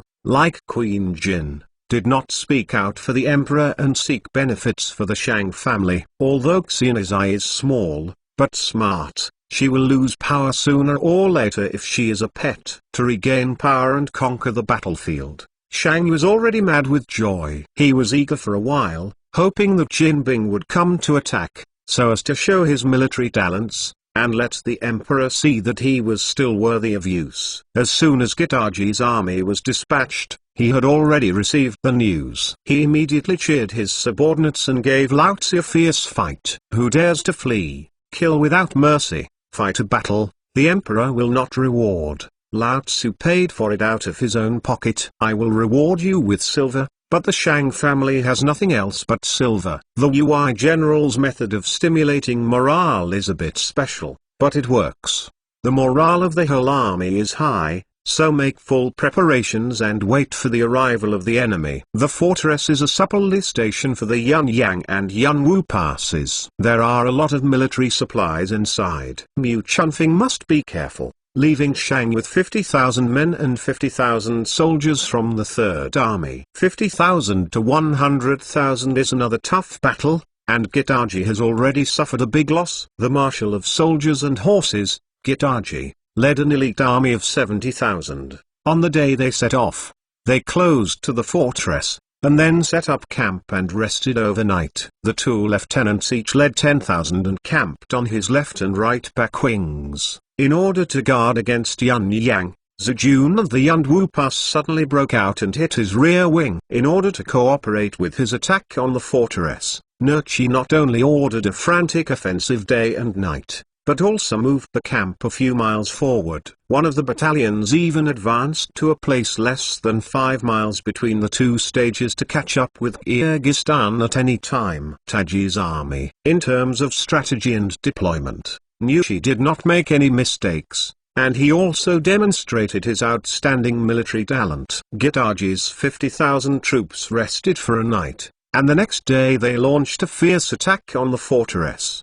The Gold Army came with vigor, and the offensive was unusually fierce. Zhang was also morale strong and tenaciously defending. The soldiers of the two armies fought bloodily and tragically. Under the battle, there are varying degrees of casualties. The walls of the fortress are not very high, nor are they as strong and thick as the city, but when Gitaji set out, he could only bring 20 stone dumpers. In the previous siege, a lot of stone dumpers were damaged. Nushi dispatched 20 vehicles are already a great support for him. Gitaji did not expect that this seemingly not very strong fortress would be so difficult to conquer. After 3 days of strong attack, the soldiers lost more than 5,000 soldiers. He had a headache. In the field battle, he was not afraid of any opponents. With the current situation, he can't think of a good way. Some generals offered a plan and sent to Kinkai to quietly bypass the fortress in the middle of the night to intercept the logistics transportation of the Zhou army. To cut off the enemy's food path is indeed a ruthless move. The army will lose food,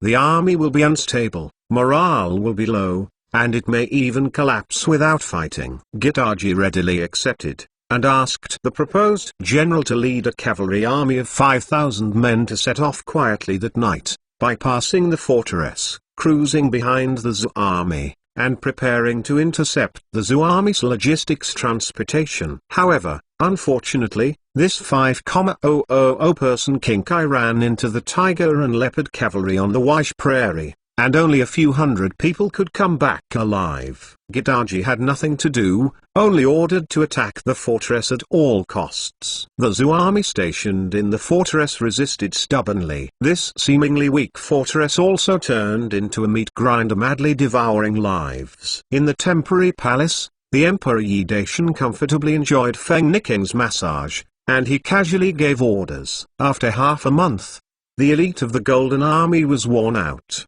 and it was time for the Navy and the Flying Eagles to attack. Nerchi's estimate is completely correct.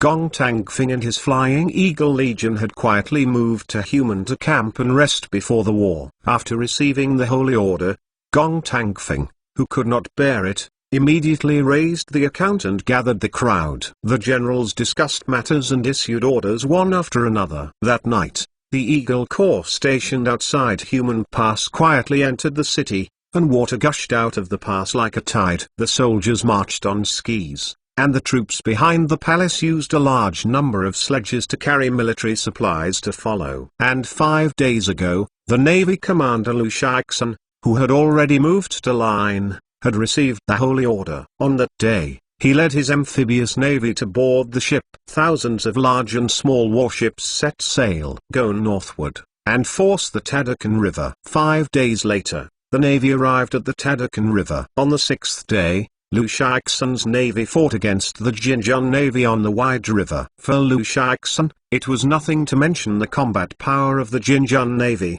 plus the fact that it had just been formed, with just over 200 large and small warships. To Lu Shaixun, his battleships are equipped with giant ballistas for long-range attacks. Each large battleship is equipped with 12 guns. Medium battleships are equipped with 6 to 8. The turret is a rotating turret, which can cover the enemy with maximum firepower at any angle.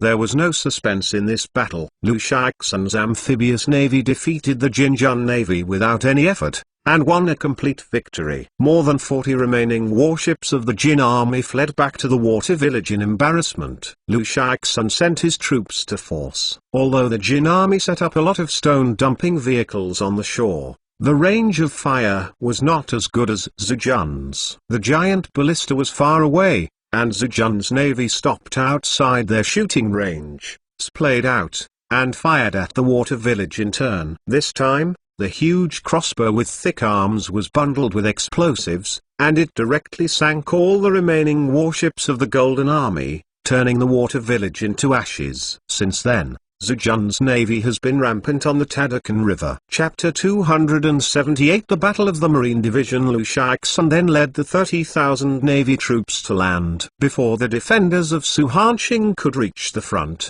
he quickly set up a defensive formation. At the same time, he carried the Thunder Chariot, boxes of wooden grenades, and bundles of arrows ashore. With all the preparations, Suhanxing's 50,000 defenders could be killed. Moan, the general of the Golden Army guarding Sihan City, was also a veteran who followed Nerchi for many years. He was known for his bravery. The two sides had great disparity in military strength, and his cavalry was invincible in field battles. Water war, you are great. I am afraid of you, but when you go ashore, it is a fish out of the water. I am afraid of you being a bird. As soon as Moen led the army, he immediately ordered an attack. 10,000 infantrymen attacked from the front, and 10,000 cavalrymen attacked Zhao's formation from the left and right wings. The earth-shaking rumbling drums rang, and 2 golden cavalrymen quickly attacked and rushed to the left and right wings of the navy while the infantry wielded their weapons and howled and rushed forward. The Jin army's field combat capability is recognized by the mainland as being strong,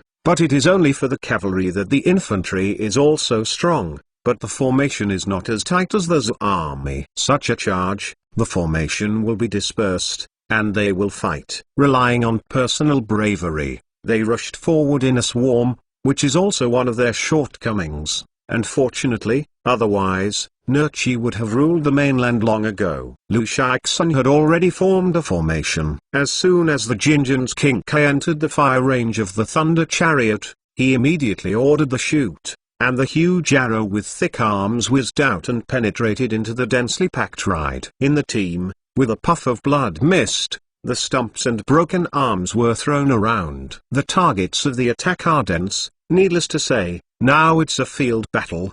The Thunder Chariot is shooting out flat, a giant arrow, at least 3 or 4 riders torn into pieces. The first wave of attacks, attacking the left and right wings. The cavalry of the Golden Army lost 200 to 300 horses each. After 3 rounds of rapid shooting, the pikemen inserted the spear into the Thunder Chariot, turning it into a simple fortification with resistance to the impact of the horse. The pikemen retreated, and the shield soldiers stepped forward and set up a large shield to cover the archers behind them. The fortress tribes grew up on horseback and were adept at riding and shooting. Their cavalry would go first when they attacked, shooting 2 or 3 rounds of strong arrows to hit the opponent's morale, and then take advantage of the momentum to rush into the battle. This is already the same law. The cavalry of the Golden Army charged at full speed. The knight on horseback took off the longbow and fired 2 waves of arrows. Most of the powerful arrows that roared were blocked by the big shield,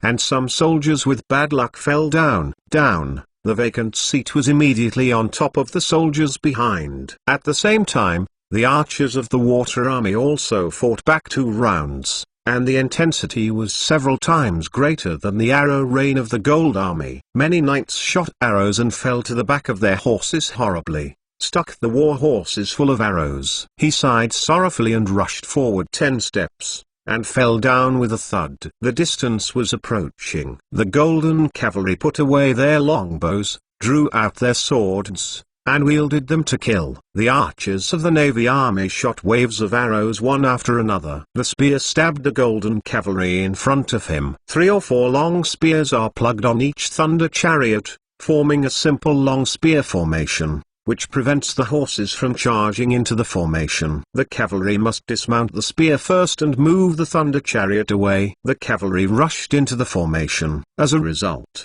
more and more cavalry gathered in front of the formation, making it an excellent target for archers to shoot and kill. Then came the contact between the infantry of the 2 sides. In front of the dense defensive formation, the personal bravery had little effect at all, and could only be held in a state of stalemate. Throw thunder for Lao Tzu. Looking at the dense targets, Lu Shaixun, who was in the Central Army, finally ordered the use of new weapons with terrifying lethality. Wooden hand grenades were thrown into the dense group of golden soldiers, bursting into groups of fire and smoke. The golden soldiers were blown up in pieces, and the entire forward infantry was in chaos. The Jinbing stationed in Sihan City did not participate in the battle at Xinyang Pass. Although he had heard of the power of this weapon, he had only heard of it and had no personal experience. This time, he finally learned it. The deafening explosion and the terrifying lethality made them tremble and their morale dropped rapidly. Some people began to back up,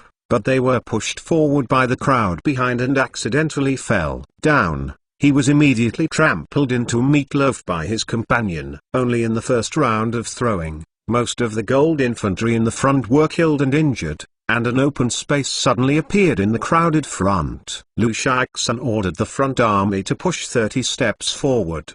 The milk bears were really happy. The power of the thunderbolt, TSK, did not witness its lethality. I don't know its horror. The front army of the navy pushed forward slowly, but did not break away from the large formation of the Chinese army. It was still connected end to end, and there was no exposure to the slightest flaw, allowing the Golden Army to take advantage of it. Lu Shaixun did not dare to push the whole army forward. The 2 cavalrymen of the Jin army were still attacking his left and right wings. It was still very troublesome if they did not solve it. He also hid 5,000 cavalry in the back formation, but he did not dare. Now on the attack, the Jinjunian cavalry is sturdy and famous in the mainland. His 5,000 cavalry is not enough for others to eat. Before the time, he will not be sent out if he is killed. While the navy was throwing thunders in front of the sky, the bombardiers on the left and right flanks also followed the thunders, exploding the tribal warriors who had dismounted and flew to the ground, falling down.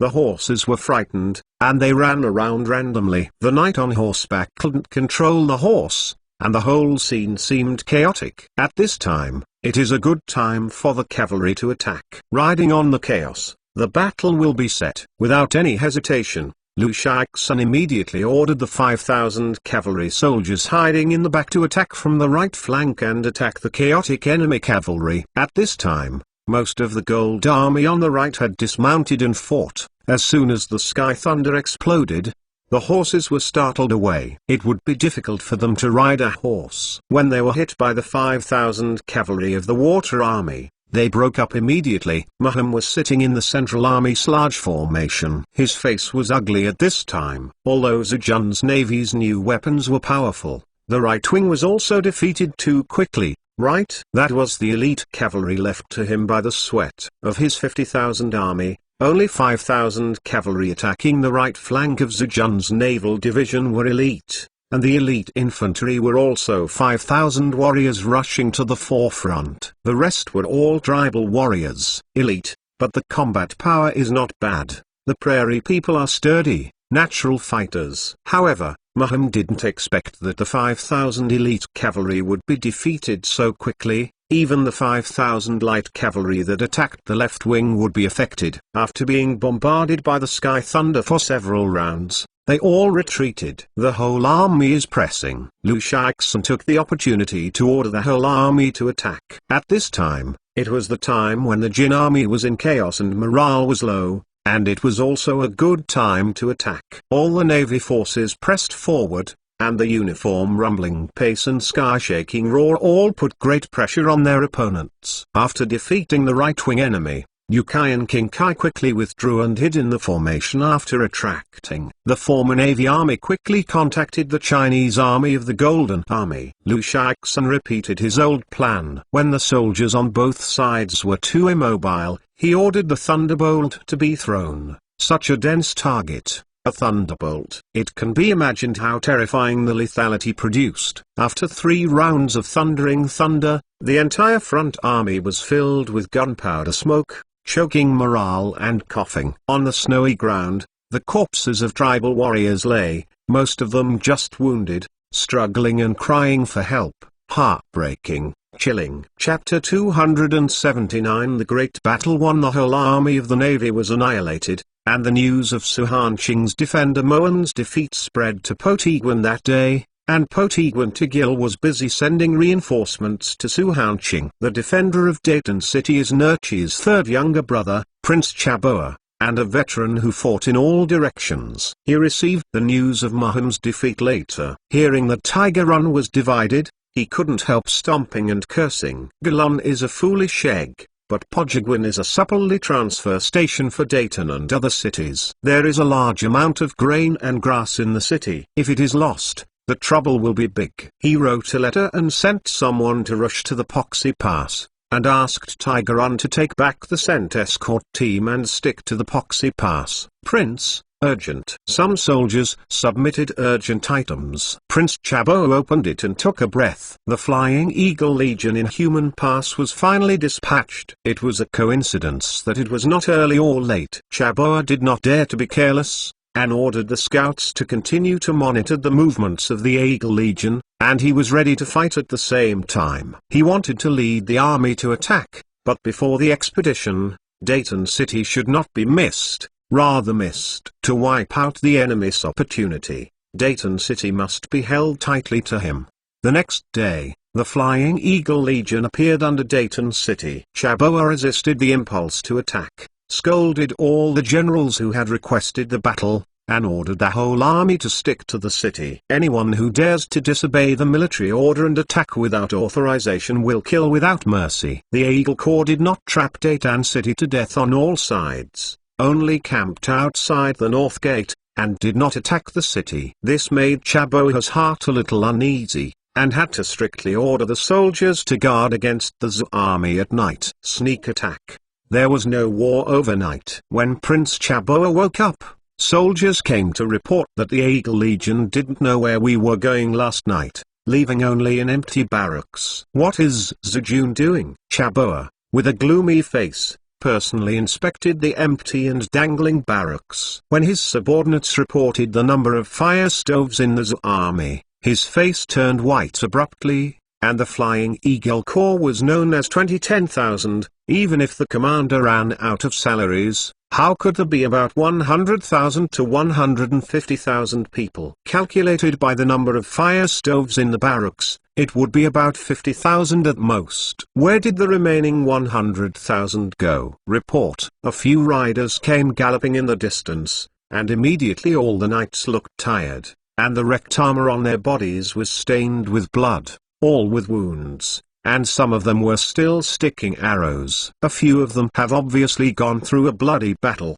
Polygon lost. When Prince Chabot heard the news, a blank expression appeared on his thin black face, and he jumped up abruptly for a long while, cried out strangely, "How is this possible? Will the Eagle Legion not fly?" The Flying Eagle Corps can't fly, but it can ski.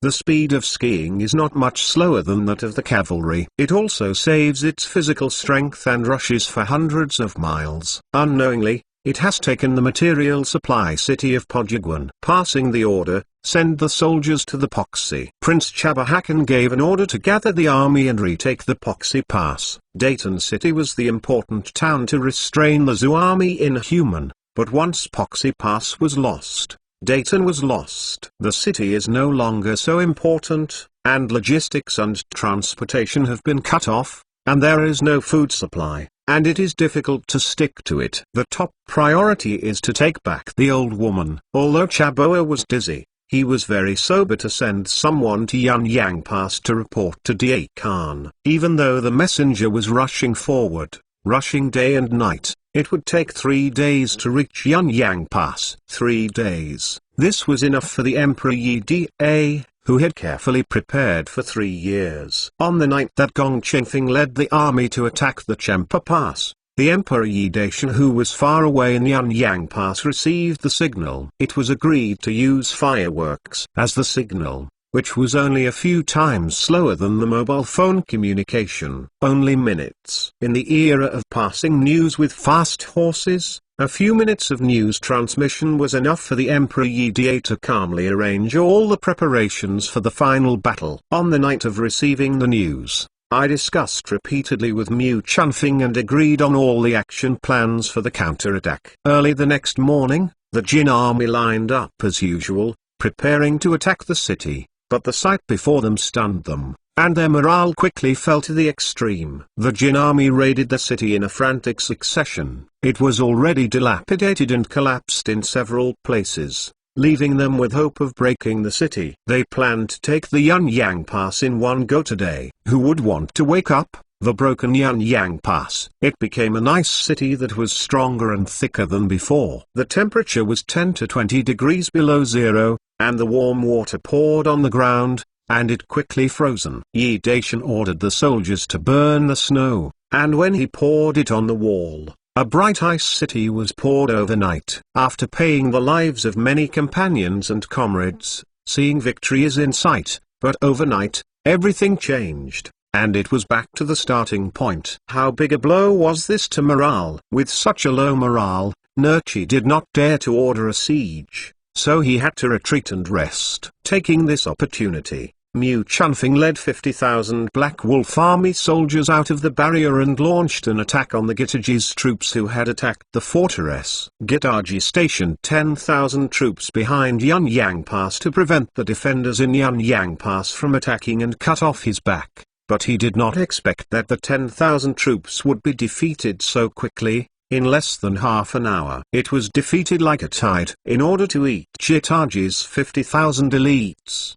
Mu Chunfing, who pretended to attack, defeated the 10,000 Golden Army sniping under the city with the most fierce attack method. The strength of the army was originally very different. When the two armies came into contact, the Black Wolf Legion, the generals threw a large number of sky-blasting thunders, blasting the 10,000 Golden Army into blood, and the Black Wolf Legion was suffocating enough energy. This meeting was all vented. Mu Chunfing led 50,000 soldiers to defeat the 10,000 Golden Army with a powerful force of thunder, and with the vigor of the big victory, quickly crushed to the back of Gitaji. Zhang led the fortress defenders to fight out, and on the other side, the Fox Butcher in the Megatron Prairie, Fox Howard, rated 15,000 Tiger and Leopard cavalry to attack Gitaji's right flank. On the left wing, the commander of Yunwuguanzheng Zixia also personally led an army to attack and quickly defeated the 10,000 Golden Army behind the city. 4 loaves of bread were copied,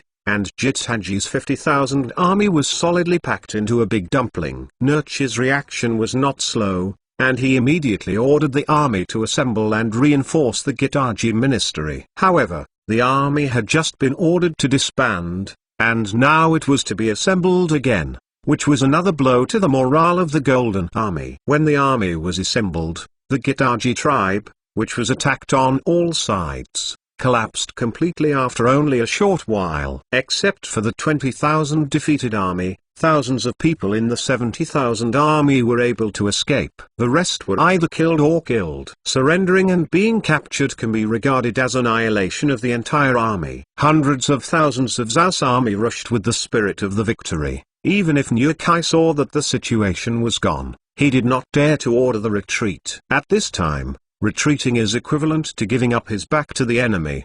That is purely suicide. The two armies confronted each other, and a decisive battle of sex began. Chapter 280. The Great Battle. The two armies faced each other. Although Zhao's army had just finished a battle, the soldiers were exhausted, but with the vigor of the victory, the fighting spirit was unprecedentedly high. For many years, Zijun and Jinjun have fought every year, facing the Jinjun cavalry, and rarely have victories. Today, they have won again and again. Not only did they exalt their spirits, they also raised their morale to the limit. On the opposite side of the Golden Army formation, Nuchi's expression on his face is as ugly as it is, but he did not expect that the small Yunyang Pass, Yunwu Pass, plus a fortress would hide so many Zijun. The Black Wolf Legion, the 3rd Legion, the 400,000 army, the intelligence era will inevitably have to pay a price. After these days, we have stormed 2 hurdles, with heavy casualties and exhaustion of energy. Now morale is even more failing. This battle has been fierce. However, facing the force of the Zhuami's army, he did not dare to retreat. Once he retreated, he was afraid that he would lose more quickly. A decisive battle, and perhaps a miracle would happen. On the head of Yunyang Pass, a golden color dragon flag suddenly rose, hunting and fluttering in the cold wind, which is particularly eye-catching.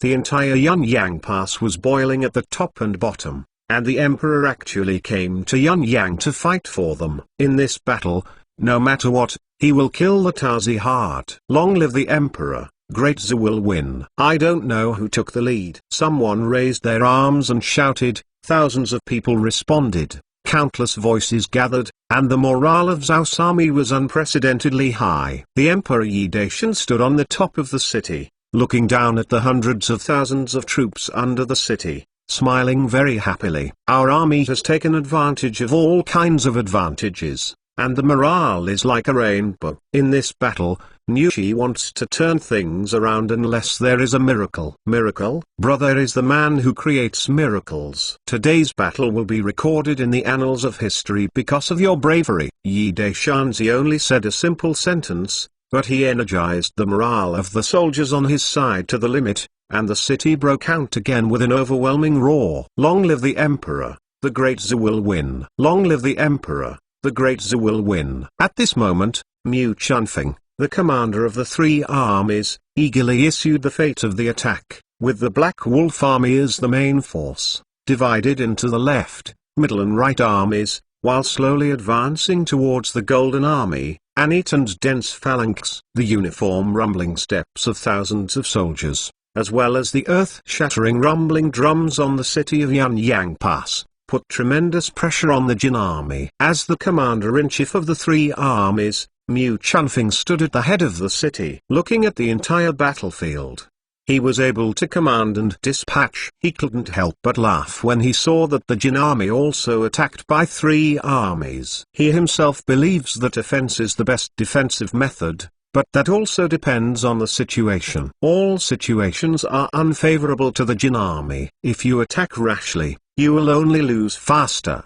But think about it, Nushi ordered an offense. It is a helpless move. The Cypriots are good at offensive but not good at defending. If they are allowed to defend, the Iron Cavalry, which has always been known for field battles, is like a display and loses its usefulness. But I have to say that Nurchi's order is still correct, knowing that it is defeated, but it may also cause quite serious losses to Zhejun. Fortunately, he had taken this into consideration and had not forgotten the impact power of the Golden Army's cavalry. After the cavalry on the left and right wings of the Golden Army attacked, he immediately made corresponding adjustments. Nushi wanted to create a miracle in despair. The left wing invested 10,000 cavalry, and the right wing had more than 30,000 cavalry. It is estimated that he wanted to seek opportunities on the right wing, first defeat the left wing cavalry of the Black Wolf Legion, and then went all out. Attack the Chinese army, seek a breakthrough, and turn things around in one fell swoop. The abacus was good, but it was a pity that the old fox, Nurchi, didn't even know that the Emperor had been preparing for this battle for 2 years and had spent a lot of money on it. Following his order, the left and right wings of the Black Wolf Legion made corresponding adjustments. The left wing cavalry was transferred to the right wing, and the superior forces attacked the 10,000 golden cavalry on the left wing. The left wing was completely hollow and allowed the 30,000 cavalry of the Golden Army rush. Nurchi was sitting on the high platform and saw the Black Wolf Legion suddenly change its formation, which completely exposed the left wing. His brows wrinkled. However, at this time, the 30,000 cavalry had already begun to sprint. At this time, he ordered a return. Withdrawal can only lower the morale of his party, and he can only bite the bullet and watch the battle. In fact, the left wing of the Black Wolf Legion did not completely let go of the Golden Army's cavalry to rush into the formation, but the infantry of several square formations moved to the left, putting in a defensive formation. Under normal circumstances, using infantry to fight against a cavalry with full force would be self-defeating, but Mu Chunfeng was confident that the 30,000 golden cavalry who attacked the left wing would only die miserably. The two armies were advancing slowly, and the first contact was the cavalry on the right wing. The iron weapon slammed into the air, bursting out a scream of sparks, followed by a stern cry, and the knights on both sides screamed and fell. On the left flank of the Black Wolf Legion, the two platoons of pikemen standing in the front suddenly squatted down, and exposed hundreds of thunder tanks hidden behind them. Each tank has a certain interval, which does not affect the tanks in the back row. Shoot giant crossbow arrows with thick arms. Behind the thunder chariot, 5,000 soldiers were sitting down on the snow. In front of them, there was a large bow and a large piercing cone on the right. This thing can penetrate heavy armor. It was originally used to deal with heavy armor, mounted cavalry or heavy infantry, but now, the rich and powerful Yi Daishans used to deal with the cavalry of the Golden Army. Those big bows are specially made. They are called stances. It is difficult to open the bow with your arms. You have to use your feet to open the bowstrings. This shoot range is much longer than ordinary bows and arrows. Of course, although this bow is called the Tazan crossbow, it is not of the same grade as the horrible Tazan crossbow of the ancient China Great Qin Kingdom, but it is also a terrorist weapon in the wild continent. 30,000 Golden Army horses surged like a tide of water. As soon as they entered the fire range of the Thunder Chariot, the officer in front of the formation immediately ordered a fire. The huge crossbow arrows with thick arms whizzed out, fiercely penetrating into the dense group of enemies, bringing out a puff of blood fog and stumps of limbs. Each giant crossbow arrow often tears 3 or 4 war horses into pieces. Fang Liang Fang disappears. After 3 rounds of rapid fire, the pikemen inserted the long spears placed on the ground into the Thunder Chariot, forming a simple fortification that can resist the impact of the cavalry. Afterwards, 5,000 archers took turns to shoot, and the range of shooting the crossbow was already far away. They were equipped with armor-piercing cones that can penetrate the heavy armor, densely like dark clouds, covering the cavalry rushing in. Every time a wave of arrows rained down, a large number of tribal warriors screamed and fell their horses. The horses sighed and fell over with rumblings. The knights on their backs broke their hands and feet. The snowy ground was full of people and horses. On the corpse, the arrows were stuck densely like hard weeds. The long-range coverage of the strong bow is similar to the fire coverage of modern artillery, and its lethality is still terrifying. But the Emperor Yi Da moved this trick to the wild continent. Chapter 281 The Great Battle 3 Covered by a dense rain of arrows from a long distance, to the psychology of the 30,000 Golden Light Cavalry attacking the left flank of the Black Wolf Legion. The deterrence caused is extremely terrifying. The snowy ground is full of the corpses of tribal warriors and horses, not only their bodies. The insertion is full of arrows, and the snow is even more inserted with dense arrows. From a distance, it looks like a clump of weeds. The wounded tribal warriors were struggling and crying on the red snow. The wounded horses were hissing, but the second wave of intensive arrow rain fell, and everything was calm. Although the tribal warriors are brave and fearless in urging their mounts to charge, each wave of arrow rain creates a certain vacuum. There are only a handful of knights who can rush through the arrow rain, which is nothing for the Zhou army in a dense defense formation. Hurt. On the battlefield, military orders are like a mountain. Soldiers cannot retreat without receiving an order to retreat. Otherwise, they will be punished as escape and kill without mercy. Groups of tribal knights still shouted, brandishing their sabers and continuing to charge, but under the cover of dense arrow rain, one piece after another fell. After paying extremely heavy casualties, the tribal knights finally rushed through the death zone constructed by the armor-piercing cone. But before them were rows of thunder chariots plugged in with long spears, and they had to step down to fight, move the thunder chariot away, and the companions behind can urge the mount to rush into the formation. Every tribal warrior who wanted to remove the thunder chariot had to face Rulin's spear, and was stabbed with more than a dozen blood holes in the blink of an eye, and screamed and fell down. As the tribal warriors crowded in front of the thunder chariot, a row of sky thunder thunders were thrown from the formation of the Black Wolf Legion, which exploded these tribal warriors into flesh and blood, billowing smoke, covering the sky, and choking. People coughed again and again.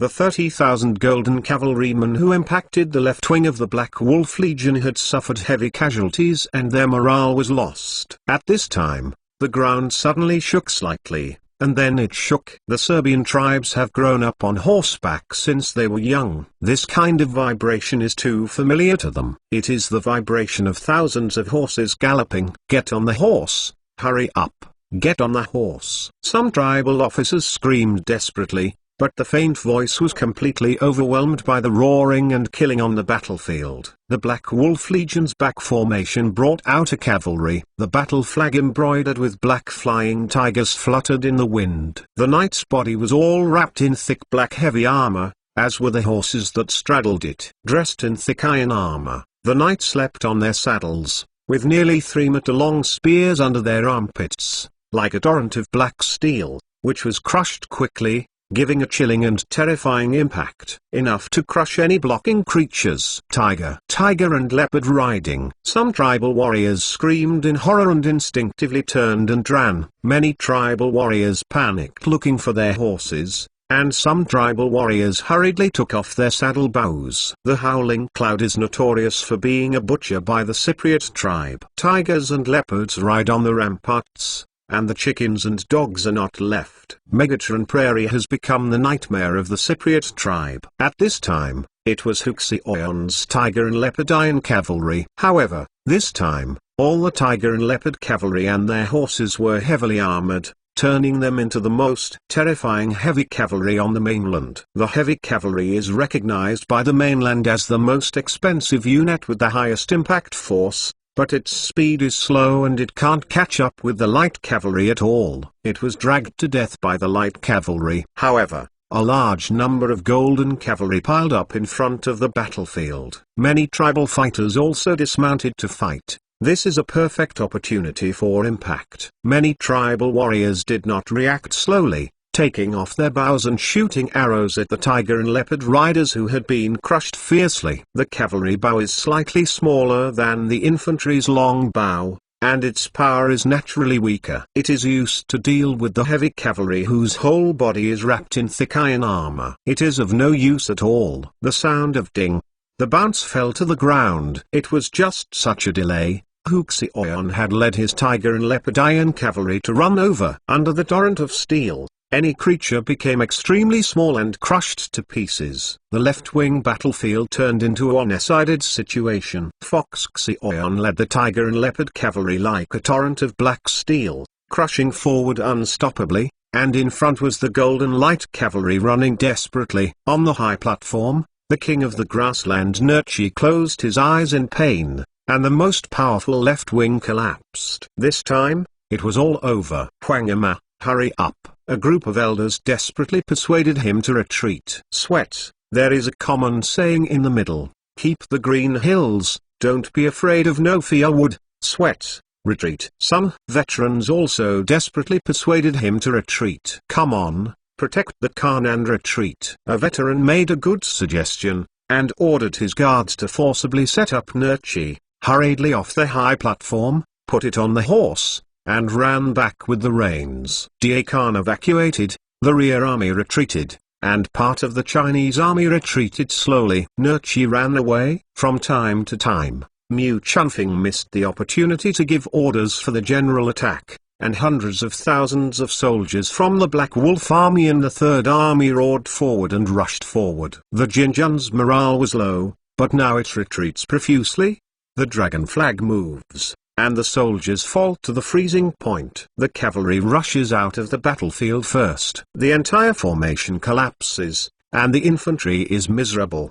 They run on 2 legs. One by one can't wait for his parents to give birth to 2 more legs. 2 legs are war horses that can't run on 4 legs. Some tribal warriors desperately resisted, being chopped into flesh by chaotic knives, stabbed into honeycombs with long spears, throwing away weapons cleverly, holding their heads and kneeling on the cold snow to surrender. It's icy and snowy, and the snow doesn't reach your knees. You can escape the birth of a genius with just 2 legs. It's better to surrender. Maybe you can save your life. It's better to be a hard labor than to lose your life. It's better to die than to live. Standing on the head of Yunyang City, Yi Deishanzi looked at the entire battlefield, and he was stunned for a while. A battlefield of hundreds of thousands of people. This occasion was really spectacular. Fang has won a complete victory, and the happiest person is to count him. For this battle, I have carefully prepared for 2 years.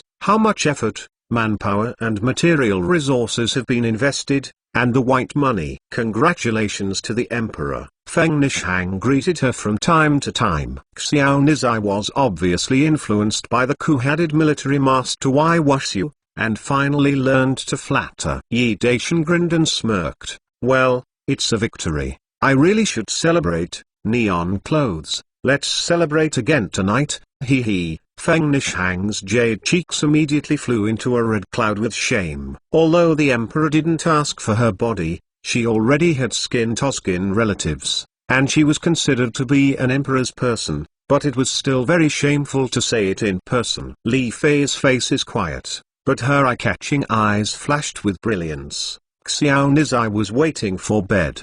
She had known it, according to Sum Yeon's sex. If there is no concubine waiting at night, I'm afraid it will be all night. It's normal to have trouble falling asleep over and over again. However, this heart didn't know why, and there was a faint feeling of loss. Chapter 282 The Fairy Wants to Come. Mu Chunfeng is the commander-in-chief of the three armies, chasing down the remnant enemy, cleaning up the battlefield and so on. Yi Deshanzi, the shopkeeper who throws his hand, will not interfere, let alone interfere, and Mu Chunfeng will handle it by himself. After standing on the head of the city for a long time, Yi Daishan felt that his leg was a little tired, so he had to go back to the temporary palace to rest and enjoy Feng Nishang's massage. Of course, the excitement in the heart is unbearable. After this battle, the elite of the Golden Army has worn out a lot, waiting for the Black Wolf Legion and the Flying Eagle Legion to grind with New Kai for a while. It will almost consume his elite. At that time, it was when the brother led the Third Legion, the Imperial Conquest, and showed the Emperor's bravery. He enjoyed a massage of Feng Nishang comfortably, and then Xiao Nizai took the shower. In modern times, he is accustomed to taking a shower every day, and it is uncomfortable if he doesn't wash it all day. What's more, there is a gentle, considerate Kiran serving by his side. There was a sudden knock on the door outside the door, and Yi Deshanzi frowned. However, before he could make a sound, the door was pushed open. Even the most favored Feng Nishang didn't dare to be so unbridled, except for Leaf, who would dare to be so unscrupulous. Yi Deshan, who was lying half-leaning against the pile of brocade blankets, coughed slightly. What's the matter? Although Leaf was unscrupulous, but under normal circumstances, she would not break into his bedroom indiscriminately. It must be something urgent, right? Leaf, who broke in with a light cough, with her hands on her back, turned around and turned her back to the big bed. Someone is coming. Who's here? Yi Daishan asked. Leaf giggled. Fairy Yan. What? Yi Daishan stayed for a while, thinking that his ears had misheard. What did you just say? Leaf gave him an angry look, repeated what had just been said, and then left. Yi Deshanzi was stunned for a long time before he jumped up from the bed abruptly. The legendary Fairy Yan is here? Brother is not dreaming, right? The Emperor, be careful of the cold. Feng Nishang hurriedly jumped out of bed, took the fur coat hung on the wooden frame and put it on him. Yi Deshanzi squeezed her head servant's face with a smile, and hugged her into his arms. Xiao Nizai, it was really lovely. Under the service of Feng Nishang, Yi Daishan put on his clothes and ran out excitedly. Where are the people? Leaf, who was sitting idly in the hall, turned her eyes and winked. The slave only said that she was coming, but didn't say that she was coming now. Why? Aren't you dissatisfied with Xuanman's actions? This Jun heard that Fairy Yan was coming, so he was so happy. This made her feel uncomfortable in her heart. Kong was overjoyed. The Emperor Yi Da was speechless, and Xuanman intervened in royal affairs. He was really upset. However, after seeing the portrait of Fairy Yan, he was shocked to be a god. So stunning. I'm so sorry if I don't get into the palace. He sent a black espionage lurking in the village below Dandu Mountain, but Fairy Mountain was assigned to the Xuanman by the Emperor's grace. It has always been regarded as a forbidden place. The black espionage lurking that cannot go up the mountain, and never after finding out the exact news of Fairy Yan, she only knew that she had been practicing with great concentration on Fairy Pecans never descended. Fairy Yan and Chen were injured when they fought against each other. Leaf rushed to Fairy Mountain alone, wounded Xuanman Master Xinghua, and Leaf told him about the 3-year appointment with Fairy Yan. After the excitement, Tanzi gradually calmed down, and Fairy Yan suddenly went down the mountain this time. She was afraid that she was ordered by Xinyu. The thought of Xuanmen interfering in royal affairs made him feel uncomfortable. Well, when the time comes, let's see what Xinyu wants to interfere with. Brother is anxious. Brother sent an army to destroy you. Today, his country is solid, strong, and full of confidence, and he no longer puts the entire Xuanmen in his eyes. Yi Deshanzi laughed and said, I also heard about the legends of Fairy Yan, so I am unavoidable to be curious. He. These words made Leaf turn white and wink her eyes again. She was curious. She was pretty much the same. There was a faint uncomfortable feeling in her heart. She shook her face and moved her heart suddenly. Her pretty face revealed a narrow smile. Yanayu, you don't want to come? You really come? Chapter 283, Female Work. At this time, the guard reported that she had captured a female worker, and General Mu Chunfing had sent someone to escort her over, and she was waiting outside the door for the Shengju. Female work. Yi Deshanzi frowned. Xizuo was a spy. He was caught and ended up miserably. He was about to go out, but he heard the struggling scream of the young woman outside the door. Let go of me, this lady is not careful. Blinded your dog's eyes. Be careful, the emperor chopped off your dog's head. When Yi Daishan heard this, he couldn't help being happy. The girl is fine. In fact, it is Dan Junki, the baby daughter of Tan Jiangmin, who was the daughter of the dynasty. This little wild cat came to Yunyang secretly. It must be sneaky and suspicious, before he was arrested by the soldiers as meticulous. Untie her and let her in. Yi Daishan thought that Xiao Mao had scolded himself before, but now he changed his mouth, and he still felt very comfortable. Feng Nishang responded and opened the door to go out. Seeing Tan Junki, who was dressed as a soldier and tied up with 5 flowers, she couldn't help but raise her pretty face. Hey, who am I? It turns out to be Miss Dan. That's good, Miss Yanjin. Do it. How come it's meticulous? She was not busy instructing the soldiers to untie Tan Junki. She looked up and down at the extremely embarrassed Tan Junki in a ridiculous tone, showing a playful look on her pretty face. Before in the jail, Xiao Nizai saw Tan Junki scolding the emperor to feint the king, and immediately turned her face and chattered. If it wasn't for one in the jail and the other outside, I was afraid that she would really have to single out Park. Tan Junki lifted her head up and snorted coldly. My lady is happy. The two of them seemed to be natural rivals, and they quarreled as soon as they met. While the guard guarding outside greeted Feng Nishang politely and respectfully called Sister Nishang. Xiao Nizai's identity is very special. She has always served by the emperor. She is the emperor's personal pet and maidservant, the future imperial concubine, and her sister Feng Fu is a giant in charge of black guards and holds the power of life and death. Such a person, who else would you fudge if you didn't fudge? No matter how unhappy Feng Nishang was, she could only helplessly order the guard to untie Tan Junki, sullen her face behind her, and said coldly, the emperor called you in. Tan Junki kneaded her numb arm, then walked into the room with her head upright. She glanced at Leaf, who was sitting by her side, before bowing to her blessing. Junchi has seen the emperor. Yi Daishan was stunned for a moment. It's really rare. This little wild cat has turned sex. He stretched out his hand and said faintly, don't be polite, sit down. Tanj agrees that you come here. Yes. Tan Junki had a guilty conscience and did not dare to meet Yi Daishan's scorching gaze. Her father accidentally missed her mouth. The emperor's imperial commander personally fought a decisive battle with the Jinjun at Yunyang and Yunwu Pass. She was naughty and active immediately. Alice, sneaking to watch the excitement, not wanting to be caught by the soldiers as a thin thread. Yi Daishan glared at her, raised 2 fingers, and said with a serious expression, one is that I will send you back to Eldetanj, and the other is to stay with me, obediently, and make me chaos. Send it back immediately. Thanks to the emperor. Tan Junki jumped up with joy, and finally came here. She hasn't had a good time yet. She doesn't want to be sent back by the emperor now. and then file a complaint with her father. It would be miserable. Yi Daishanzi said with satisfaction, Nishang, you take her to choose a pair of armor. Yes, Feng Nishang replied, and reluctantly took Dan Junki out to choose a suitable armor. At this time,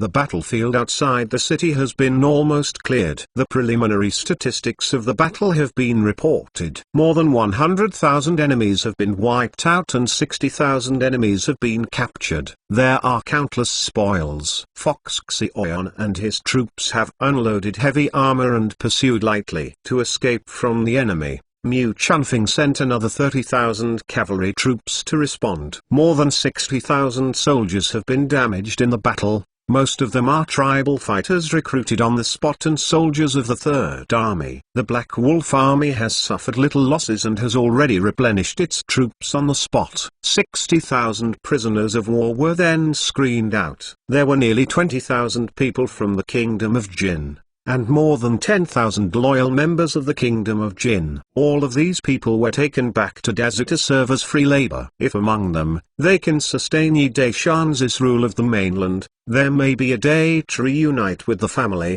but at that time, the world will be unified, and all foreign races will be assimilated and become the people of the big man. The remaining more than 20,000 tribal fighters are temporarily scattered and detained.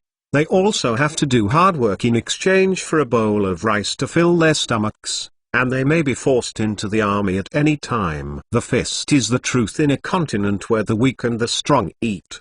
The weak do not have human rights, not to mention the prisoners of war. If these tribal fighters are honest and perform well, they may still survive. Otherwise, they will be escorted to mining. Those who are escorted to mining, Jingyu Oren, it is good luck to survive 300 out of 1,000 people. On the other battlefield, the commander-in-chief of Zushui, Lu Shaixun, pretended to attack Suhanxing, while Gong Qingfeng led the Flying Eagle Legion to march into the Starry Night and attacked Prince Chaboa, who wanted to regain Pozongwen in the middle of the night. Prince Chaboa guards Dayton City. He heard that the Poxy Pass was lost, and he hurriedly led a team out of the city to regain the Poxy Pass. The army drove all night and the people were sleepy and the horse was scarce. That night, he camped at a place more than 50 miles away from Poxy Pass. Don't want to be attacked in the middle of the night. Prince Chaboa Zongliu is killed and his troops are defeated.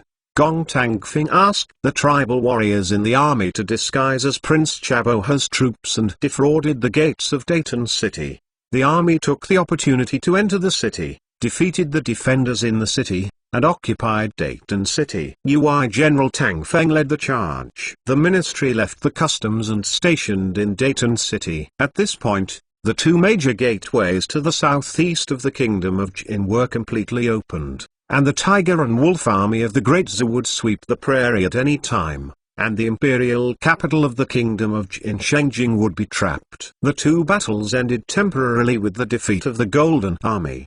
The whole world was shaken. Empress Yan hurriedly ordered to assemble a heavy army to enter the Great Perimeter Pass. Fortunately, the Emperor Yi had already prepared and appointed the Pillar Kingdom, known as the Butcher. General Yu Tongliu guarded the border to prevent Chu and Yan from dragging their feet. The envoy sent by the Emperor Yi Daishan to Chu successfully persuaded the King of Chu to form an alliance between the two countries and divide the world. The King of Chu gathered heavy troops on the border between Chu and Yan, exerting certain pressure on the country of Yan, and at the same time ordered his country's famous general Mu Yunfeng to lead an army of 200,000 to attack from Jialuogwen to attack the northernmost city of Hanmu in the Kingdom of Jin. The defender of Hanmu city was the former marshal of Jin Gyoyan, Marshal Tu Lispa. The defenders in the city were less than 20,000, and most of them were old, weak, sick and disabled. He could only stand in the closed city and send people back to Shengjing for help.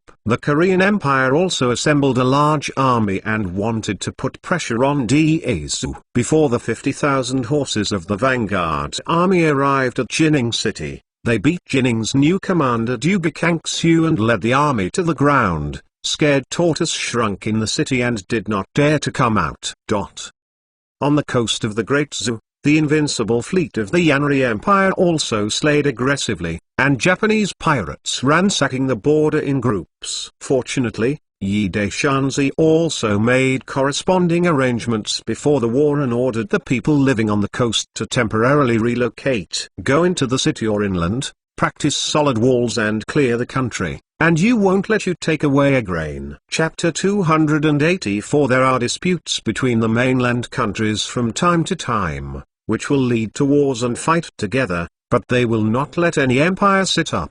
They will abandon their antagonisms and form alliances and unite in confrontation. Such behavior is also a normal reaction. Liu Xangding lies in their interests. But this time, the Emperor Yi Daqing learned from the ancient China Great Qin Empire's strategy of distant and close attack, and sent a lot of gold and silver jewelry, successfully persuading the King of Chu to form an alliance and jointly divide the world. Chu State's inconspicuous behavior really made the Empress Yan, the King Bangtsai of Korea, and the Japanese Emperor depressed for a long time. A few days later, the Tiger and Leopard cavalry and 50,000 cavalry, who were chasing the dead enemy, returned triumphantly with more than 3,000 prisoners and a large number of trophies. The extremely tired soldiers were warmly welcomed by the people. Hu Xiaoyan led the Tiger and Leopard cavalry to chase after the enemy for 3 days, and successively defeated the 2 armies that Nerchi left behind to block the pursuit,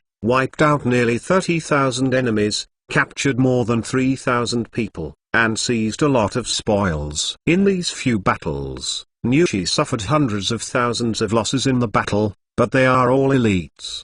They must have hurt their muscles and bones and shaken the foundation of the kingdom of Jin. Yi Daishanzi looked at the statistics and laughed happily. It was originally his purpose. He flipped through a long list of prisoners of war. The guys who could appear on the list of prisoners of war were either the children of the famous big family on the prairie, or the princes and nobles, mostly the patriarchs of small tribes or the direct children of the patriarchs. Jingo has 3 or 4 senior generals. Yi Daishan directly picked up the pen and typed 20 after the names of the senior generals in the kingdom of Jin. There were also some die-hard Jingo. Their names were also marked with 20 and 20, which meant that their heads were about to be chopped off. When he turned to the last page and his eyes fell on the 3 words Tunis, a meaningful smile appeared on the corners of his lips. Usually in the palace chatting with Rongru, Yi Daishan also asked about people and affairs in Rongrui's family. Tunisian is the 3rd son of King Bolinxian and Rongrui's 3rd brother. This is still his cheap brother-in-law. Yi Daishanzi. Tunis is also regarded as a personal thing,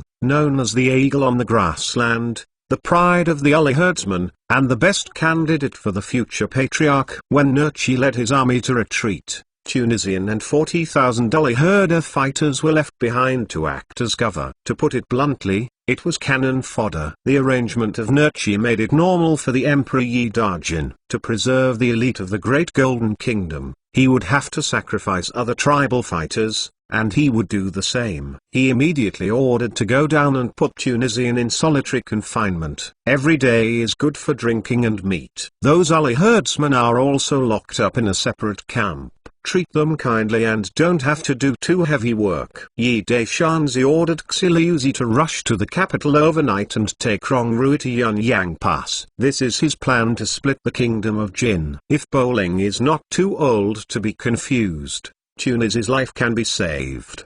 The Wulai herdsman can also keep it. If he insists on lost and does not realize it, he doesn't mind righteousness and extermination. The emperor, when will you attack? Tanjunki looked impatient. Xiao Nizai now wears a black armor, heroic, without a moving charm. Although the emperor agreed that she stayed in Yunyang, there were many rules, and she was not allowed to go out to play at will. Feng Nishang, who was about the same age, fought against her, and Leaf was a famous witch. Even if she did not reject her, she did not dare to live with her. Talking a lot, let alone chatting, can it not be bored? Although Xiao Nizai is just a disciple of Shui Binayu, not a disciple of the Profound clan, she is somewhat influenced by Shui Binayu, and since ancient times, she has instinctively alienated Leaf. Her words caused Feng Nikeng, who was standing next to her, to roll her eyes. You little girl knows what the film knows.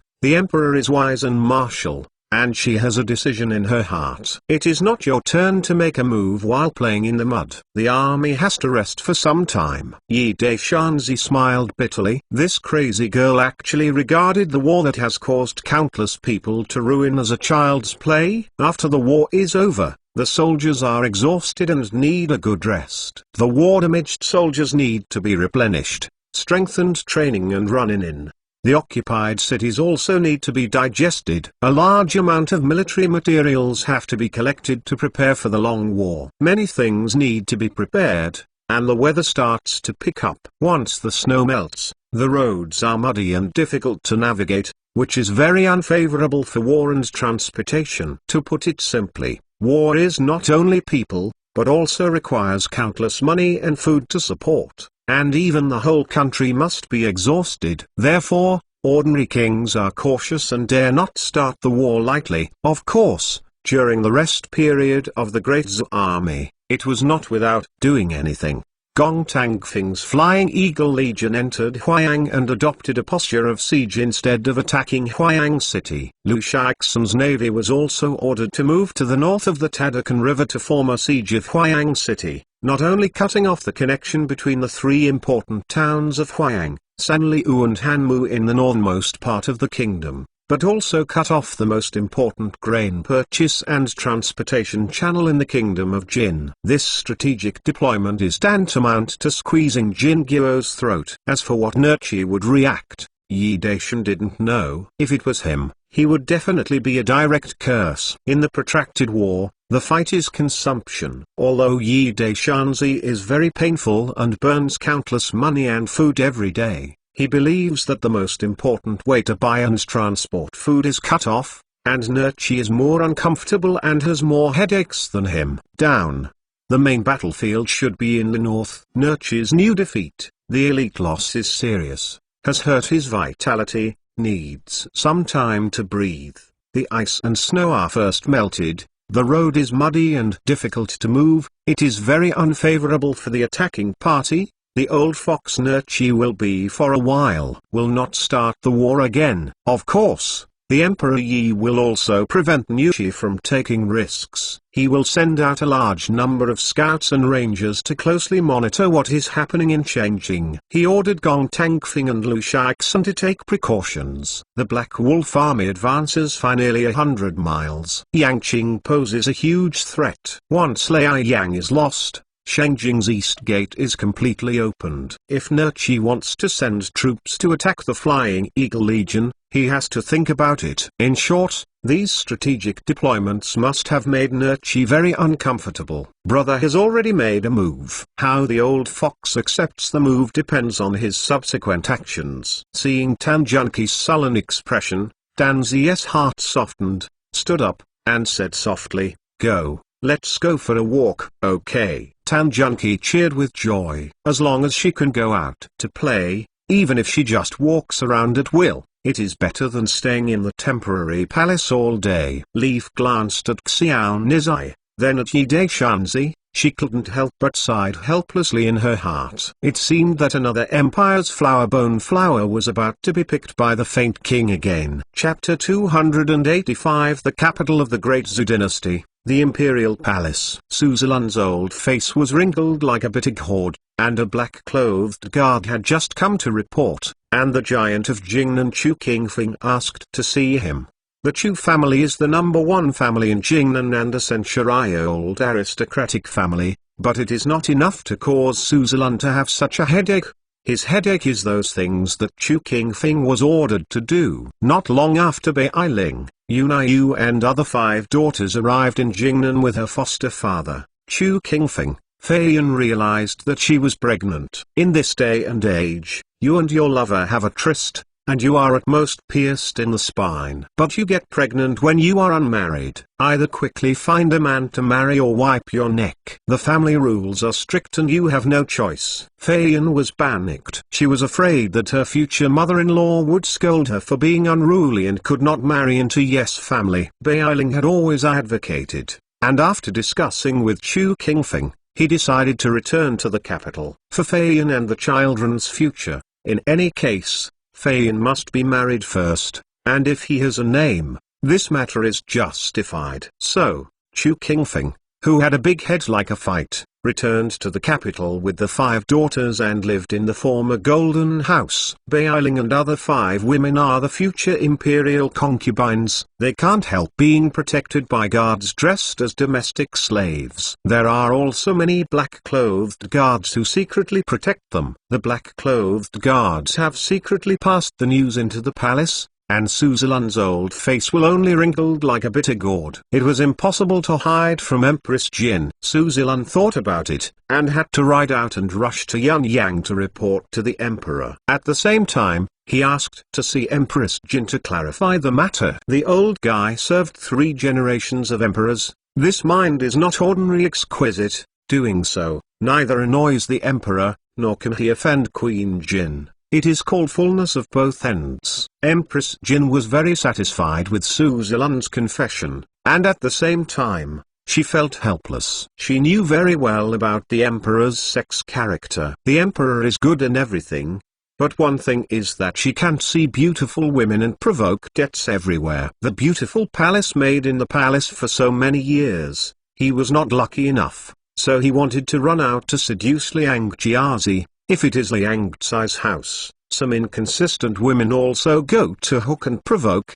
If it is passed out, it will be imperial. Where is the face? She knew all about Beiling and other 5 famous prostitutes. She also knew that Chu Qingfeng, a clan of Jingnan, had been instructed by the emperor to recognize the 5 daughters as righteous daughters, and she was really at a loss for the emperor to think of it. Okay, let's forget about the women in the dust. At least they used to be innocent, but they were still innocent. Li Xiangming is better to say something. After all, he was born in a scholarly family, and his brother is the master of the household department. The second woman is only the second woman. Who makes the emperor like it? Rongru is still Nu's favorite concubine. The emperor doesn't dislike it, so what can she say?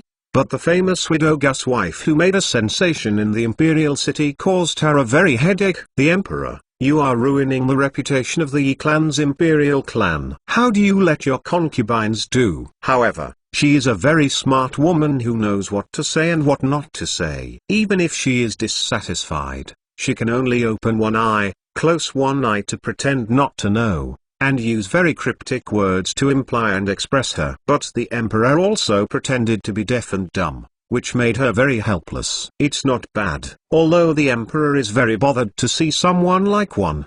But with a new love, he has not forgotten his old love. He has a deep affection for all women, and she is still the most favored person. Manager Su, let's talk about it. Queen Jin sighed helplessly, and a pair of wonderful eyes fell on Suzilun's face, to see if he had a proper solution. It was not that she had thought of other ways, such as giving Zui to the daughters of prosperity and wealth, but she didn't think about it, and annoyed the emperor, but it was very bad. The feeling of being neglected, she has personally compensated, very uncomfortable and painful. Moreover, the emperor has become more and more powerful and arbitrary. Almost all the civil and military officials have become decorations. If she does not want to lose power, she cannot make the emperor dissatisfied. Move. Suzilun had an idea in his heart, and he cautiously said, Niang, the emperor's sex hobby, surely the mother knows all about it, right? He was implying that Queen Jin,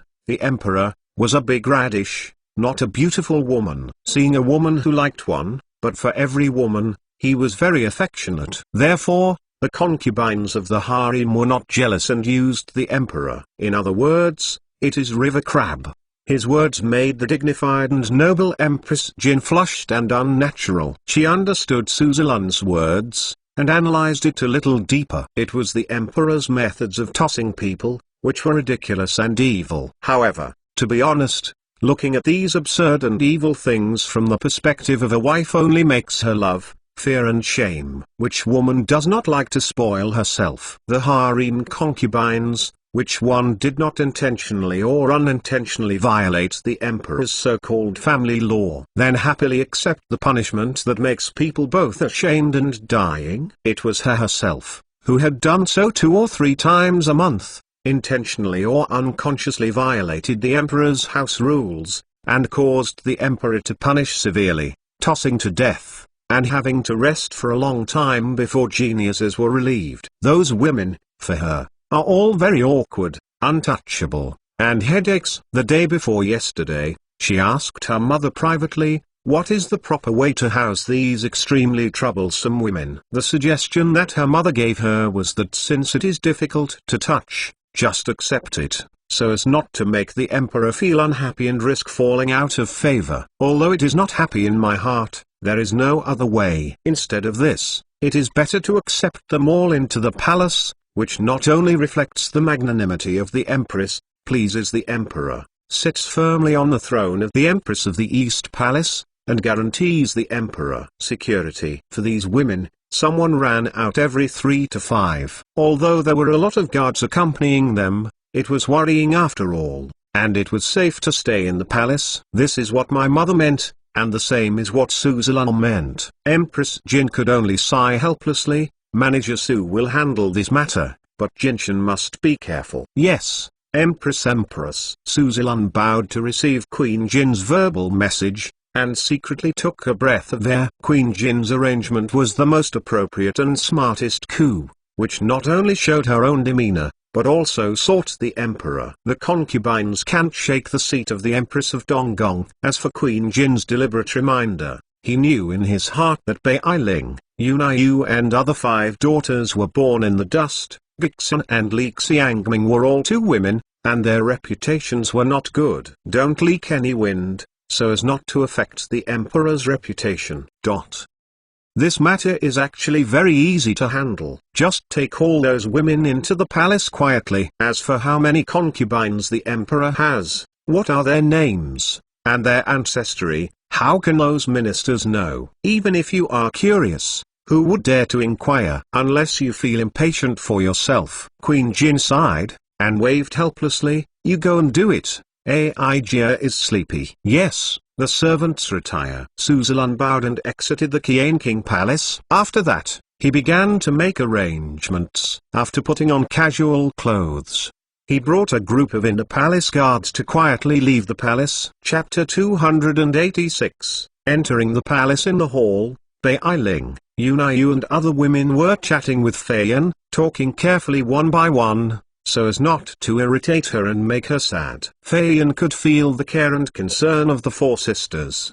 She smiled and said, "What's the matter with the 4 sisters?" Feiyan is too happy to be happy, that is the flesh and blood of the sun. She caressed her slightly bulging belly. Her pretty face was full of happy and proud smiles, and the kindness of becoming a mother. It was the flesh and blood of the sun, but she didn't know if it was a boy or a girl. She wished to give birth to the son. In a society where men are superior to women, mothers are expensive by their children. They only found out when they were returning to the capital to learn that there was another war at the border, and the son was ordered to go to the front line. This made them very worried. They could not help scolding the emperor for being stupid and assholes. The son was just a scholar, not a martial artist. Can you go to battle to kill the enemy? Besides, the young man is extremely talented, and he is a rare wizard in a century. The emperor sent him on the expedition. In case of any accident, wouldn't it be a big loss for Diezu? Of course,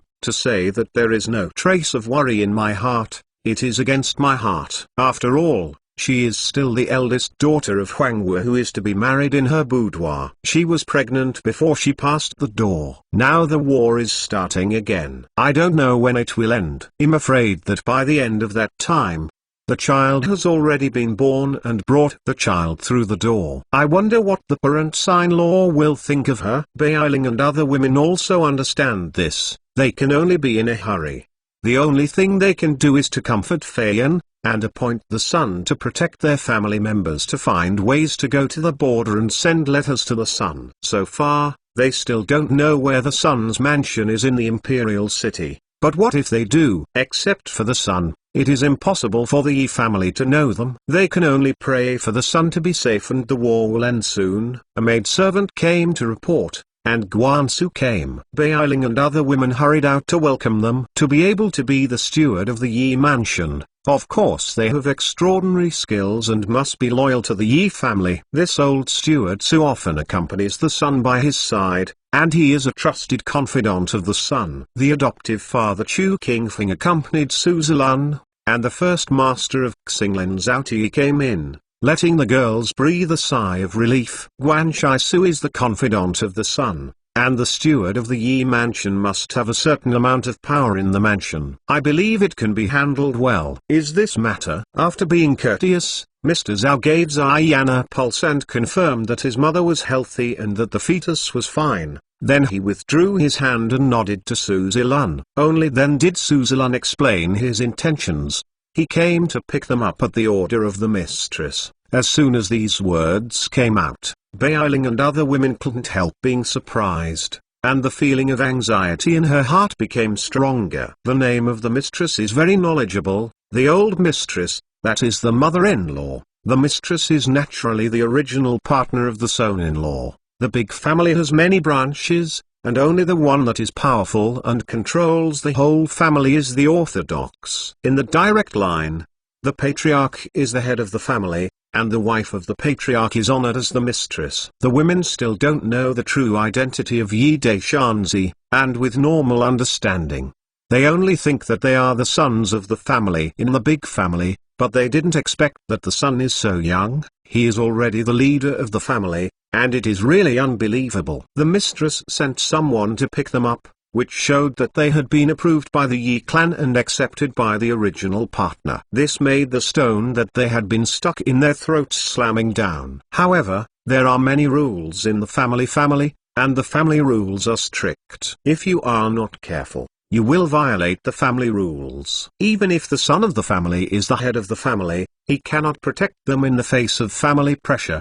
The penalty is small, which may be related to the son's reputation and face. Of course, these family rules can still be avoided as long as they are careful. What worries them the most is the original wife. She is generous now, but who knows what she thinks in her heart. Men take concubines, and who they are. It would be strange if they say that there is no pimple. The attitude of the original couple determines their future. After all, the status of wives and concubines is very different. In addition, the son is now on the front line, and the home is dominated by the original wife. If the son is deliberately making things difficult, it will make them sad. If the son is here, it is more or less better. At least, even if the son is trying to make things difficult for them, it must be taken into account the son's face.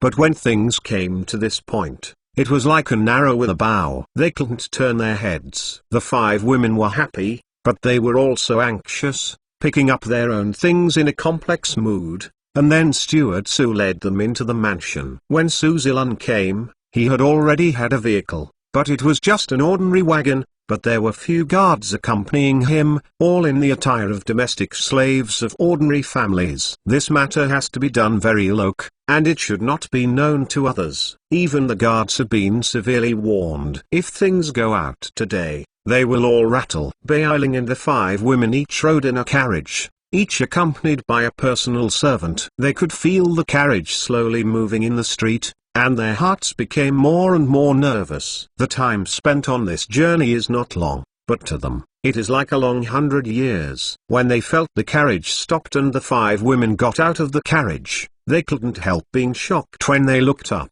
In front of the red brick walls, the palace stands tall and magnificent, and the surroundings are even more like Linjiashi. Apart from the imperial palace, this is the only one in the world. Su Zilun said in a feminine, harsh tone that is unique to the eunuch, I don't rush over to serve. Before he finished his words, a dozen or so court ladies came over to serve the 5 ladies, and even a small supervisor trot over, rushing to carry things. Beiling and the other 5 women still haven't recovered from the shock. Their eyes instinctively cast their eyes on Guansu. This ... what the hell is going on? Isn't it? Isn't he?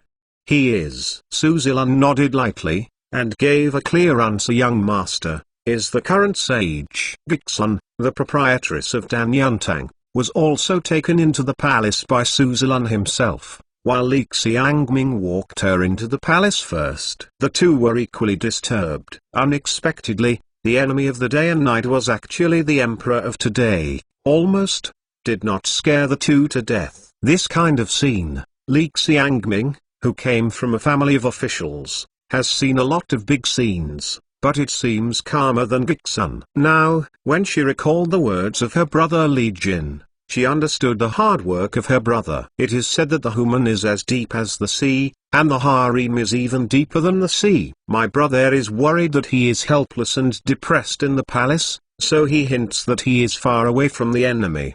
The brother's heart is good, but she is already the hopeless medicine fell in love with someone. When everything was clear, the two women were surprised and happy, somewhat annoyed. This bastard was so bitter to hide it from others, and his teeth were itchy to hate him. They wanted to bite him a few bites to relieve his hatred. However, now is not the time to settle the accounts. The enemy is actually going to fight the Jinren personally, so that they have been worried and afraid of tea and rice. Well, you lie, you are fooling around. We can forgive you. You are today's emperor, Die's house hope, but running to the front to fight, it is really hateful. Love and helpless. Chapter 287. A comparison between two men. Yunyang Pass, temporary residence. Yi Daishanzi sneezed several times in succession. Milk or Milka Bear. Isn't it the old fellow Nurchi who is also sneezing, brother? Feng Nishang quickly put on him a fur coat. The emperor, be careful of colds. Although the temperature has warmed up, and there are several pots of red burning charcoal fires in the room, but wearing only single clothes, there is still the possibility of wind and cold. Tan Junki on the side cast aside her cheating little cherry mouth. She knew that she would be the emperor's flattery, a flattery. Nowadays, Xiao's eye's impression of someone has been greatly changed. The reason is that, my father became Zaifu, the Prime Minister of National Affairs. It can be said that it is less than one person, more than 10,000 people, anyway.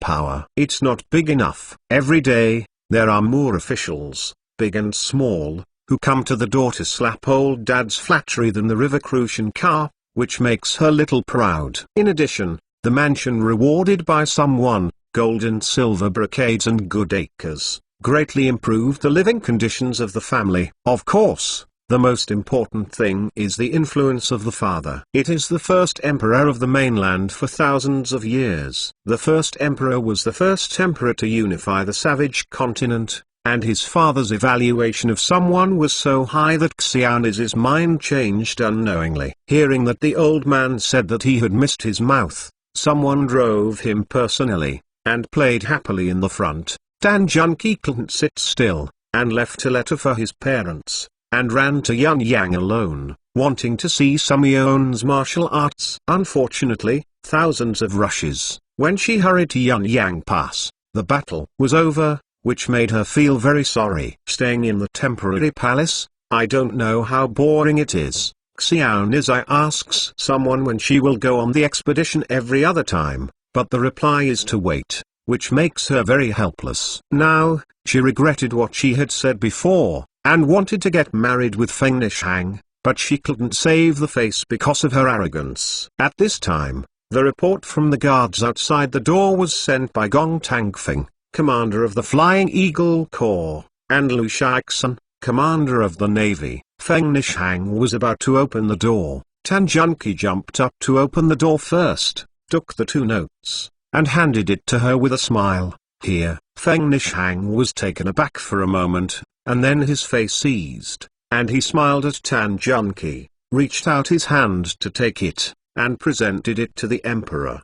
Her sexuality was originally warm, and she had never had a dispute with anyone. It was just that Tan Junki made a faint voice on the left and a faint voice on the right, which aroused her resentment. Nowadays, when people actively release kindness, she is not a pretentious person. It's a relief. Yi Daishanzi was watching Gong Tangfeng and Lu Shaixun's report. Their report was nothing more than a report to him that the army had arrived at the destination, and all the arrangements and preparations were made, and he waited for his instructions. When you're out, the king's orders are not given, and Yi Daishan understands this. The situation on the battlefield is changing rapidly. and the fighters are fleeting. Ask him for everything. The daylilies are cold. Therefore, he delegated the power to the two commanders. They decide on their own. Of course, the Flying Eagle Legion is the main force on the battlefield, and the Navy team will act as logistics when necessary to ensure that the Flying Eagle Legion will be provided with sufficient supplies. Soon afterwards, a messenger sent by Suzilun arrived. After reading the letter,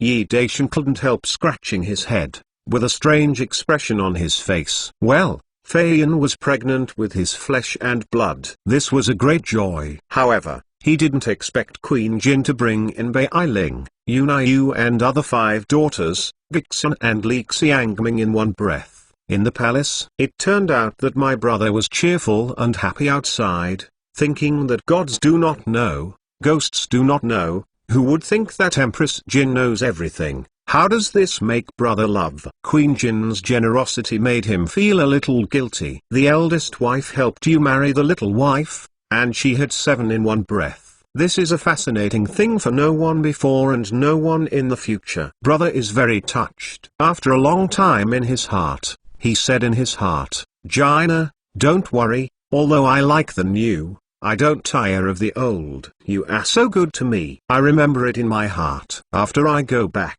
I will definitely compensate you well. At this time, the temperature began to warm up, the ice and snow were beginning to melt, and the roads were muddy. It was very inconvenient for travel and transportation. No one would choose to go out at this time. According to the Secret Service, Nurchi, who fled back to Shengjing in embarrassment, once again issued an order to gather warriors from all tribes. But it takes a certain amount of time for the warriors of all tribes to gather together. It also takes more time to gather food and supplies, plus a big defeat. The military spirit is not stable, and the Jin army cannot launch a counterattack within a short period of time. In addition to deploying the Black Wolf army in strategic locations according to the original planned combat plan, the next step is to patiently wait for the attack of the Golden Army. The longer time dragged on, the more disadvantaged it was to the Jin army. The reason is simple. Zhu and Chu formed an alliance, and the Chu army attacked Hanmu city. King Chu also learned from Yi Daishan's tricks to seal borders and cut trade, and directly cut off from Jingo all political and business contacts of the country. Nowadays, the merchants of the Kingdom of Jin can only conduct business transactions with the Kingdom of Yan in exchange for important necessities such as grain and iron ore, but the only trade route is blocked by Gong Tangfing's Eagle Corps and Lu Shaixun's navy. The Toya order to close borders and suspend trade has already become prominent, and it is a fatal blow to the Serbian ethnic group. The neck was severely choked by Dazu. If he didn't want to starve to death, the Jin army had to open up this lifeline that related to the survival of Jin at any cost. The battle would happen sooner or later. Yi Daishanzi smiled very happily. This is the scheming of the dog's head soldier and Wai Wuxiu. He knew it was an arrogant plan, but knew she had no choice. Just a trap that would have to jump in. Fighting for people, food, and silver. This is what Yi Daishan hopes most. Although the Golden Army was defeated and lost a lot of elites, but he hadn't hurt his muscles and bones. He had to continue the war of attrition and beat him to his true vitality. He will feel pain and fear when he is seriously injured. Half a month later, Princess Rongru arrived at Yunyang Pass in the continuous spring rain. It would take a month or so to travel. But she was not a delicate flower in a greenhouse. She was born on the prairie. She was even more adept at equestrianism than some guards. She hurried with her horse and rushed to the Starry Night and arrived half a month earlier. Daisy fought against Jingo, and the emperor called her to Yunyang Pass at this time. The purpose, self-evident, was to let her persuade her to surrender. One is a close relative, and the other is the emperor who loves her. This makes her feel embarrassed, worrying and difficult to choose along the way. If she had been captured some time ago, she would have tried to annoy the emperor and would not come to Yunyang, but these days in the desert harem made her feel the happy and sweet feeling of a woman being petted and loved, A woman's life pursuit, isn't it this kind of warm and happy life? She instinctively compared her ex-husband Nurchi with someone. Both of them have extraordinary martial arts and great ambitions. Has a great connotation. The important thing is to be careful, caring, considerate, and loving. The tenderness makes her fascinated and unable to extricate herself from it. After the comparison, she felt that Nushi was very vulgar, and only regarded her as a tool for fertility and venting desire, and did not treat her as a woman at all. Chapter 288. The Emperor of the Great Zhou Dynasty is too insidious. Concubine Rong's pretty uneasy look. Yi Daisha looked in his eyes, reached out his hand to embrace her, and said softly, "Ai concubine, I will not embarrass you. You have been away from home for so long. For sure I am very homesick. I just want you to meet your third brother, talk to him, and convey my meaning to him by the way." Concubine Rong's pretty face couldn't help showing a nervous look. Where is the third brother Tunis? She has many brothers and sisters, but the best thing for her is the third brother Tunis. Now he heard that he was taken prisoner, and my heart was extremely nervous. Tunis is here, naturally a prisoner of war. I wonder if he is injured. Have you been abused? She has witnessed the cold-blooded methods of tiger and leopard cavalry, 1,000 guarding the imperial army, and the accompanying eunuchs, except for a few palace ladies who were able to survive. None of them survived. Those who were injured and not dead were also hacked to death by chaotic knives. However, we can't blame the tiger and leopard riders for being so cruel. Compared with the golden people, these Han people are much more benevolent, at least giving people a joy, while those captured or captive Han people have suffered all the humiliation and are inferior to dogs. The so-called karma, the countless crimes committed by the golden people, will have to be paid back sooner or later. The war, the people who suffer, are the people, women and children. He's okay. He ate well and sleeps well. Yi Daishan smiled lightly. Well, we are a family anyway. How could I treat your third brother badly? But, Yi Daishanzi spoke sharply, with a very serious expression on his face. Just this time, not as an example, if I go against me in the future, I will never show affection. See the Emperor. Concubine Rong was so frightened that she knelt down quickly, with joy and worry in her heart. There is no joking, and the Emperor's golden mouth is open. His third brother is safe this time. What about the future? Yi Daishan helped her up, whispered for a while, and finally said, "Go. Remember to convey my words. As for the future, it depends on the decision of the father." Concubine Rong thanked her again, and then, under the guidance of the guard, came to the hut where Tunis was detained. Tunis was detained in a hut alone. He had good drinks and food every day. He was not like a captive at all, but rather like a VIP. This made him wonder, what does the Emperor of Diaz mean? After wondering for several days, I finally knew the answer today. Seeing Rong Rui suddenly appeared, Tunis finally understood the reason, and now he cried his face and asked, "Are you here to persuade you to surrender?" Rong Rui didn't explain it. Seeing that her third brother who loves her the most is safe, she finally breathed a sigh of relief. Until Tunis calmed down,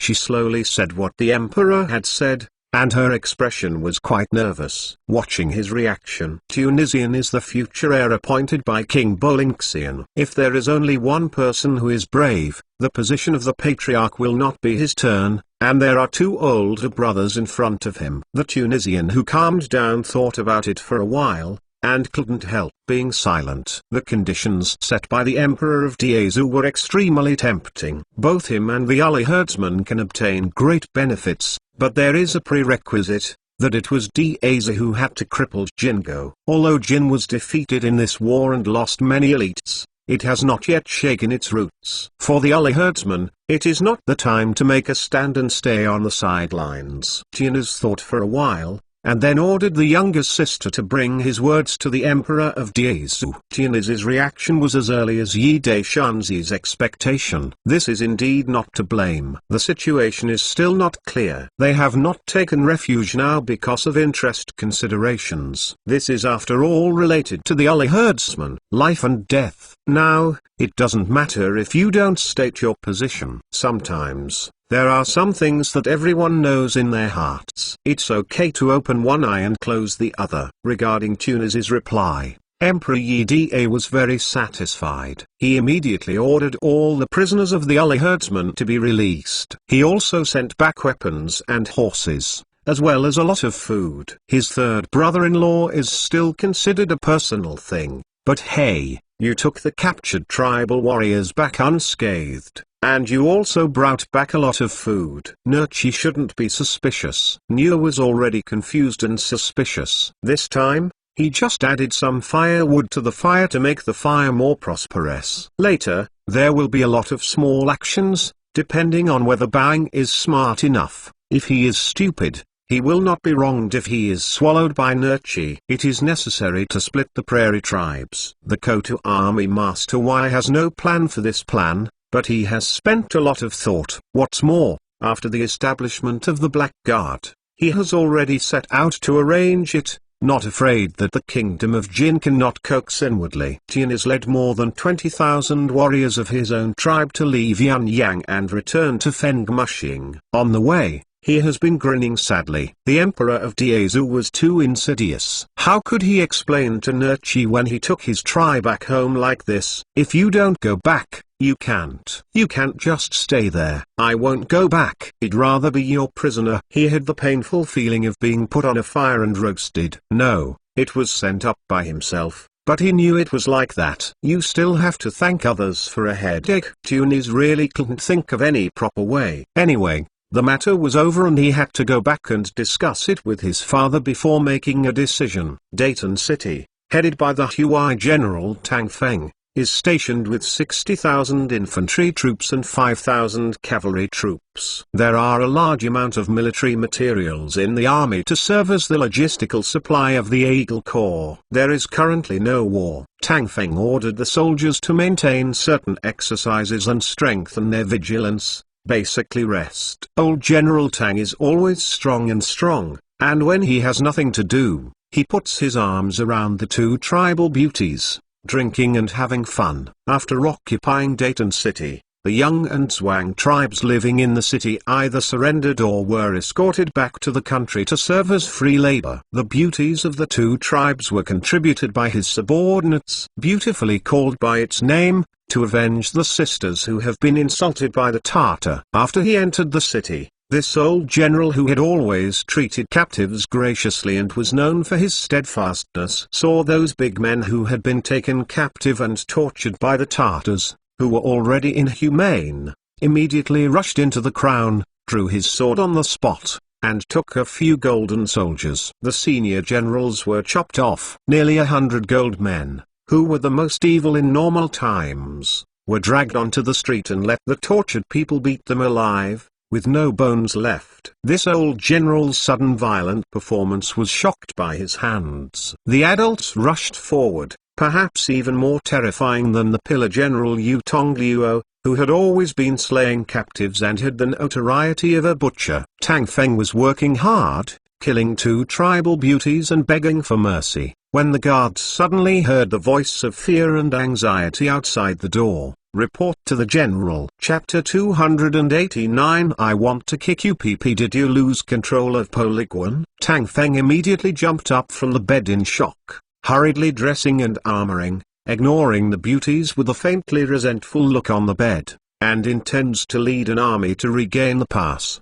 Gong Tang Feng's Flying Eagle Corps is currently stationed at Chengbai Bay, which is nearly 60 miles north of Pokegwan Pass. Cooperating with the Navy under the command of Lu Shaixun, they have severely cut off the lifeline of the Kingdom of Jin, responsible to cover the rear defense of the Eagle Corps and act as a supply station. The fall of Boxiguan is a terrible thing, and he must take it back, otherwise, it will be in big trouble. With the military order, several troops in the city immediately assembled, waiting for further instructions. Tang Feng arranged for manpower to stay in the city and was about to lead the troops to set off. Army Sima Chengping hurriedly said, "General, please wait." "What's the matter with Chang Sima?" Tang Feng frowned. "The so-called soldiers are very fast," but the Army Sima Chengping stopped him, making him quite unhappy. However, Chang Peng is the second son of the late Wugong Hu Chengking Shan, and he is quite capable. Has always been his heavy deputy. Chang Peng also noticed his upset,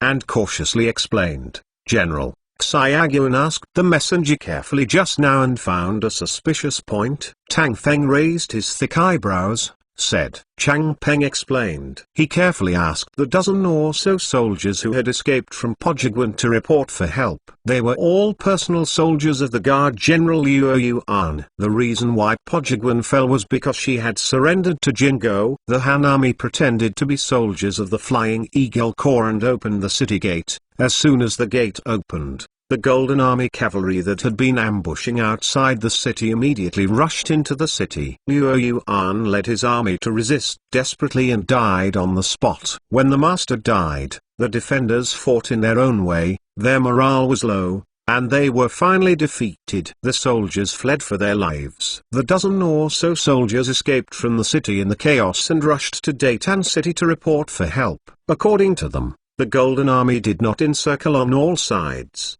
allowing the defeated garrison to flee outside the city. Only a dozen cavalry squads chased after them. From this, Chang Peng felt that there were not many golden soldiers who had entered the city of Poju. There were two possibilities. One was that this golden army was only a forward army with a small number of troops.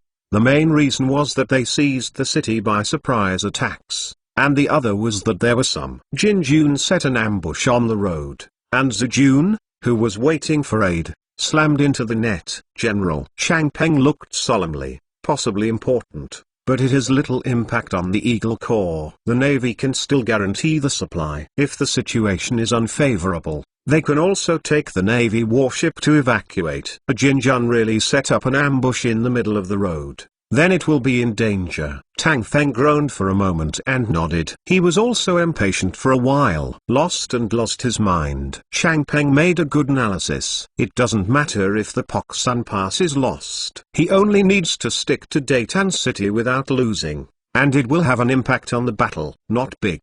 Dayton is the forward stronghold for attacking the foreigners of Serbia, and to defend it is equivalent to stabbing a knife in the throat of the Kingdom of Jin, making Nurchi very uncomfortable. Tang Feng immediately ordered the troops to disband, strengthen the defense, and at the same time sprinkle a large number of scouts, rangers, detect the enemy's situation, and by the way respond to those in the army who may be fleeing. These defeated troops are very likely to be mixed with traitors, and they must be handled with care. Chang Peng will be responsible for this matter. Tang Feng immediately returned to the mansion and sent someone to send a letter to Gong Tangfing of the Flying Eagle Legion. Chang Peng's calculation is very accurate.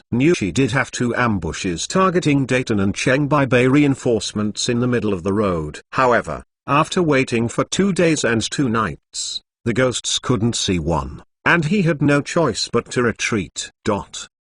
When Yi Dai Shanzi received Tang Feng and Gong Tangfing's 800 miles urgent memorial, it was already 15 days later. When he saw the memorial, he stood up from his chair. Nushi, an old fox, really became a spirit. He even played a beautiful sneak attack. Fortunately, Tang Feng and Gong Tangfing were not fooled. In the reply to Gong Tangfing, the Emperor Yi Daishan praised him greatly, and he still asked him to depend on the fighter, and he didn't need to ask for instructions on everything. The reply given to UI General Tang Feng was much harsher. The Poxuangwan was lost, and he was responsible for the crime of oversight by someone, such as losing Datan City again, ransacking the family and exterminating the clan.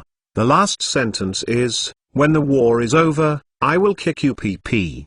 Is there such a decree? Tang Feng and the senior generals looked at each other with weird expressions. However, they all breathed a sigh of relief. Although the emperor scolded harshly, The crime of losing the city was easily exposed. Good luck. Imagine the situation where old General Tang was kicked by the emperor. A group of senior generals wanted to laugh but didn't dare to laugh, and they resisted one by one, with strange expressions and painful endurance. Get out. Tang Feng knew the nasty thoughts in the minds of these men, and couldn't help but laugh and curse a few times, and ordered his men to strengthen their guard. The army of the Golden Army would come to the city at any time. If he couldn't hold Daton City, he was really shameless this time. Go to see the emperor. Regarding Yunyang Pass, the Emperor Yi Daishan ordered the Black Wolf Legion to advance for 30 miles, posing a posture of attacking Shiga City to relieve the pressure on Daton City. Shiguqing is the important town of the Golden Kingdom and the gateway to Shenjing. If it is lost,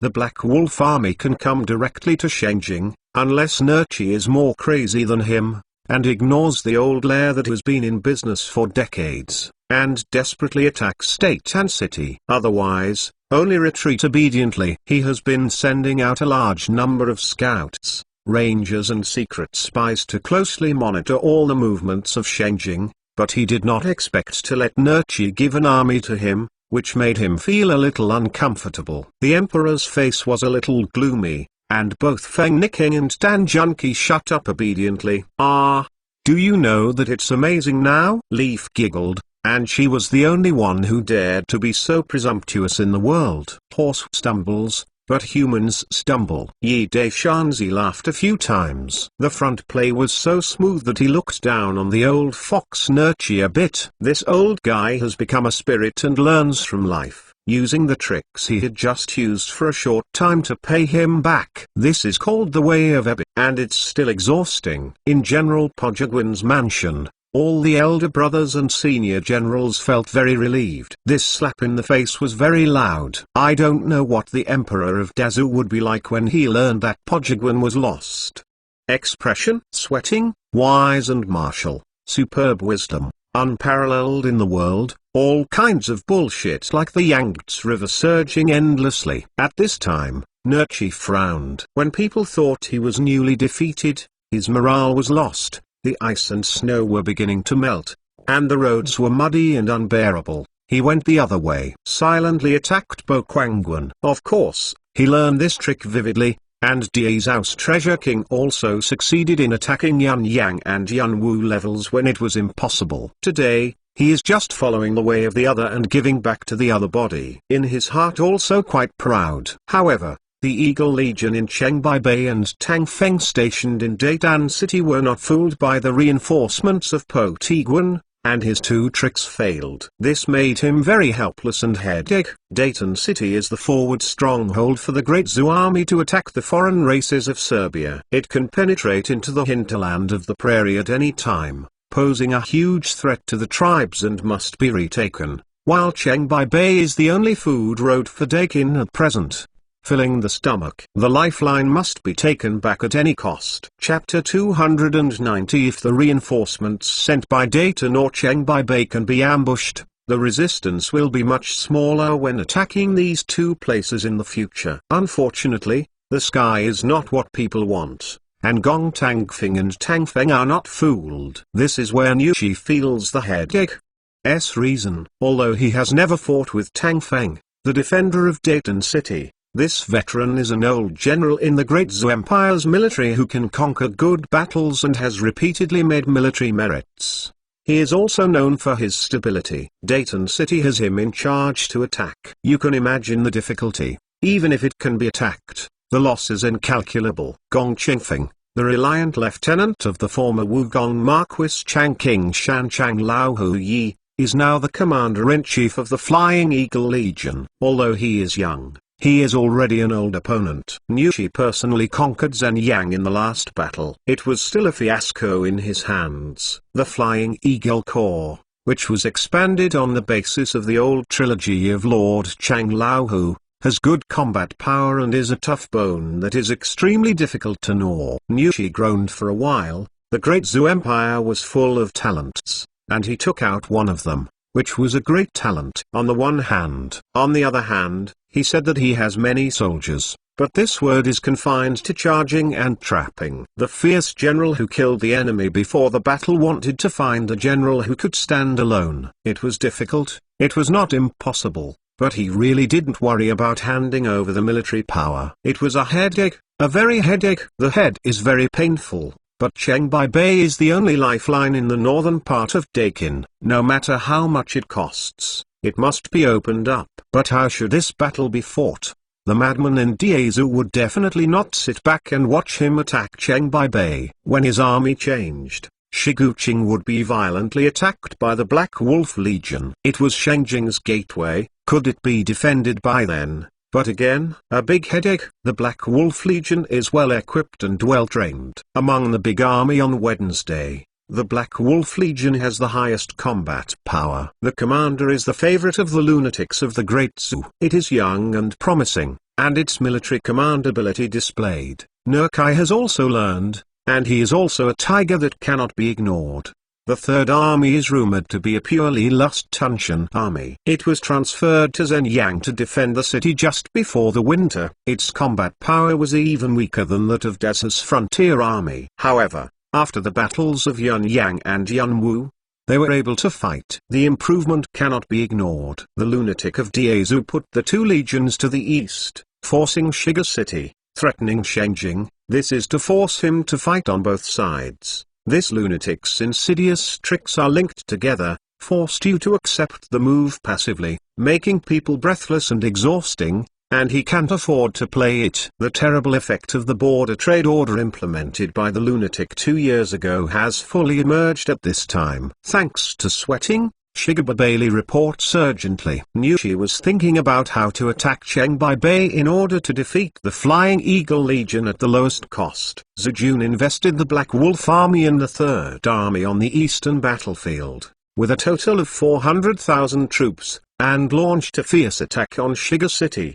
The market town tribes around Shiga City were completely wiped out by tiger and leopard cavalry, and Shiga City was changed. In an isolated city, the defender can only stand by for help. Nushi hissed and sucked in the air conditioning, and even the elder brothers and senior generals changed their faces. Although there are 50,000 elites in Shiga City, can they hold it? No one has a bottom in his heart. Nurch's face at the moment is as ugly as it is, and it was hard to get the upper hand. But when a madman made a move, he directly hit his key point, and the opportunity he grabbed was gone.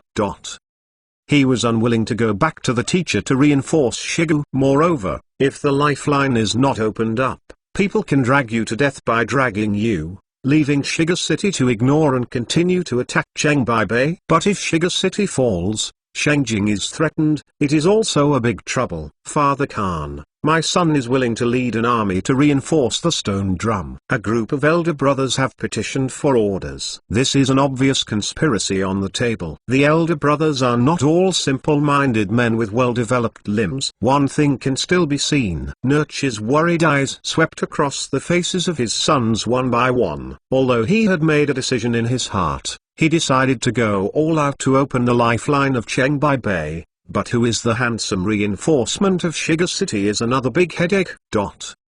In the end, he brought a little helpless gaze to the face of the second Prince Bosig, and he could only use Bosig as the coach and the seventh Prince Agitai as his deputy to lead the reinforcements of Shiga City. Agitai is actually the best candidate, but his mother is Han. He has been crowded out by his brother and his subordinates.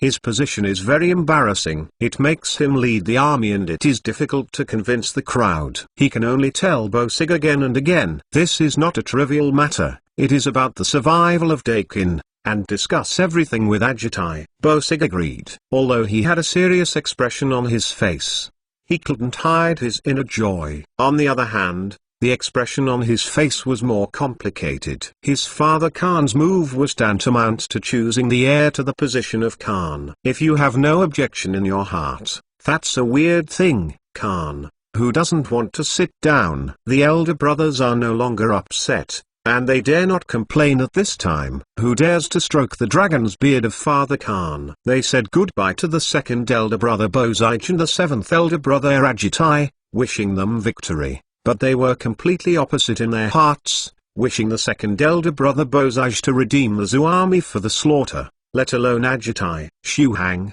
no one cares about life and death. Nerchi personally sent Bosig and Agitai on the road, and then ordered the army to force Chengbei to attack the Flying Eagle Legion. Chengbei was originally a market for tribal commerce and trade. The Eagle Legion suppressed the territory, not to mention the residents in the market town, but the nearby tribes were all scared away. However, there are also a few tribes that have a good relationship with the Great Zhou. No migration. After all, generations have lived here for hundreds of years. Although miserable, they are inseparable from this homeland. After Gong Tangfing led the Flying Eagle Corps to occupy Chengbei Bay, he immediately set up a large camp in a dangerous area and built several fortresses. When Nushi led the army approaching, he saw several fortresses standing on the prairie from a distance, and his expression was a bit ugly. The Flying Eagle Legion was a hard bone to chew, and now he is in danger. And Xiu,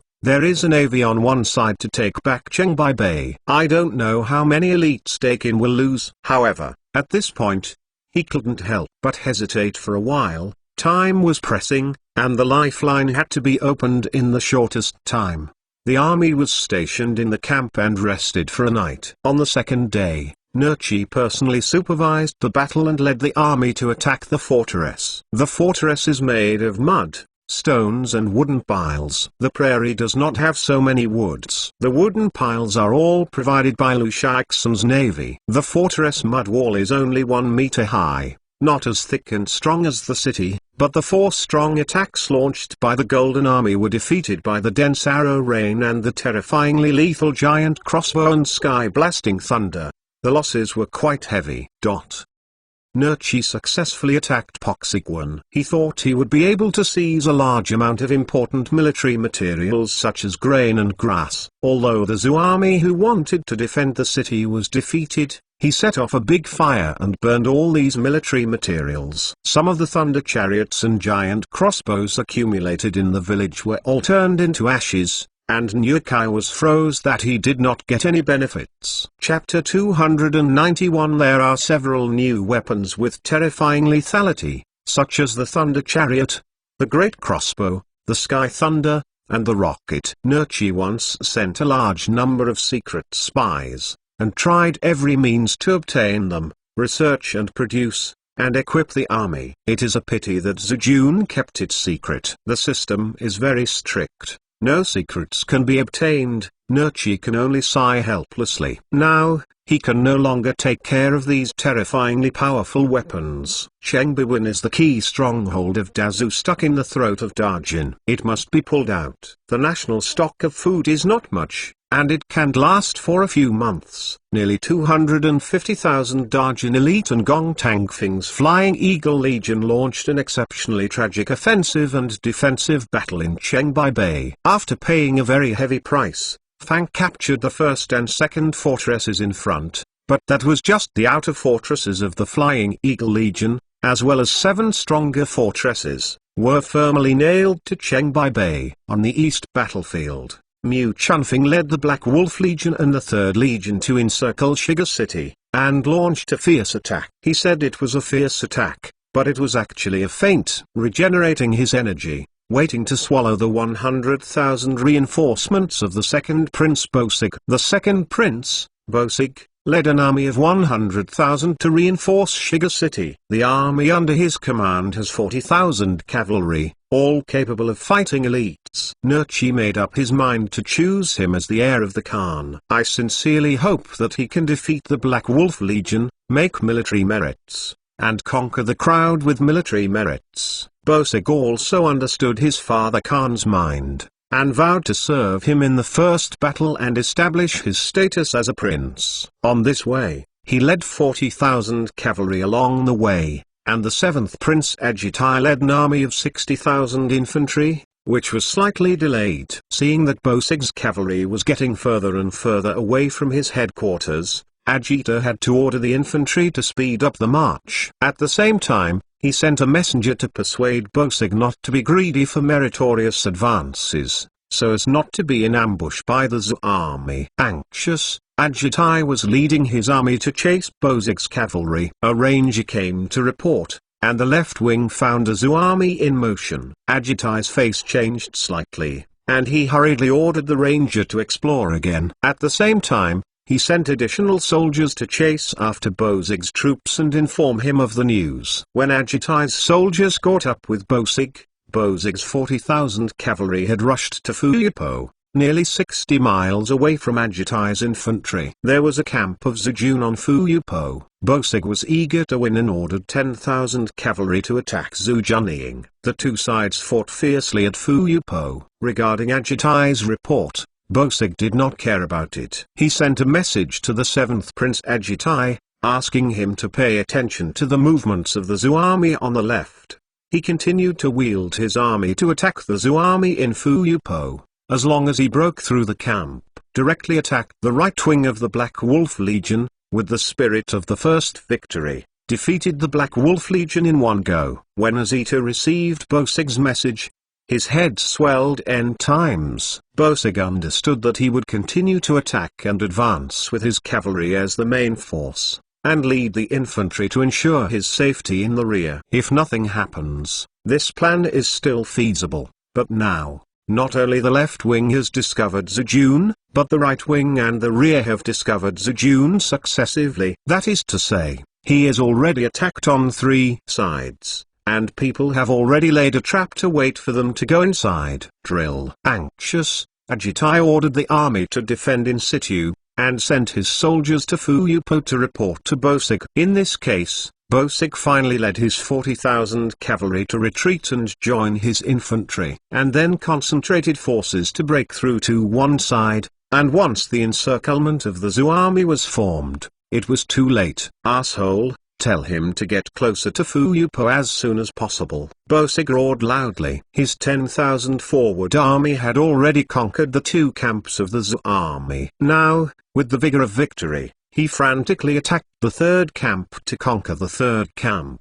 With the 3rd and last camp on Fuyupo, he can directly attack the flanks of the Black Wolf Legion and relieve the siege of Shiga City. Not only did he need just tens of thousands of infantry to cover the rear, but he also needed them to be responsible for attacking the camp. After all, the elite cavalry dismounted and fought hard, and the loss was painful. However, at this time Agitai was already in a state of desperation. As Zhou army cavalry had already launched an attack on his left wing, and there were 2 Zhou army on the right and the rear that were fast approaching. 3 breads copied his army of tens of thousands. Dumplings have been made. Jinjun is good at trident shooting, and the terrifying ability of field impact is recognized in the mainland, but they are good at offensive and not good at defending. All of Agitai's troops are all-color infantry. This time, they finally paid for the passive beating.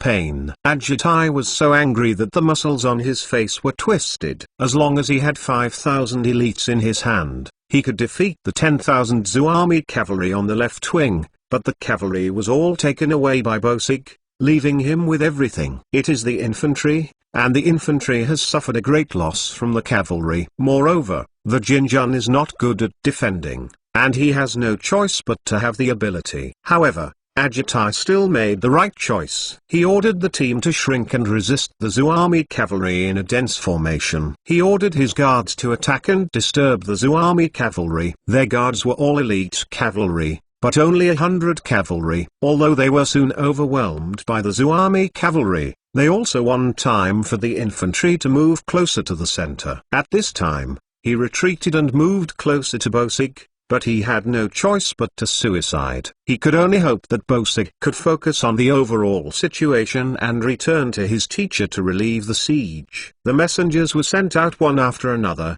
but the answer was to order him to Fuyupo moves closer. Pig. As Iji cursed before Zhejun, who was on the right flank and approaching from the tail, made a decisive action. He ordered the troops to fight to the left and retreat. Without the cover of the cavalry, he retreated at this time and suffered a great loss under the frenzied impact of the enemy cavalry, but his decision is undoubtedly correct. At least part of his troops can be preserved. With his helpless idea, he can keep as much as he can. Right. Asig led his infantry to fight and retreat, retreating for more than a dozen miles, and when he retreated to a slope, he stabilized his position. At this time, his 60,000 infantry had only 20,000 people left, but he finally left Zhengtong's encirclement. The Zhou army cavalry did not continue to attack him, but turned the horse's head, and went straight to the direction of Yupo to kill. With a terrifyingly gloomy expression,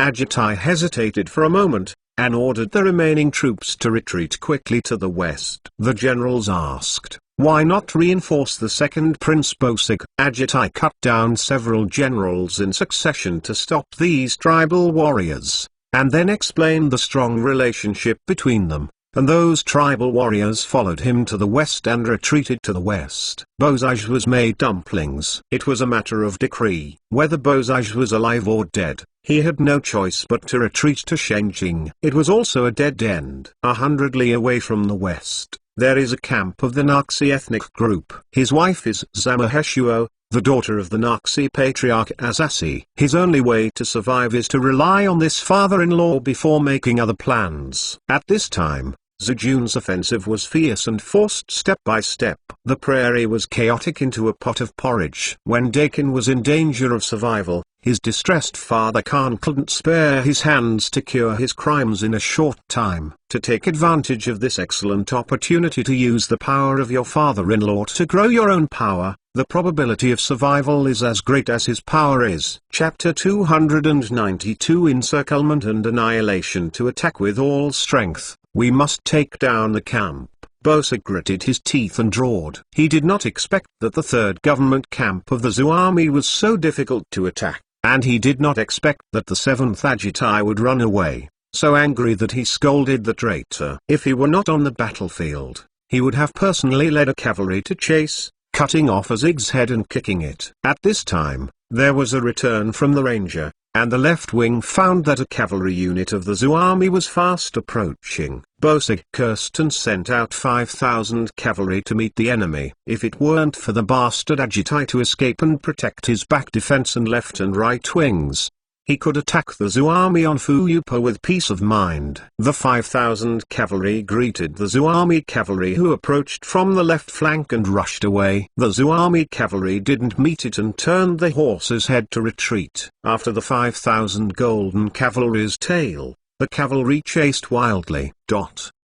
Just rushed out for nearly 10 miles, unexpectedly an iron cavalry suddenly smashed out, like a torrent of rolling iron and steel, smashed into the Golden Army's riding formation like a whirlwind, and immediately cut off the team. The tiger and leopard cavalry, seeing the black-color tiger-headed battle flag that was fluttering in the wind, many of the Golden Cavalry were shocked with pale and bloodless faces. The tiger and leopard cavalry was a hell on the prairie. Devil, it's fascinating. Many knights instinctively turned their horses' heads and wanted to run back, but the ones behind rushed up again, all squeezed into a ball. At this time, the Zhou army cavalry that had previously avoided the battle turned the horse's head back and rushed back. In one round, the part of the Golden Cavalry surrounded by the truncation was eaten up, and the remaining 3,000 cavalry fled back and forth. The Tiger and Leopard cavalry joined the cavalry of the Black Wolf army and chased after the tail. Kill. At this time, Bosig also felt bad, and several groups of rangers reported back. Both the right wing and the rear defense found that Zheng was quickly bringing in force. The 5,000 cavalry on the left collapsed, and he was attacking at this time. Zheng's high on Fuyupo has invested 15,000 tribal warriors with only 20,000 horses around. What made him even more uncomfortable was that not only did Zheng's last camp not be captured, but Zheng, who was guarding the camp, also launched a counterattack, and the number was actually several times his. Retreat to the right. Bosig quickly ordered a retreat. The soldiers who attacked the camp ran backwards as they flee, hurriedly grabbed the horse, hurriedly jumped on the horse, and spurred the horse before they were firmly seated. The tribal warriors who fled and ran slowly were all overwhelmed by the madly rushing forest of swords and guns. On the high platform of Fuyupo's army camp, Mu Chunfing looked at the chaotic battlefield and shouted loudly, "Raise the yellow flag!" The yellow flag, on behalf of the right, also represents the remnants of the Boji ministry, fleeing to the right. On the right, the general who led the force saw the signal, and ordered the troops to form an array of spears to resist the impact of the cavalry. Thousands of archers were ready to go. The right wing and the defenders to the troops were all the same infantry. In order to keep the formation intact and not chaotic, they were not advancing very fast. Otherwise, even the tens of thousands of Assig's infantry would have got stuck. Mu Chunfing adopted a steady tactic. His target was only Bozai's 40,000 cavalry. Those were the elite cavalry of the Golden Army. Although the number of Agitai was large, most of them were fighting each other. The tribal warriors in Minyu, the mob with low combat power, lost both herds after being rushed by the Black Wolf Legion's 10,000 cavalry, and he temporarily let it go. Bosig urged his mount desperately and ordered his men to rush forward, trying to make a bloody road before the encirclement of the Zhou army was formed. A dense rain of arrows shot, and immediately hundreds of cavalry screamed and fell off their horses. Bosig could no longer take care of the loss, and continued to lead his army forward without defeating the Zhou army that was blocked in front of him. They can't escape. Throw the shoot. Let it go. In the Zhou army's long spear formation, the officer swung his sword and called out. Waves of arrow rain spattered out, densely covering half of the sky. A cone, with long-range coverage, was terrifyingly lethal. Under 5 waves of arrow rain, Bosig's remaining 20,000 cavalrymen lost more than 2,000 cavalry. Only by breaking a blood path can you survive. The Jinjun cavalry braved the deadly forward rush of a rain of locust arrows, and the distance quickly narrowed. Zijun's archer had replaced the longbow with a crossbow and changed the shooting to directly shoot, and the terrifying lethality of the armor-piercing cone is more and more prominent. Rush, rush. Bosig brandished a long knife, and flew a few swift shoots. He stepped off the horse and suddenly let out a sorrowful hiss. He rushed forward a few steps, fell down and threw him down. Flew out. Before he landed, another dense rain of arrows came, and the arrows filled his huge body. When he slammed to the ground, Bosig died in anger. The Golden Cavalry rushing forward braved the intensive rain of arrows. The strong and fat war horse faced the forest-like spear fiercely. Even the knight on the back was pierced by the nearly 3-meter long spear, but powerful the impact force of Zhou, also chaotic Zijun's spear formation. This Golden Army cavalry is worthy of the elite cavalry of the Great Golden Kingdom. The knights rushing in front and after another rushed into the spear formation with flesh and blood, so as to break a blood path for the companions behind. The soldiers of the Black Wolf Legion who had been tempered by blood and fear also desperately stabilized the formation and set up a long spear to resist the crazy impact of the Golden Army. Boom the sky, throw it. In order to stabilize the spear formation, the officer ordered the throwing of the terrifying thunder. The bombardier ready to launch immediately lit the fuse with a big incense, and threw one after another thunder. The target was right in front, just closed his eyes and threw forward. A series of violent explosions exploded, accompanied by the sighs of the war horses, and a large number of gold soldiers were blown to the ground, and the billowing smoke choked people's eyes. Many war horses were shocked by the violent explosions, and they didn't listen to the master's command. They even threw the master who was riding on their backs down, and the entire riding formation was in chaos. As soon as the coach Bosig died, the entire cavalry army immediately lost its backbone. Some generals continued to lead their troops forward to attack, some greeted their troops to retreat to one side, and some ran back. With only a slight delay, Fox Xion led the tiger and leopard cavalry to kill, like a sharp blade, fiercely chiseling into the Golden Army's cavalry array. And then the 10,000 Black Wolf Army cavalry came and killed the entire Golden Army cavalry. Washed down. The Zhou army surrounded on all sides, and no one of the 40,000 elite cavalry led by Bozai could escape. After the war, more than 36,000 people were killed in the Jin army, more than 3,000 people were captured, and a large number of strong and fat men were captured. Sophisticated war horse. With brilliant results, Mu Chunfing commanded the flag and ordered a general attack on Shiga City. Under Shiga City, hundreds of thunder chariots and drappers were laid out. With the officers' swords, the giant crossbow arrows bundled with explosives were shot out. This time, the drappers were shot. What was thrown was not a grind boulder, but a bundle of explosives that ignited the fuse. Chapter 293 Retreat. The Black Wolf Legion and the Third Legion had a total of 400,000 troops besieging Shiga City, but Mu Chunfeng only ordered an attack on the East City Gate, and the other 3 city gates were besieged and not attacked. The huge arrow that Thunder Chariot fired was bundled with explosive pill, and what was fired by the slinger was also an explosive powder package. The deafening and violent explosion sounded into one piece, not to mention the city. It was the earth was shaken. With such a terrifying weapon, the tribal warriors guarding the city were horrified, all hiding in the pits of the hidden soldiers, shaking. There were 50,000 soldiers defending the city, of which 10,000 were elite. It should be a battle, but there was not much food in the city. It was the limit to last a month. The reinforcements were defeated again, and even the second Prince Bosig died. In the Chaos Army, almost all tribal fighters are desperate. If the Zhou army attacked the city forcibly and fought desperately, it would still boost morale. However, Zhou army only bombarded the wall with chilling terrorist weapons. The entire city was crumbling. The part of the wall that was bombarded was severely damaged and could collapse at any time.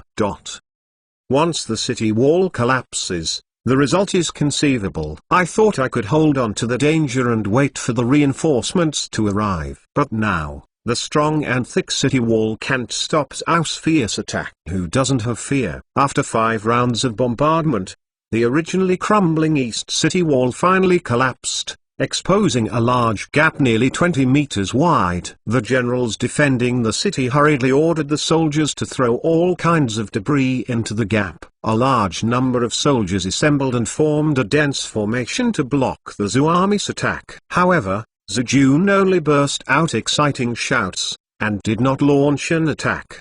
He continued to shoot with chilling terrorist weapons, and it was likely that the entire city wall of Shiga City would collapse. When the city wall banged down again, a gap of more than 40 meters wide appeared. The general defending the city finally lost his original calmness and led his army to break out of the siege. The Black Wolf Legion did not launch an offensive, but formed a dense defensive array on the spot, using crossbows to shoot and turn to implement long-range coverage. Under the intensive rain of arrows, the tribal warriors who rushed out of the city suffered heavy casualties. They left more than 3,000 corpses and fled back to the city in embarrassment. Afterwards, the Jin Jun tried to break through the encirclement, attacking 3 times in a row, but was forced by the intensive rain of arrows to flee back in embarrassment. At midnight, the Golden Army failed to break through again. After losing tens of thousands of soldiers in total, the defender of the city was also disappointed.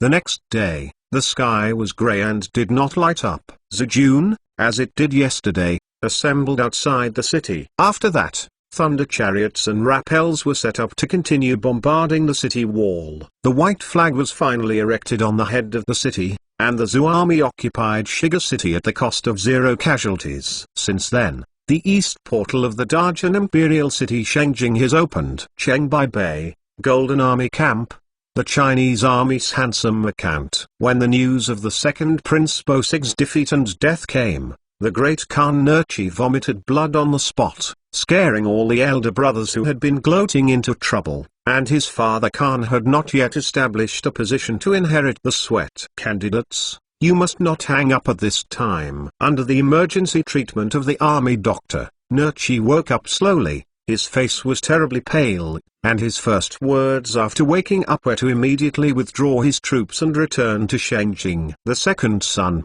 Bozaj, was defeated and killed. The Zhou army will attack Shiga City with great vigor. The Black Wolf Legion is very powerful. There are only 50,000 defenders in Shiga City. I am afraid it will be difficult to hold on for more than 10 days. The worst estimate is 5 or 6 days. It should be too late to retreat now. Nurchi didn't know that the defenders of Shiga City couldn't support it the day after Bosig's defeat, and offered the city to surrender. These days, The news was delivered by a fast-moving Mercedes. Waiting for him to learn about Shigu. The city fell. I'm afraid it is already 7 or 8 days later. In order to prevent the Flying Eagle Legion from pursuing after the tail, Nurchi left an army to stick to the pass.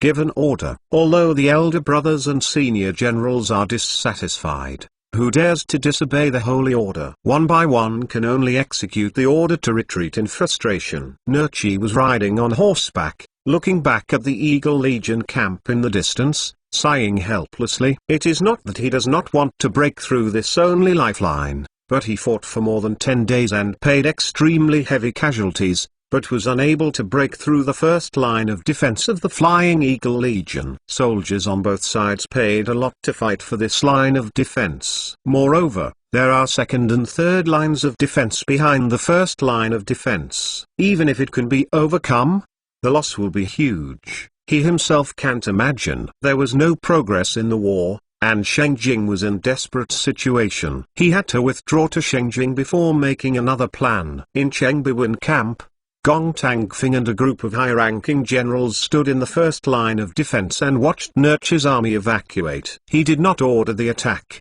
but only let the soldiers rest. Over 10 days of fierce fighting, the fighting conditions were extremely tragic. In order to hold on to the first line of defense, the Eagle Corps killed more than 34,000 soldiers, and nearly 40,000 were injured, almost half of its troops. In this battle, the Eagle Corps, it's a bit of a pain in the muscles and bones, which is a serious injury. Of course, the Flying Eagle Legion is holding fast, and there are more lethal weapons such as thunder chariots, blasting thunder, explosives, rockets, etc. The main attacking Gold Army casualties are several times more than theirs, and most of them are elite, the Emperor.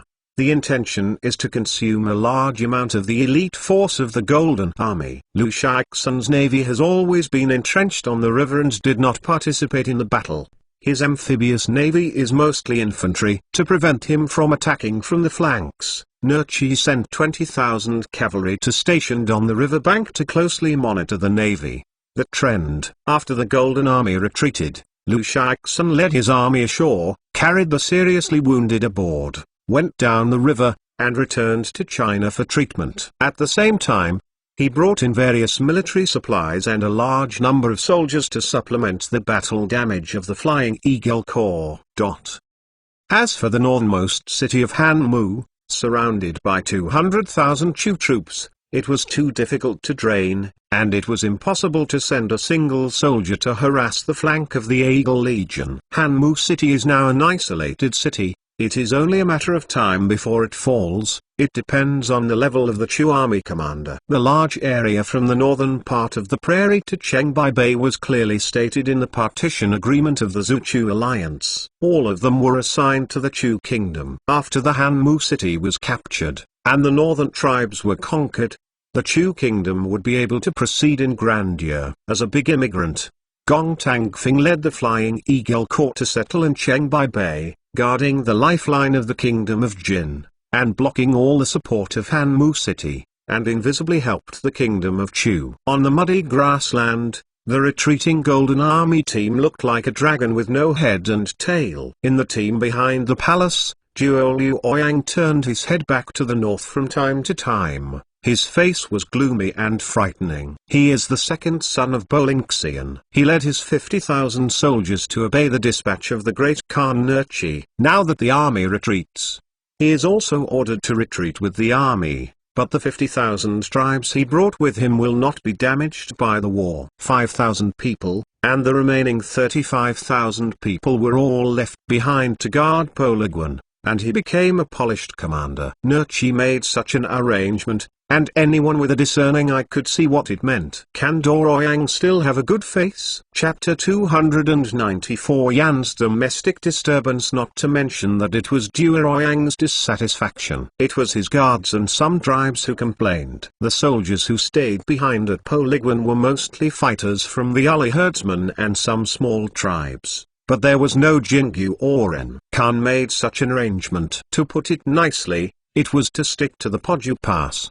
to block the pursuit of the Flying Eagle Legion, and to act as a cannon fodder. It was only a matter of time before the fall of Poju Pass. Among the tens of thousands of people who stayed behind at Poksuangwan, there were brothers and relatives who watched them die. Who didn't complain? During the Battle of Yanyang Pass, the captured Tunis returned with tens of thousands of tribal warriors intact. No matter how to explain it, it is difficult to explain it. Nurture's suspicion of Bolinxian has become more and more serious. Doroyang's face was sullen, and the battle situation was very unfavorable for the kingdom of Jin. After paying a very heavy price, the lifeline was still unable to get through. Shiga City was lost and Shengjing was threatened. It seems that it is time to go back and discuss it with his father. I carefully considered the future of the Wulai herdsman. On the flat official road, Yi Deshanzi walked slowly under the guard of the inner palace guard. Only now has he learned how to ride a horse,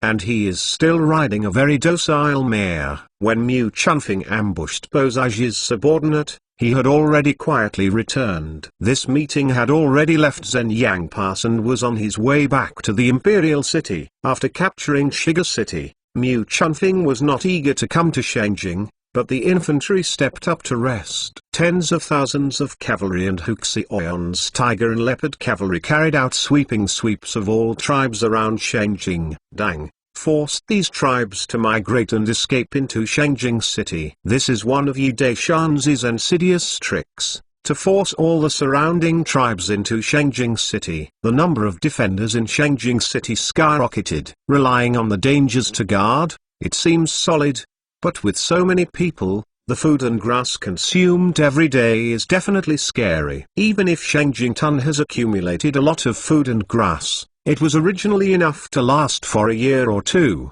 but now, it is unknown whether it can last for half a year. Don't you see? During World War II, the Germans besieged Leningrad for 900 days. Only 21,000 soldiers and civilians in the city died from air raids and shelling. The number of non-combat personnel who died of freezing and starvation was as high as 640,000. Yi Deshanzi's purpose was to be trapped. Shengjing continued to fight for aid, eating the elite tribes loyal to Nurchi first. The kingdom of Jin is composed of tribes of various sizes. It was originally not monolithic and had two hearts, but there were many large and small tribes who had to surrender. Shengjing was trapped to death. It is strange that the patriarchs of those tribes outside had no other ideas. The divorce scheme used by putting in a lot of manpower and material resources before going up must have come to the fore during this period. During the siege of Shiga City led by Mu Chunfing,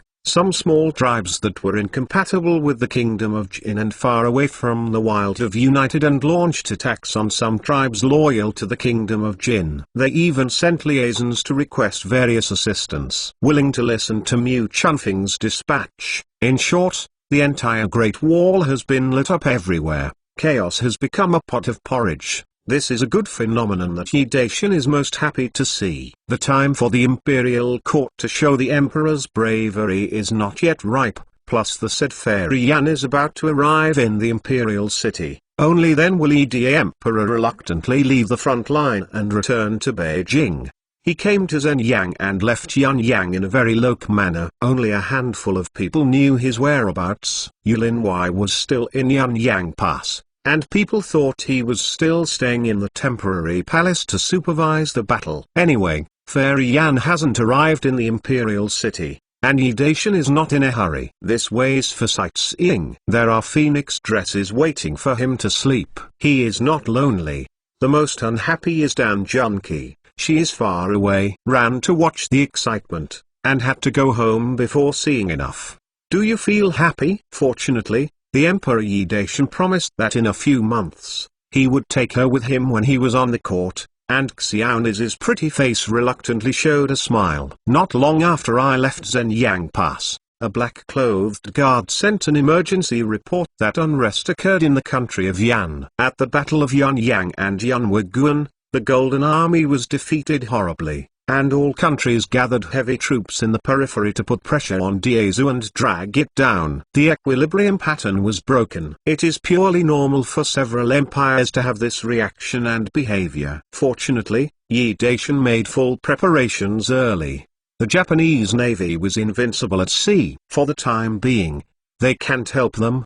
The only thing is to stand firm and clear the land, stick to the dangers, and let them be arrogant for the time being. As for the Bangtsai country, I forgot the previous lesson and gathered heavy troops on the border to provoke Duga Kangxue, who guards Jining. It was only after a severe lesson that he was honest. The stick is cheap. If you don't hurt him, he will think you are good bully. After the Black Wolf army wiped out Bozig's forces, Yan's provocative actions in the Pingyongwan area along the Zuyan border were even greater. Soldiers patrolling on both sides had more than a dozen friction incidents every day, which eventually triggered the battle with bows and arrows. Shooting, the two sides suffered casualties. Subsequently, Yan Guo's veteran general Zheng Guo's general Guan Mingkai used this as an excuse to lead his army across the border and launch an attack on Pinyong Pass. Yu Tongluo, the great general of the Great Zuzugo, sat in Pinyong Pass and led his army to resist the Yan army's attack. The two sides were in a state of holding together. When Gong Tangfing led the Flying Eagle Corps to resist the Nerchi army's attack in Chengbai Bay,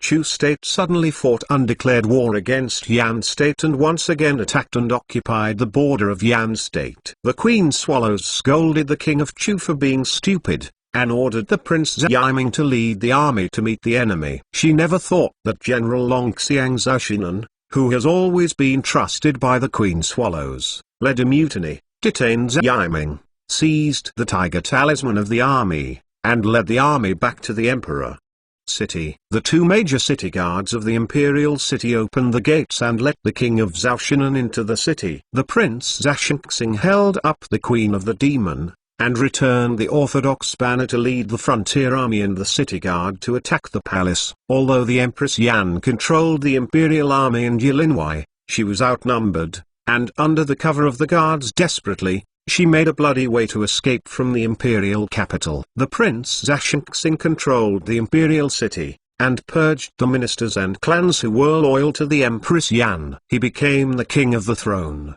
proclaimed himself Emperor Zhengde, and his birth mother, Huaf, was the Queen Mother. After Zhashengxing ascended the throne, the former Prince Yiming was executed, and after Chu State occupied the 15 cities of Yan State, the army retreated. A coincidence? No, here should be a bargain between Zhashengxing and King Chu, in exchange for his throne with the 15 cities of the Kingdom of Yan. The Emperor Yi Daishan scratched his head, and the wise Empress Yan was finally defeated by the city mansion. She was good at hiding and disguising. This guy was even more sinister. No matter who is enthroned, the chaos in Yan's homeland is a good thing for Daesu. The Emperor Yi immediately delivered an order and sent people to fly to Pinyongwan, letting Yu Tongjuan let Guan Mingkai's army retreat. Guan Mingkai is loyal to the Empress Yan and will surely lead the army back to the teacher to punish the chaotic party. When the time comes,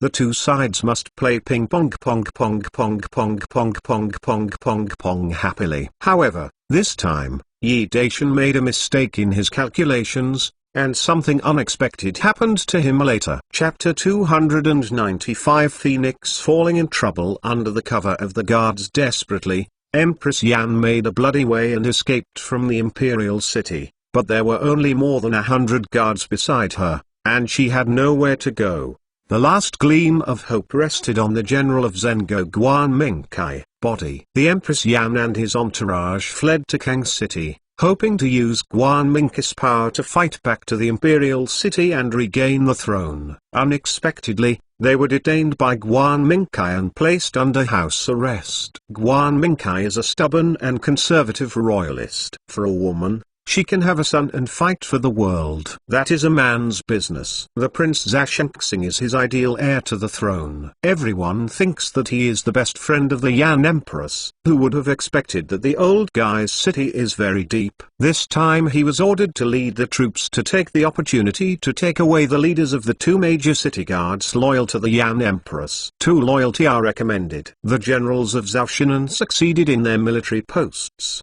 and Zhao Xinan's army was able to enter the imperial city smoothly. After detaining the Yan Empress, Guan Mingkai set up a butcher knife and killed the generals who were loyal to the Yan Empress on the charge of rebellion. He declared that he should support the prince to investigate cautiously. After stabilizing the army, he continued to lead his army to attack Pinyong Pass, gave Yu Tongliu a great pressure. Yi Daishan didn't know about it yet. After sending a messenger to Pinyong, he continued to slowly return to the imperial city. When he was approaching the imperial city, the black-clothed secret spy heard the news, which shocked him greatly. Take the road to Pinyong. Yi Daishan pondered for a while and ordered to rush to Pinyong Pass. He has learned how to ride a horse, but his horse galloping still scared him. In order to drive on his way, he ordered someone to buy a carriage in the market town. Riding in a carriage, much faster than riding a war horse. On the way to Pingtung, he successively issued several imperial edicts, ordering the Dog's Head Guard Y to come to Pinyong, and ordered Gong Tangfing and Lu Shaixun to pay attention to the movements of the Chu army in the northern part of the grassland and beware. King Chu is faint and incompetent. After playing a beautiful hand with Zhashengxing, will it be a faint gentleman? This old guy was just a little greedy, and the two words faintly did not fall on him, reminding Gong Tangfing and Lu Shaixun that it is necessary to be careful. As for the legendary fairy Yan, if he arrives in the imperial city, his own Queen Jin will entertain him, and now it's state affairs that matter most. Beauties can only be temporarily put aside. After 13 days, I finally rushed to Xiangyang County. After half a day's journey, I could reach Pingtung Pass. But at this time, the sky was getting darker, and everyone was trapped. Stay overnight in Xiangyang County. Yi Daishan didn't want to be public, so he chose a remote shop to stay. He was served by Feng Nishang all the way. He comfortably soaked in a mandarin duck bath, and then had a nice meal. This guest house is really remote, with only 3 or 4 tourists staying in the hotel. The duty of the guards is to protect the emperor's absolute safety. Once staying overnight, several guards wandered around the store to check. Suzalun's 2 great apprentices, the 5 sons and the 6 sons, were originally supposed to be with the emperor. However, Feng Nishang, a martial artist with good martial arts, has been serving, and there is also a bugle-like leaf accompanied by him. The 2 brothers are not used for the time being. Escort. The 2 of them entered the palace as eunuchs, and the outside world was a bit curious. The 2 brothers ate in the lobby, and 5 or 6 guards in ordinary costumes also squeezed a table to enjoy. At this time, a tall, middle-aged man hurried in outside the store, apparently a tourist staying in the store, and strode upstairs. The little 5 who was having a meal sniffed vigorously, looked at the middle-aged man's back, and said in a low voice, "This person has a long breath, has been injured, and his pace is still steady. I'm afraid that the cultivation base will not be under you and me. The nose of this servant is better than that of a dog, and he can smell the faint bloody smell of the middle-aged man," which also shows that most of the injuries suffered by the middle-aged man were within these 2 days. There was such a master in the store staying at the hotel. The 2 were vigilant, secretly instructing the guards to be careful, and at the same time went upstairs to report to the emperor. "You stay, slaves, go and have a look." Leaf was curious, and immediately got up and went out. The little 5 and the little 6 stayed in the room to protect the emperor. There are guards guarding Yi Daishan's house, and there are a group of guards living in the several rooms of the 2. He is not worried at all. He can beat the supermasters that Xiaozi and Luzi teamed up. There are very few in the world. These 2 guys are all the true biography of Suzalun, the top master in Okinawa. What they lack is the profound cultivation of experience and internal strength. Even Leaf praised them as martial arts geniuses that are rare in a century. In time, their achievements will surpass them. Master. However, he was also curious in his heart. It would make Leaf feel so close to him, and Leaf would be curious. That middle-aged person, I'm afraid it's not easy. In the guest room number C, there is a woman with a sad face. Although she is dressed as an ordinary woman, she can't conceal her grace and elegance, as well as the majesty of the world. "Your Majesty, it's time to eat." There is also a tall, well-groomed middle-aged man in the room. His voice is very soft, and there is a flash of light in the eyes of the woman. In today's mainland, who can be called Your Majesty by others? Besides the Queen Yan, who else? The Empress Yan fled to Qing. She wanted to use Guan Mingkai's power to make a comeback. Who thought? Guan Mingkai supported Cha Shengxing, put her under house arrest, and desperately protected her from the siege of Baidu guards who were also disarmed and imprisoned.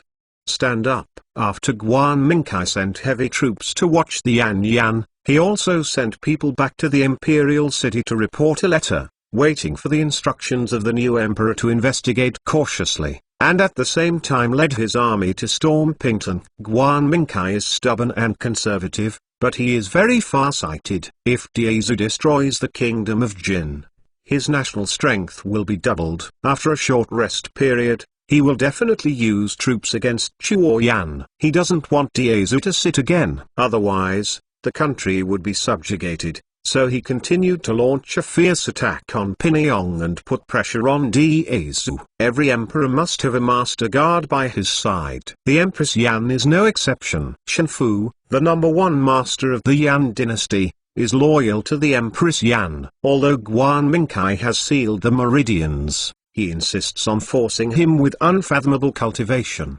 The acupoints of the meridians that have been blocked are rushed away. Guan Mingkai only thought about how to overcome the Pingyong Pass and put more pressure on Diazu. He did not expect that Shenfu broke his seal with super internal force, and more quietly unlocked the prisoners of more than 100 guards' acupoints, and then used the Dark Night to attack, and escaped from Kang City with the Yan Empress. Guan Mingkai personally led the army to chase and kill, leaving more than 100 guards who were loyal to the Queen Yan to block the pursuit. Shenfu and 2 guards protected the Queen Yan from the small road, sneaked into Diazu, and fled to Xiangyang County with makeup, disguised, and stayed at the guest house. Hey! Empress Yan sighed faintly. How can she eat? She is no longer the emperor of the great Yan kingdom, and the troubled phoenix is inferior to a chicken. Chapter 296. Give up to feed the wolf. Yango can't go back for the time being.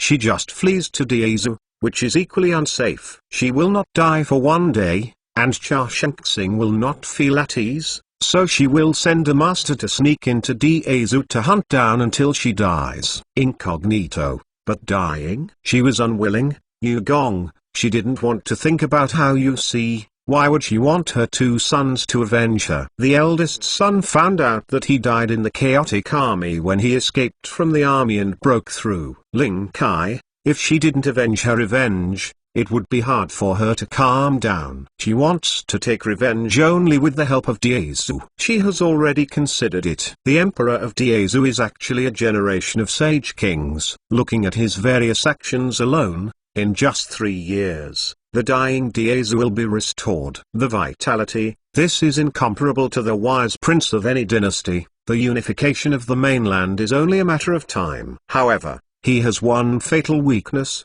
that is, lust, and it is not a normal lust. The letters from his daughter and the various information collected by the spy of the swallow show that any beautiful woman cannot escape him. Wolf Paw. As long as he is willing to borrow troops, no matter what the price is, Empress Yan will recognize her. She is very confident of her appearance. Although she is the mother of 3 children, she is usually well maintained and looks like young women in their 20s. Hatred can easily deceive a person's mind and make people lose their minds. In order to avenge her 2 sons, the Queen Yan did not hesitate to take revenge. Of course, the grand plan of restoring the country and rejuvenating the great Yan Empire has been wiped out with her desperate heart. The only thing she can do for Big Yan is to pray that the Emperor of the Great Zhu will kill less when he conquers the kingdom of Yan. But she didn't know that when she announced the plan and made up her mind, Shenfu, who had always been loyal to her and spared her life to protect her, gave birth to another kind of mind. When Yan Empress was young, she was recognized as the #1 beauty in the great Yan kingdom. Countless young handsome men were overwhelmed by her, and she didn't think about eating or drinking, but a decree of King Yan made these men die. Shenfu was one of the many fans who were passionately pursuing the Queen Yan, and he was more mad and persistent than anyone else. He reached the point of being insane. He did everything possible to enter the palace and acted as the chief of the Yan King's guard just to be able to see him. To the side of Yan Queen. King Yan died of illness. He naturally became the close guard of the Queen Yan. He was always depressed in his heart for the love of the Queen Yan, and he didn't reveal the slightest meaning for him. He could accompany the Queen Yan by his side. This life is already content. I thought that after this catastrophe, the Empress Yan would hide her name and live in the mountains and forests, and she would always be by her side. After a long time and the opportunity was ripe, she would confess to the Empress Yan again, but I did not expect that the Empress Yan, who was blinded by hatred, would actually do it. Make the decision to sacrifice one's life to feed the wolf. In Shinfa's mind, Empress Yan is the most holy and noble goddess in the world, and no one is allowed to desecrate. Once the Empress Yan enters the harem of Diezu, he will be destroyed by the gentlemen of Diezu. This is something he must not allow. Tolerable. The Queen Yan belongs to him alone. All the past stories of serving the Empress Yan in the palace flashed in his mind one by one, which roused Shinfa's almost perverted possessiveness. After being unable to convince the Empress Yan,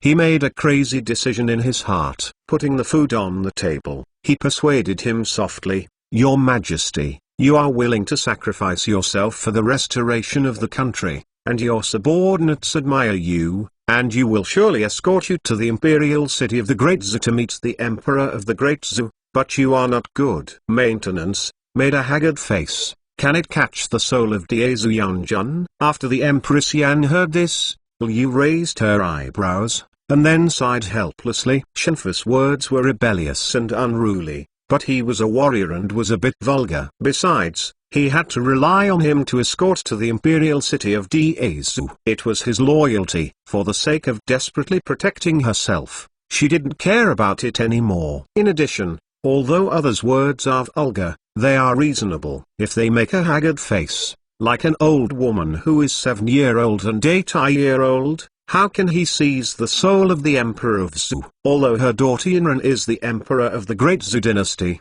she has a simple heart, and she has no knowledge of power. How can she seize the soul of the Emperor of the Great Zhou? The usual letters are good, but the concubines of the harem are vying for favor and killing every step.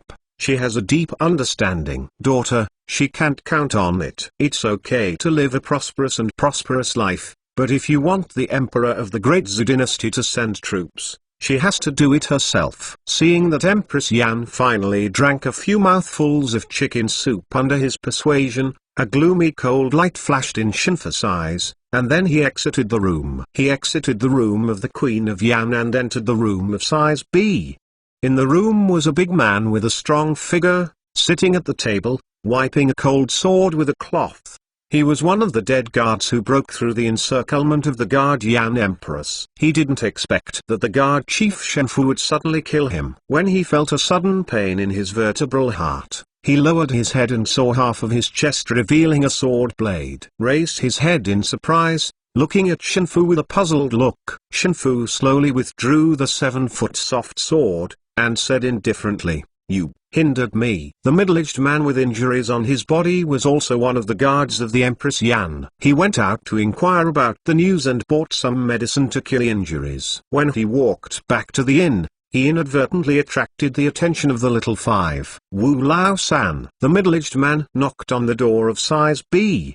As soon as the door opened, he was slightly startled when he saw Chief Guard Shen standing at the door. Suddenly the cold light flashed sharply in front of his eyes, following the feeling. The vital part of the throat was cold. He clutched his throat and looked at Shenfu in surprise. "You." Shenfu carried the corpses into the room, stuffed the 2 corpses under the bed, then closed the door, went to the outside of Yan Empress' room, pierced through the paper, and looked into the room. In the room, the extremely exhausted Empress Yan had already laid down. Hearing the rapid gasp of the Empress Yan, Shinfa's handsome face showed a gloomy smile. He put acacia in the chicken soup, and after drinking it, "Even if you are a only woman, you can't stand the torment of the evil fire, and you become a slut and women who can do everything possible." After a while, Empress Yan will be his person. After I believe this, Empress Yan will dispel the idea of revenge,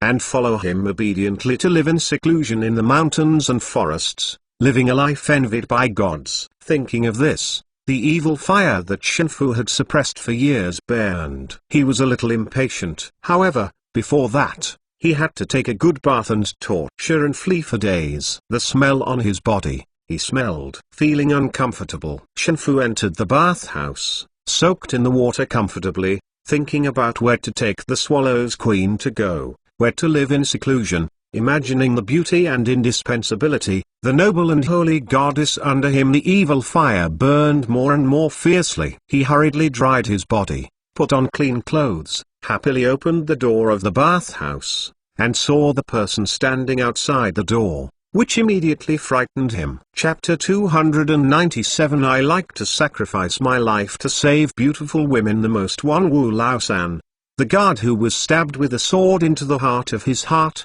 and then stuffed under the bed, was standing outside the door of the bathhouse with anger at this moment. If he was a timid person, he would have been scared to death. Shenfu's martial arts, no matter how strong and bold, he was also scared to death. Shenfu was frightened for a while, and it took a long time to react. Wu Laosan had died early, and someone moved his body over to frighten him. Who? Have the courage to come out. Shenfu whispered angrily, quietly holding the 7-foot soft sword hidden in his sleeve with his right hand, paying attention to guard. His face was pale. It was not that he was afraid of the opponent's martial arts, but that he had just done what he had just done, and he would have to be seen clearly by the other party before he moved out the body of Wu Laosan to scare him. If you want people to know it, unless you don't do anything. With a chuckle, Leaf appeared from the dark, her black clothes fluttering without wind, her head full of blue silk flying, flashing a strange luster. Shenfu's pupils shrank suddenly, and his hand holding the sword couldn't help but tighten. His disdain for the common people alone made him feel shocked. When he was young, he had visited famous masters. When he entered Dahan Palace as a guard, he had already beaten the invincible hand of Yan country. He did not expect to be in a small county in Dezu. When I met a terrifying master who was heart-pounding, and still a very young girl.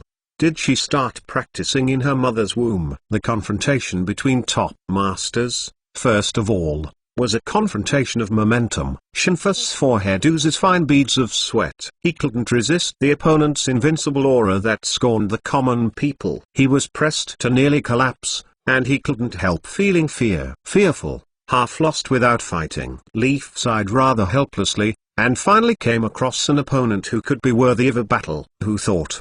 The opponent was afraid martial arts would be compromised. It was not fun. She hid outside the door and overheard the conversation between Shenfu and Empress Yan. She also saw what Shenfu did. Originally, Shenfu did not act against someone, and he killed himself cruelly. Li Fei's two subordinates are too lazy to take care of this nosy, but he shouldn't, and should not indulge the medicine in the chicken soup to poison the Queen Yan. As a woman, she watched the scourge of another woman. Leaf couldn't stand it anymore, and she decided to take action. She always acted only according to her preferences. She moved the body of Wu Laosan, but it was only a temporary motive. Frightened to death, Shenfu gave a low shout, and the 7-foot soft sword in his palm rolled towards Leaf like a poisonous snake. The soft sword fluttered without any strength, but the sound of wind and thunder was faintly heard.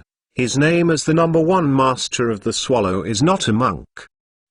In the confrontation of momentum, Shenfu had already lost one. If he didn't make a move, he would be crushed by the opposing force's terrifying momentum. As a last resort, he could only use his sword. This is decent. Leaf smiled, her right hand pointed out like a green jade, and pointed to the sharp point of the spurred sword. With such white and delicate fingers, are you afraid of being pierced by a sharp blade and cutting off the entire palm of your hand? However, Shenfu's face was solemn, his wrists turned, his thorns turned into slashes, and his speed was many times faster than just before. He had to face this girl who was smiling like a flower and whose cultivation was so terrifying that he was chilling. With the spirit of 12 points, take out the unique skills at the bottom of the box. Okay, but a little slower. Leaf chuckled. She didn't mean to sarcasm the other party. A bugle-like expert like her would be very lonely if he didn't find an opponent. Now it's hard to meet one. Naturally not. Let it go.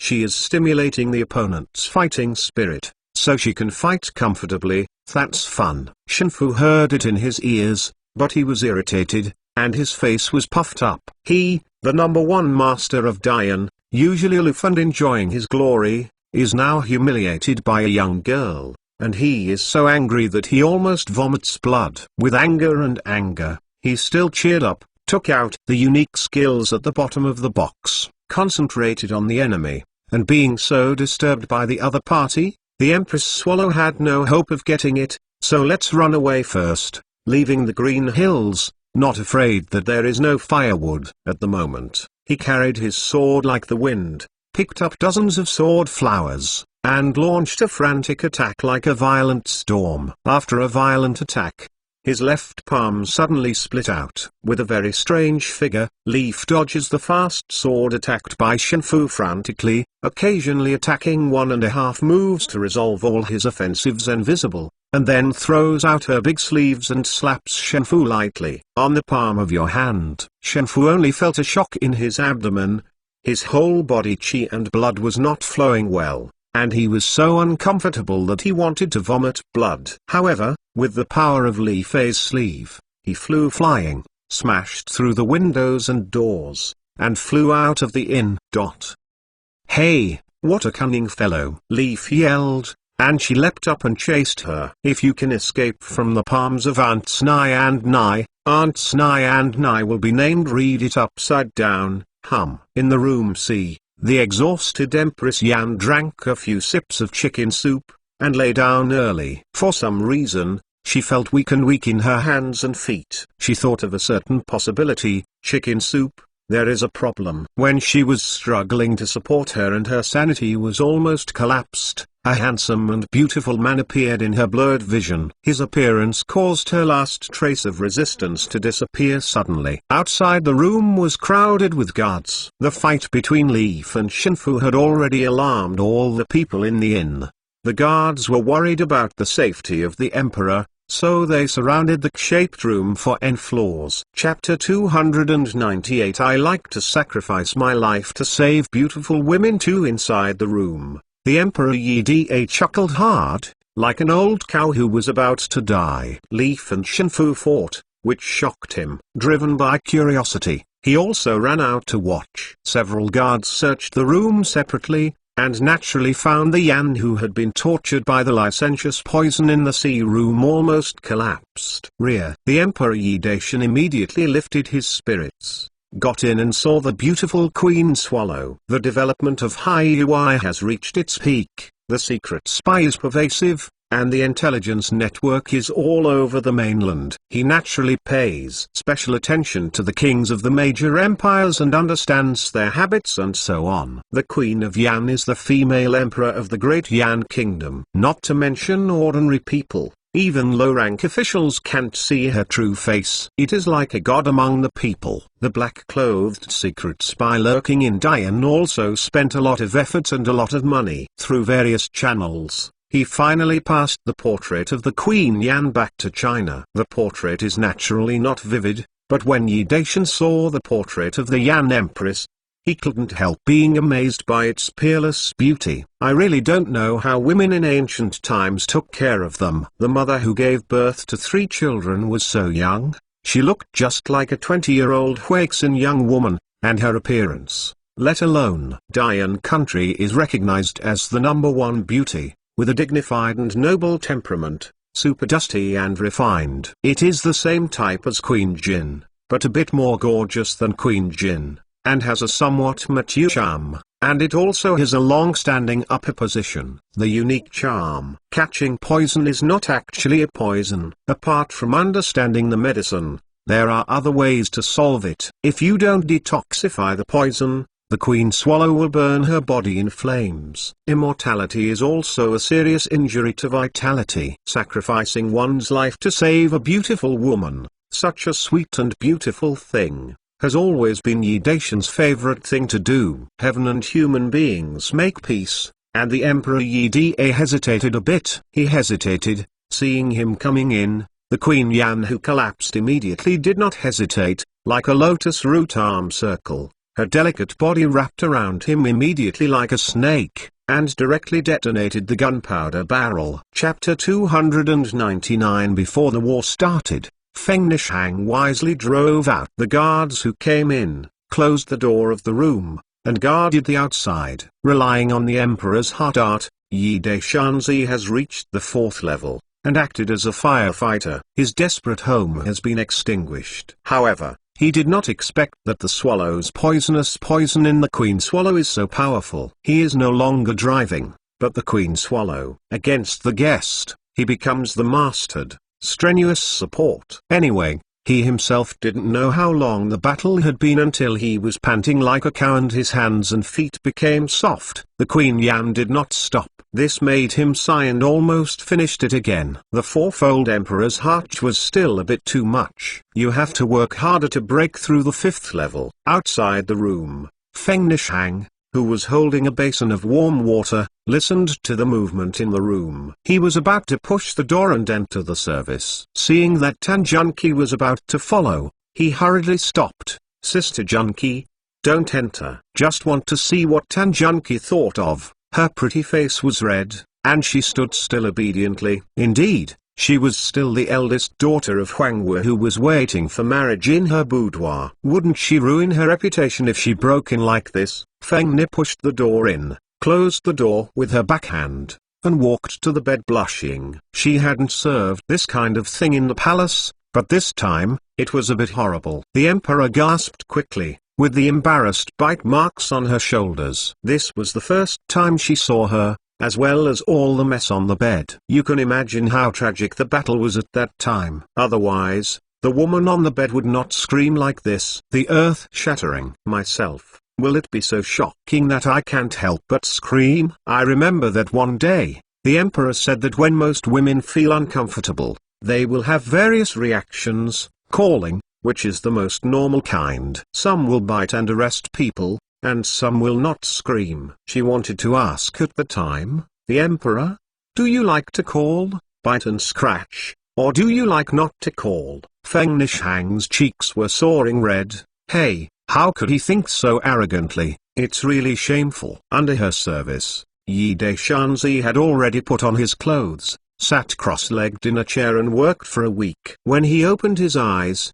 Feng Nishang had already dealt with it. The Empress Yan was still asleep. This time, she was afraid of it. It hurts my vitality. I'm afraid it will take some time to recuperate. I forgot to bring a few maid servants to follow. Nishang did all the things that waited on her. It was really hard for her. Xiao Nizai was well behaved and considerate, and it was really comfortable to take her by her side. After going out, Tanzi knew that Miss Tan Junki had a weird look in her eyes, so he had to pretend not to see it. As for Leaf, she couldn't ignore her like she did to Miss Tan. He pretended to ask, thanks.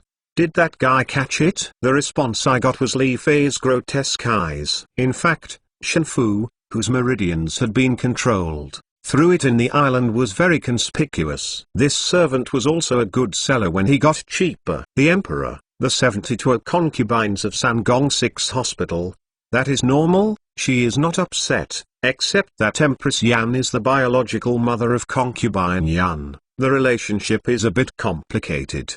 How should someone deal with this matter? Forget it. Anyway, it doesn't matter whether the aunt's milk or milk matters, let him have a headache. The life case of the inn had already alarmed everyone, and even a large group of officials came. Feng Nishang showed the iron badge of the black-clothed captain's identity, scaring the group of officials into cramps. When the blackguards are working, how dare they intervene? The 2 corpses, these officials took them away, and buried them in the chaotic grave as an unknown dead body. After tossing all night, the sky has gradually brightened. Yi Daishanzi is sleeping. and a group of guards take turns on duty. At noon, Yi Daishan got up and Feng Nishang served her a meal. Not long after, the Queen Swallow also woke up and was served by Feng Nishang for the time being. The Empress Yan did not say a word, foaming in the warm water, and let the neon clothes serve her. From the mouth of Xiao Nizai, she also knew the identity of someone. At the beginning, in order to avenge her two sons, she made up her mind to feed the wolf with her body, but she did not expect to hit the wolf by mistake.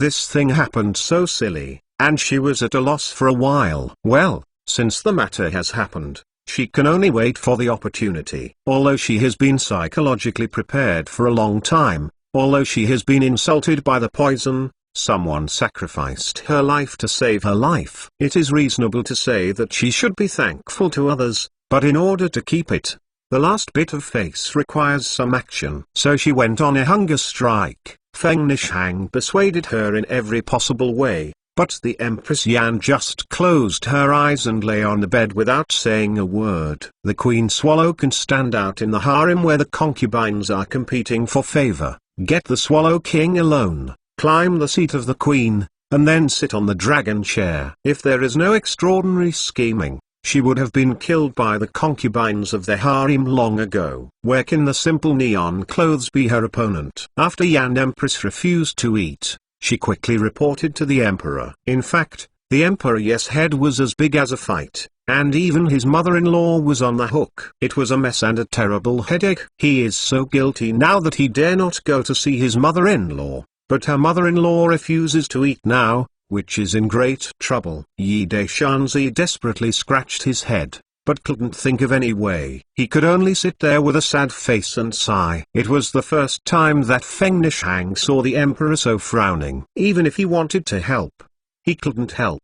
Can follow along in a hurry. Fortunately, at this time, Kota Guardian Y had no choice but to come down under a group of Habayashi guards. This servant originally stayed in the Imperial City to assist Queen Jin. The Imperial City has Empress Jin sitting in the town. There is Suzalun assisting, and the Cabinet Chief Assistant Tanj is in charge of the overall situation, and it is safe. This servant holds the Korean beauty rewarded by the Emperor every day. Reluctant to think about Xiu, until the Emperor announced the call, he left overnight to come to Pyongyang. Why was he quickly rushed to Pyongyang, only to realize that the Emperor was still halfway there, and hurried back to find him. With the help of the black-clothed secret spy, he quickly found the guest and then came to the inn. Hurry up and think of a way for me. Yi Daishan glared at Ywazi. He was determined to have this wretched man in his heart. Knowing the cause and effect of the incident,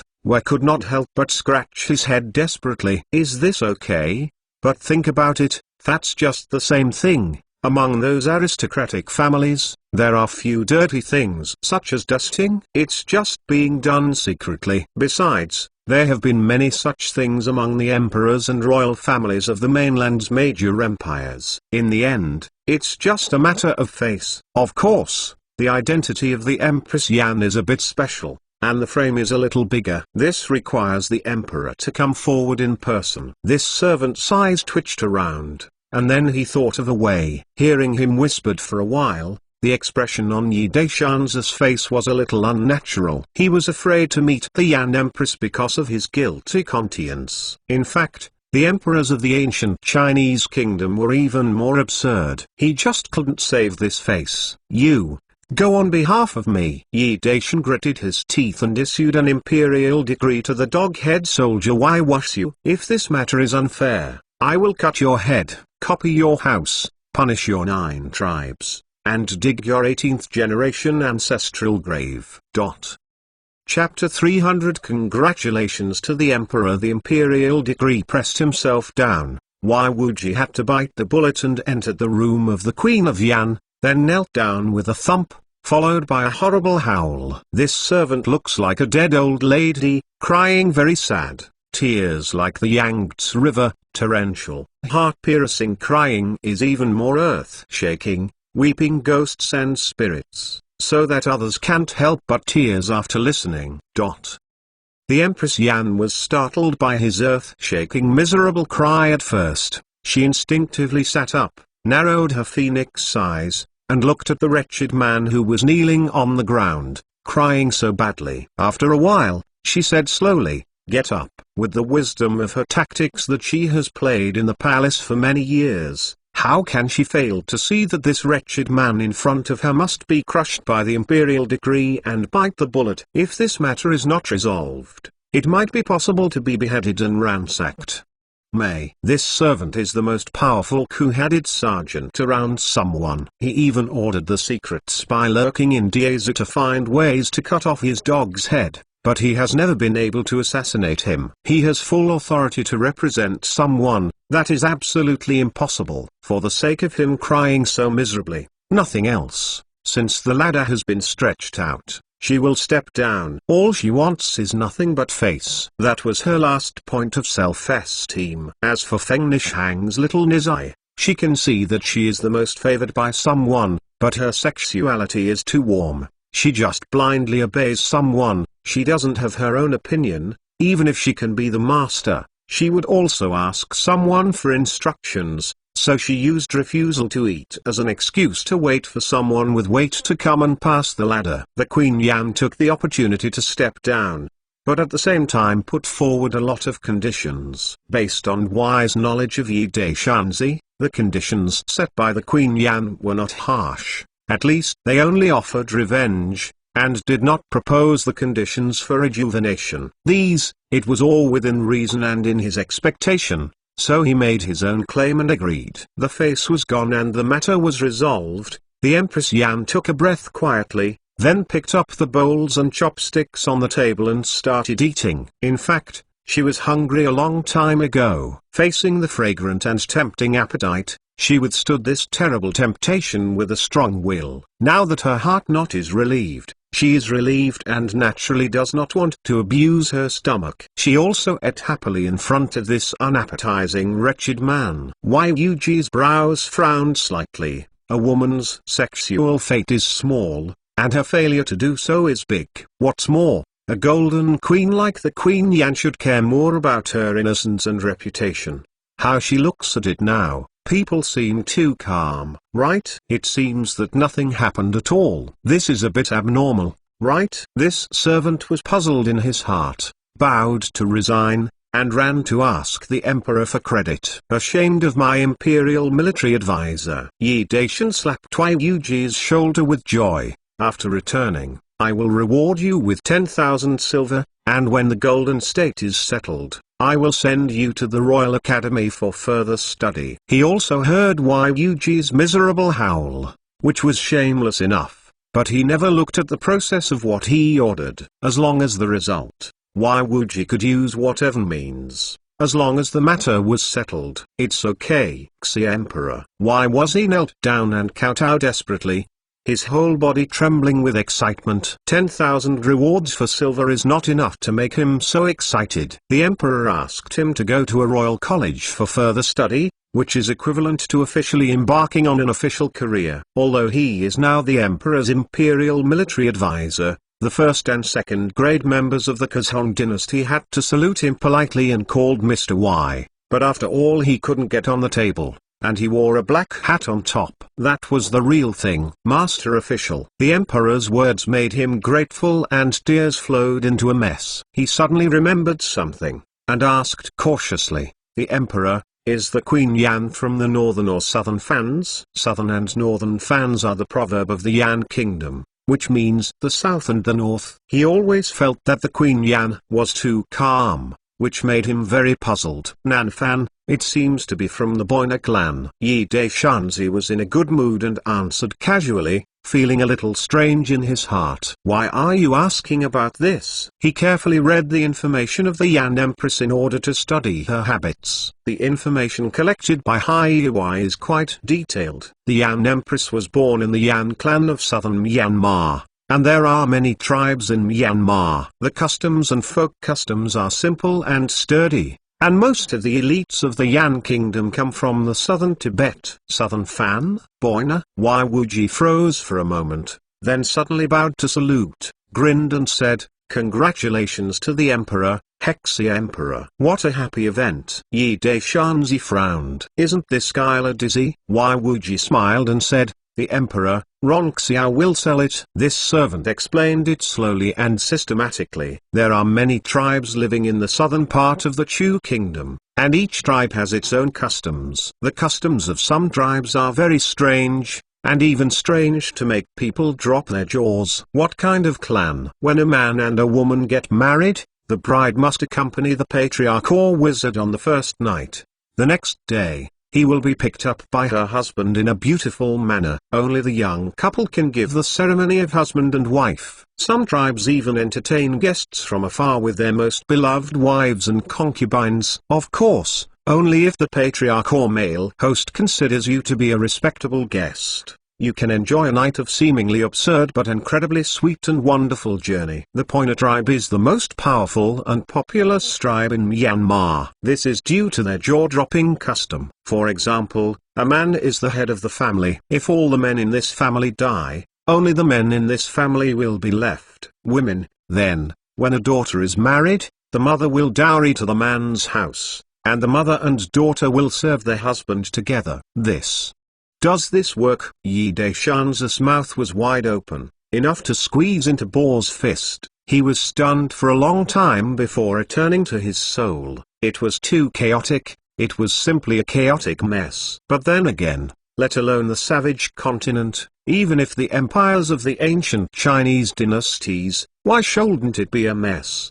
The giving of concubines between nobles is usually like drinking boiled water. Su Dongpo, a big cow, hates the pregnant concubine as a friend, and Tang Xuanzong takes his daughter-in-law wife as a concubine. Although there is a mess in the mind of this servant, the beauty and plumpness of the swallow, the wild and hotness of the fierce battle, and the panting and groaning of ecstasy, are actually in the mind one by one. Flash. Cha. Although I rested for a day, at this moment, my hands and feet are still a little soft. He glared at Ywazi. The warning smell was very obvious. You have to dare to chaos about this matter. I will copy your house, punish your 9 clan. I don't dare to be small. Ywazi couldn't help but shiver. Today's flattering is too much. Fortunately, it didn't make the emperor unhappy. As long as his mouth is tighter, everything will be fine. Yi Daishanzi asked Feng Nishang to temporarily serve the Empress Yan, and ordered a team of Yilinwei to escort the Empress Yan back to Beijing, and he led the team to supervise the battle in Pinyong. Just about to set off, Feng Nishang hurried over, but the Empress Yan did not want to go back to Beijing, so she wanted to follow to Pingtongguan. In fact, Empress Yan had no problem except for the loss of Yuanyin and weak bones. She insisted on going to Pingtong with her. She just wanted to see the power of the Great Zhou army and at the same time witness whether someone was as she had guessed, a wise martial artist.